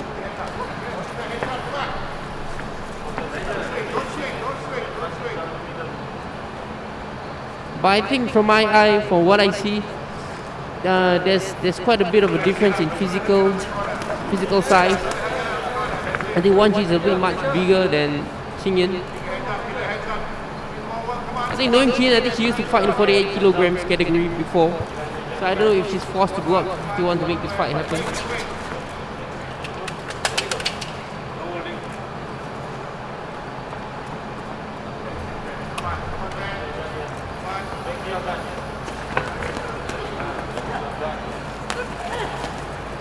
Wan Chi is just throwing combinations comfortably. She might not even be planning what she's going to throw, but because she's not getting any punches back, so she just gets too comfortable. Well, she's definitely controlling traffic right now, with Chin Yan not really replying to any of Wan Chi's combination as round number 2 comes to a close. This is bout number 14. In the flyweight category, you're watching the All Women's Boxing Invitational Tournament 2021. Wan Chi asserting her dominance right there. Chin Yan not really replying at all. Now let's take the point of view from Wan Chi's corner. You know what do you think her corner is telling her to maintain this pace right now? I think they're gonna tell her to maintain the intensity, fight the fast-paced fight, because that's the rhythm where Wan Chi is excelling in and Chin Yan is struggling with. So I think they're gonna force the pace, they're gonna push the pace forward. Seconds out. Well, let's see if she can maintain a level of productivity as we prepare for the third round here of bout number 14. All Women's Boxing Invitational Tournament 2021. You're watching the fight between Pan Chin Yan of the ring in the red corner and Wan Chi of Sabah in the blue corner.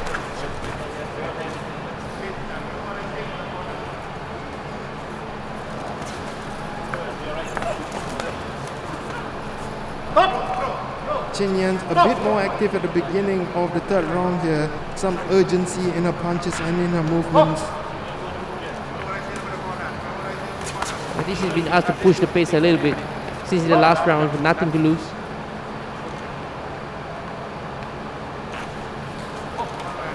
I think Chen Yan does well with that space in between her and the opponent, but because once she just rushes in, so that forces her to work when she doesn't want to, so that makes it difficult for Chen Yan to find her rhythm, her pace, and she ends up hugging, clinching, and that doesn't look really good for the judges.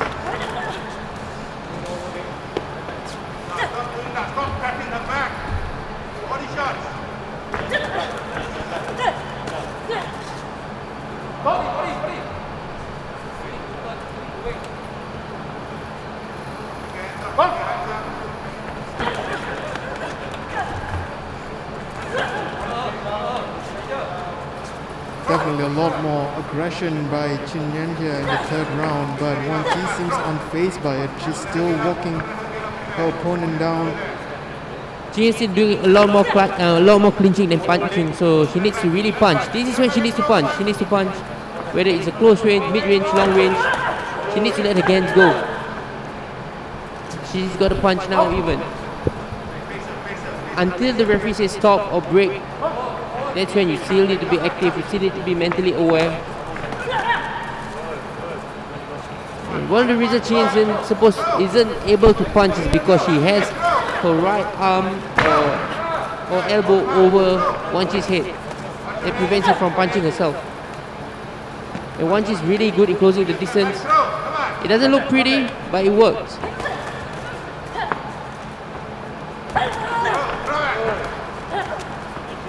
She is getting her head snapped back a few times now. Wan Qi is just doing a lot of clinching because he knows Chen Yan can't do anything much on the inside. What can you do when somebody clinches you like that? Break away from the clinch, push the opponent to the side and keep punching. So make sure your hands are in between you and your opponent, so it leaves some space in between for you to throw some short punches on the inside.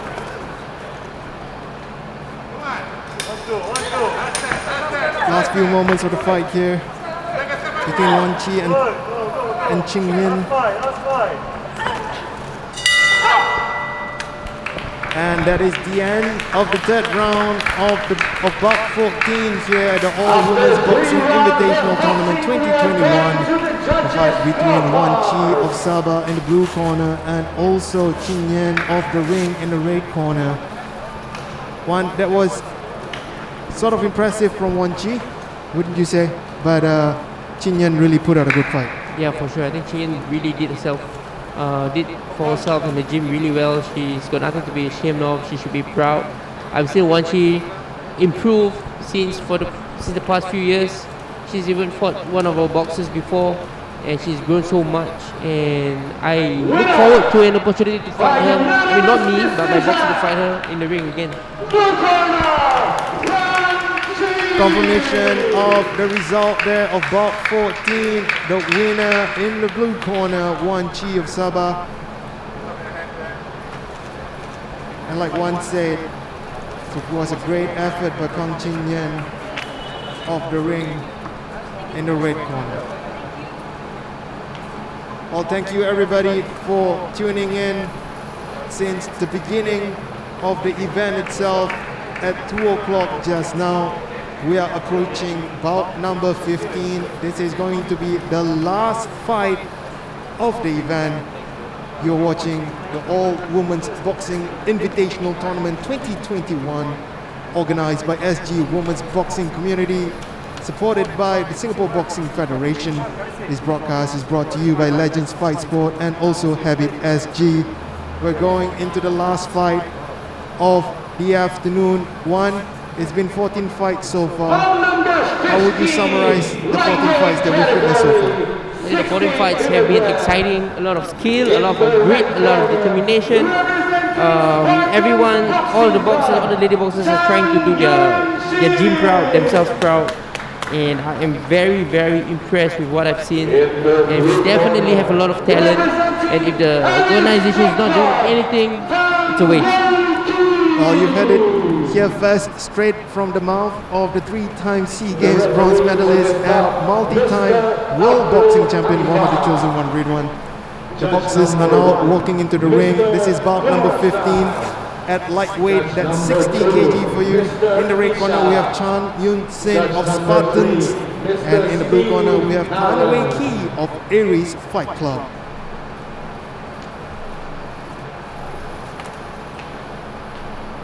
A little background about both fighters. In the red corner, Chan Yun Sin. She's a polytechnic student, started boxing in 2018. And she'll be looking to make her mark here at the All Women's Boxing Invitational Tournament 2021. Meanwhile, in the blue corner, Tan Wei Ki. This is her first fight. She's very, very young. She's a JC student. But she did Taekwondo in school. Let's see if that experience in another martial arts translates in her debut fight here at the All Women's Boxing Invitational Tournament 2021. This is the last and the final fight of the afternoon. It's been a blast, so let's hope we can end it with a bang.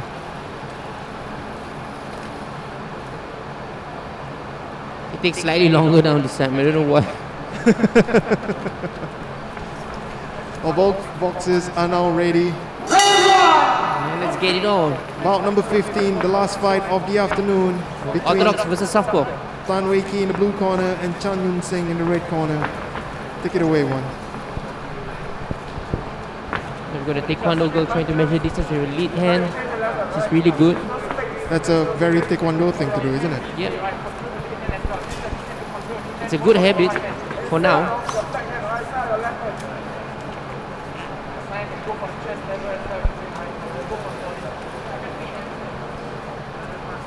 We haven't seen a lot of this here today, the fight between the Southpaw and Orthodox stance. One, what are the main differences that you need to look out for when you are an Orthodox fighter fighting a Southpaw fighter? If I'm fighting a Southpaw fighter, I'm going to see how they place their hands, whether it's going to be the high guard position or relaxed guard position, whether they're a counter puncher, whether they are aggressive, whether they are brawler. See what they like to do. Like right now, when we see Chan Yun Sin, she's more comfortable coming forward. And we have Tan Wei Ki trying to outbox. And when you find an Orthodox, when an Orthodox and a Southpaw fight each other, it's quite common that you're going to be stepping on each other's lead foot.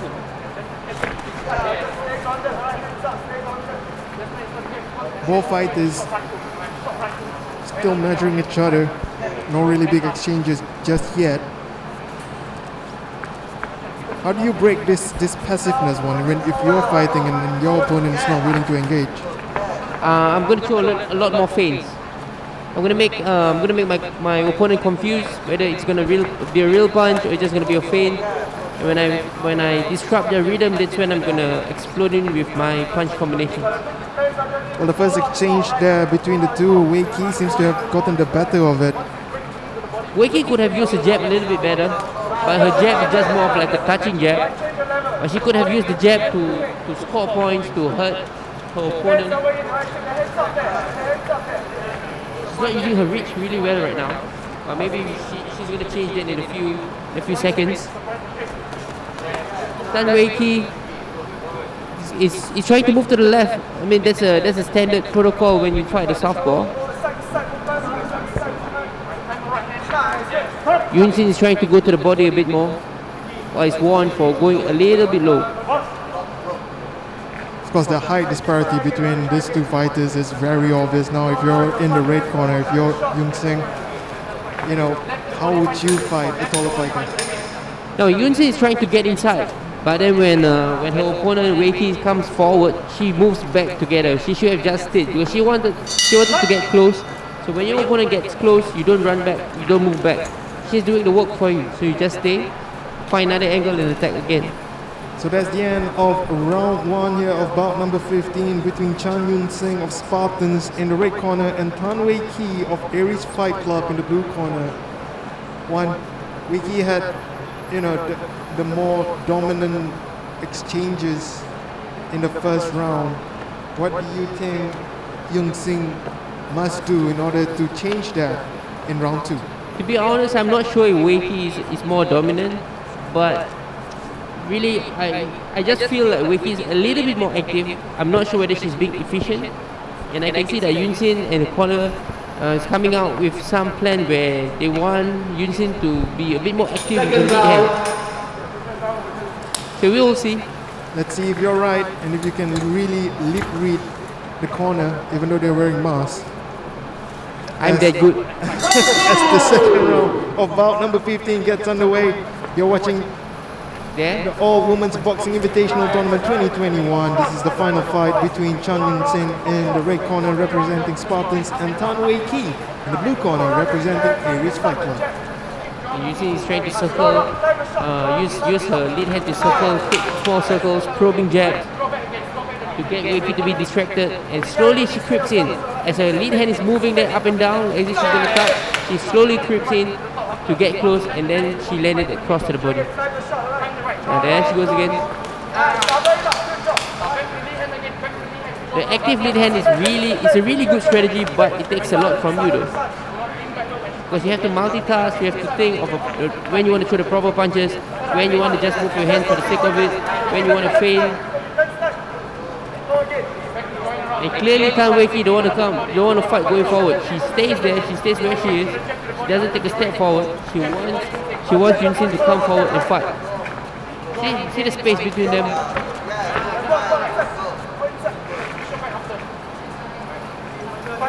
So Yunsin has to force the action. Wei Ki is the one reacting and throwing counters. The active lead hand is really good from Yunsin. Seems to open up her way to get inside there. As she used the lead hand to blind her opponent. While the opponent is very focused on that lead hand, she starts to throw the rear hand punches, or her legs start to go in closer to the opponent to throw the shots to the body. Nice shot there from Wei Ki as she circles around on the outside of Yunsin's jab. Wei Ki has got her left foot, her lead foot outside of Yunsin's lead foot. So that gives her space to move to the side, to the left.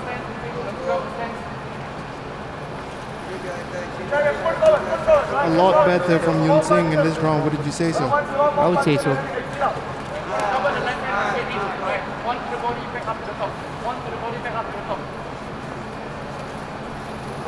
I think Wei Ki got a punch. She cannot just react to everything that Yunsin does. It makes her look a bit more too passive, and she looks too defensive. So to get the eyes of the judges, to get the judges to rule the fight in your favor, you need to force the action. How important is that in amateur boxing to be forcing the action? It seems like you are the one taking initiative in the eyes of the judges. It's very important because it shows that you are in control, but at the same time you need to show that you're efficient. Because there's no point if you back someone up but then you're not punching. You need to show the willingness to engage. Now that's the end of round number 2, bout number 15 here at the All Women's Boxing Invitational Tournament 2021 organized by SG Women's Boxing Community. You're watching the fight between Chan Yun-sin of Spartans in the red corner and Tan Wei Ki of Aries Fight Club in the blue corner. Definitely a better round there from Yun-sin. She started using that lead hand of hers and then going inside a bit more. Now I think the ball's in Wei Ki's court. How do you think she should answer in the third and final round? I think Wei Ki got a bit of one to finish the combinations, to finish the counters. So when Yunsin punches, she needs to take a small step back and she finishes the combination. So it will seem to the judges that Wei Ki is in control, but of course she needs to make sure the punches land. Well, let's see if she can do that as we enter the final round of the day. The final round of the day, the third and final round of this fight. You're watching the All Women's Boxing Invitational Tournament 2021. You're watching the fight between Chan Yun-sin in the red corner and Tan Wei Ki in the blue corner. Carry on, one. Well, that's a nice right hand by Wei Ki. A standard protocol where you fight the southpaw. There's another good right hand. Two good right hands by Wei Qi, definitely getting the eyes for the judges for this round. As for now, Wei Qi needs to align her right hand, her right fist in line with Yun Sin's face, and just let the right hand go. So she should touch, and punch. And now she changes it to an uppercut to make it a little bit more tricky for her opponent Yun Sin. So we have a question from one of our viewers here in the chat. Moon, Me, and Me is asking, which way do you think the judges have it scored right now? I think right now they're having it for blue. So that's Wei Qi Wei Qi, yes. from Aries Fight Club. Well, she definitely came out the more aggressive one in the third round. But Yun Sin is by no means out of it just yet. Yep. Yun Sin is very determined right now. She needs to impose her will right now. She needs to go win. She's got nothing to lose. So instead of waiting now, she needs to punch. She needs to make sure she's always in contact, always in range with her opponent. Make her opponent uncomfortable. She needs to slip the right hand and counter with her own left cross. Wei Qi is using her footwork really good. Lateral movements that makes it difficult for Yun Sin to catch her in a stationary position. Oh, there was a good little good eye, man. You learned something, finally. I tried. Last few moments of the fight. Oh, nice there by Wei Qi, not backing up.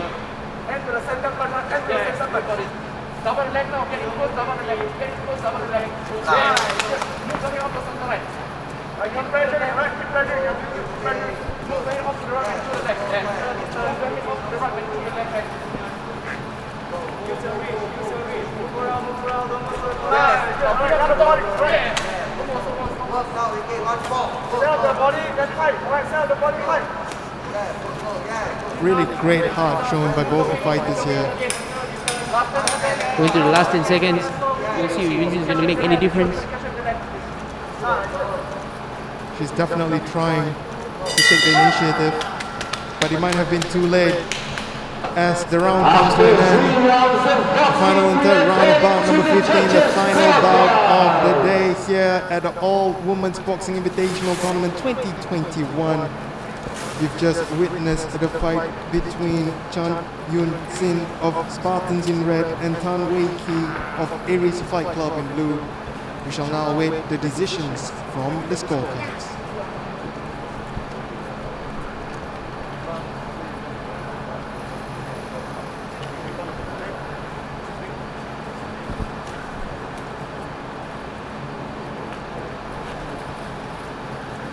Who do you think takes it, man?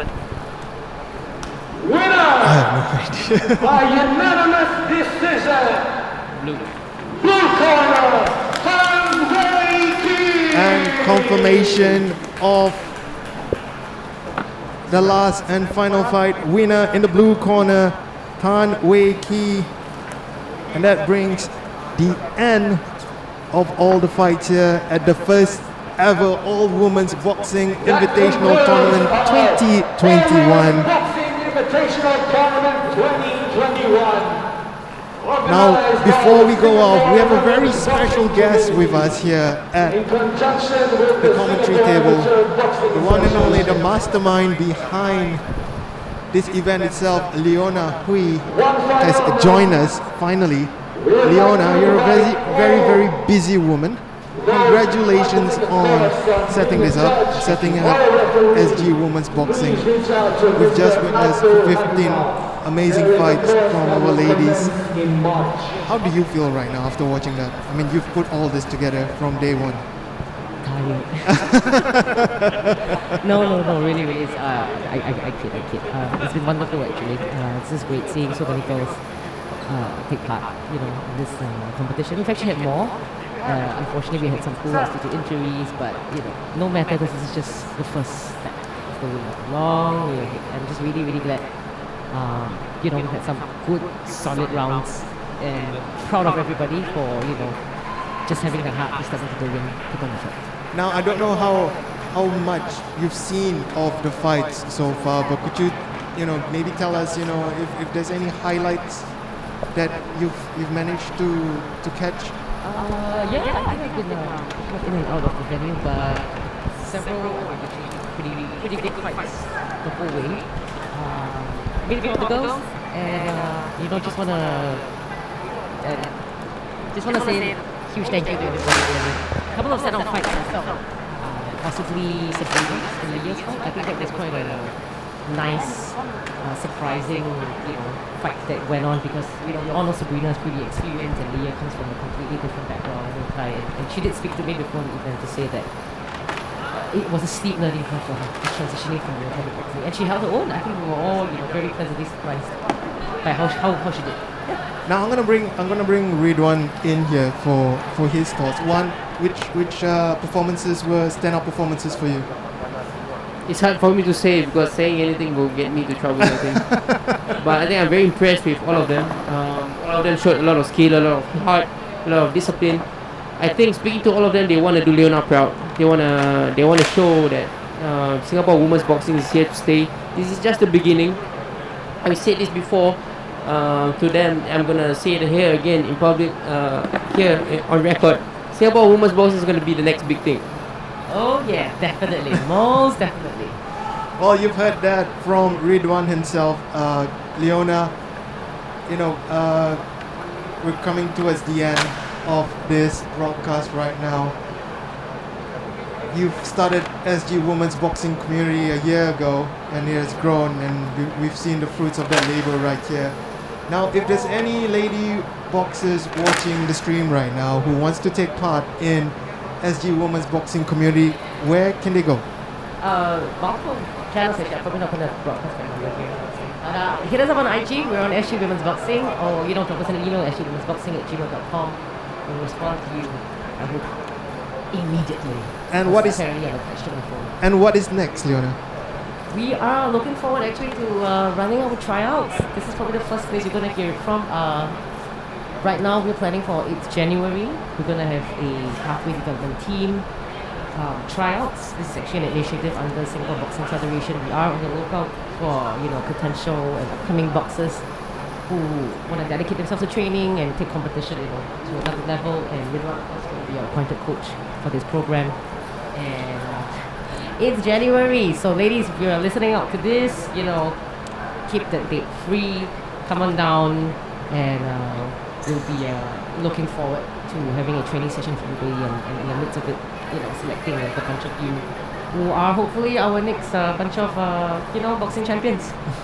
Well, thank you so much, Leona, and congrats again on running this successful program and also running a very, very good tournament here today. It's the first all-women's boxing invitational tournament organized by your own organization, the Singapore Women's Boxing Community, supported by the Singapore Boxing Federation. The broadcast here is brought to you by Legends Fight Sports and also Habit SG. Thank you so much for everybody who has been tuning in right from the beginning. We're streaming for over almost 4.5 hours now. You've witnessed history in the making. This is the first ever all-women's boxing invitational tournament here in Singapore. We hope you've enjoyed yourself. Keep on watching this space for more boxing tournaments, more boxing streams, and just from me here at the commentary team, it's been a pleasure. The girls came out and they made their point. They took over the stage here. Thank you so much for watching. This is goodbye.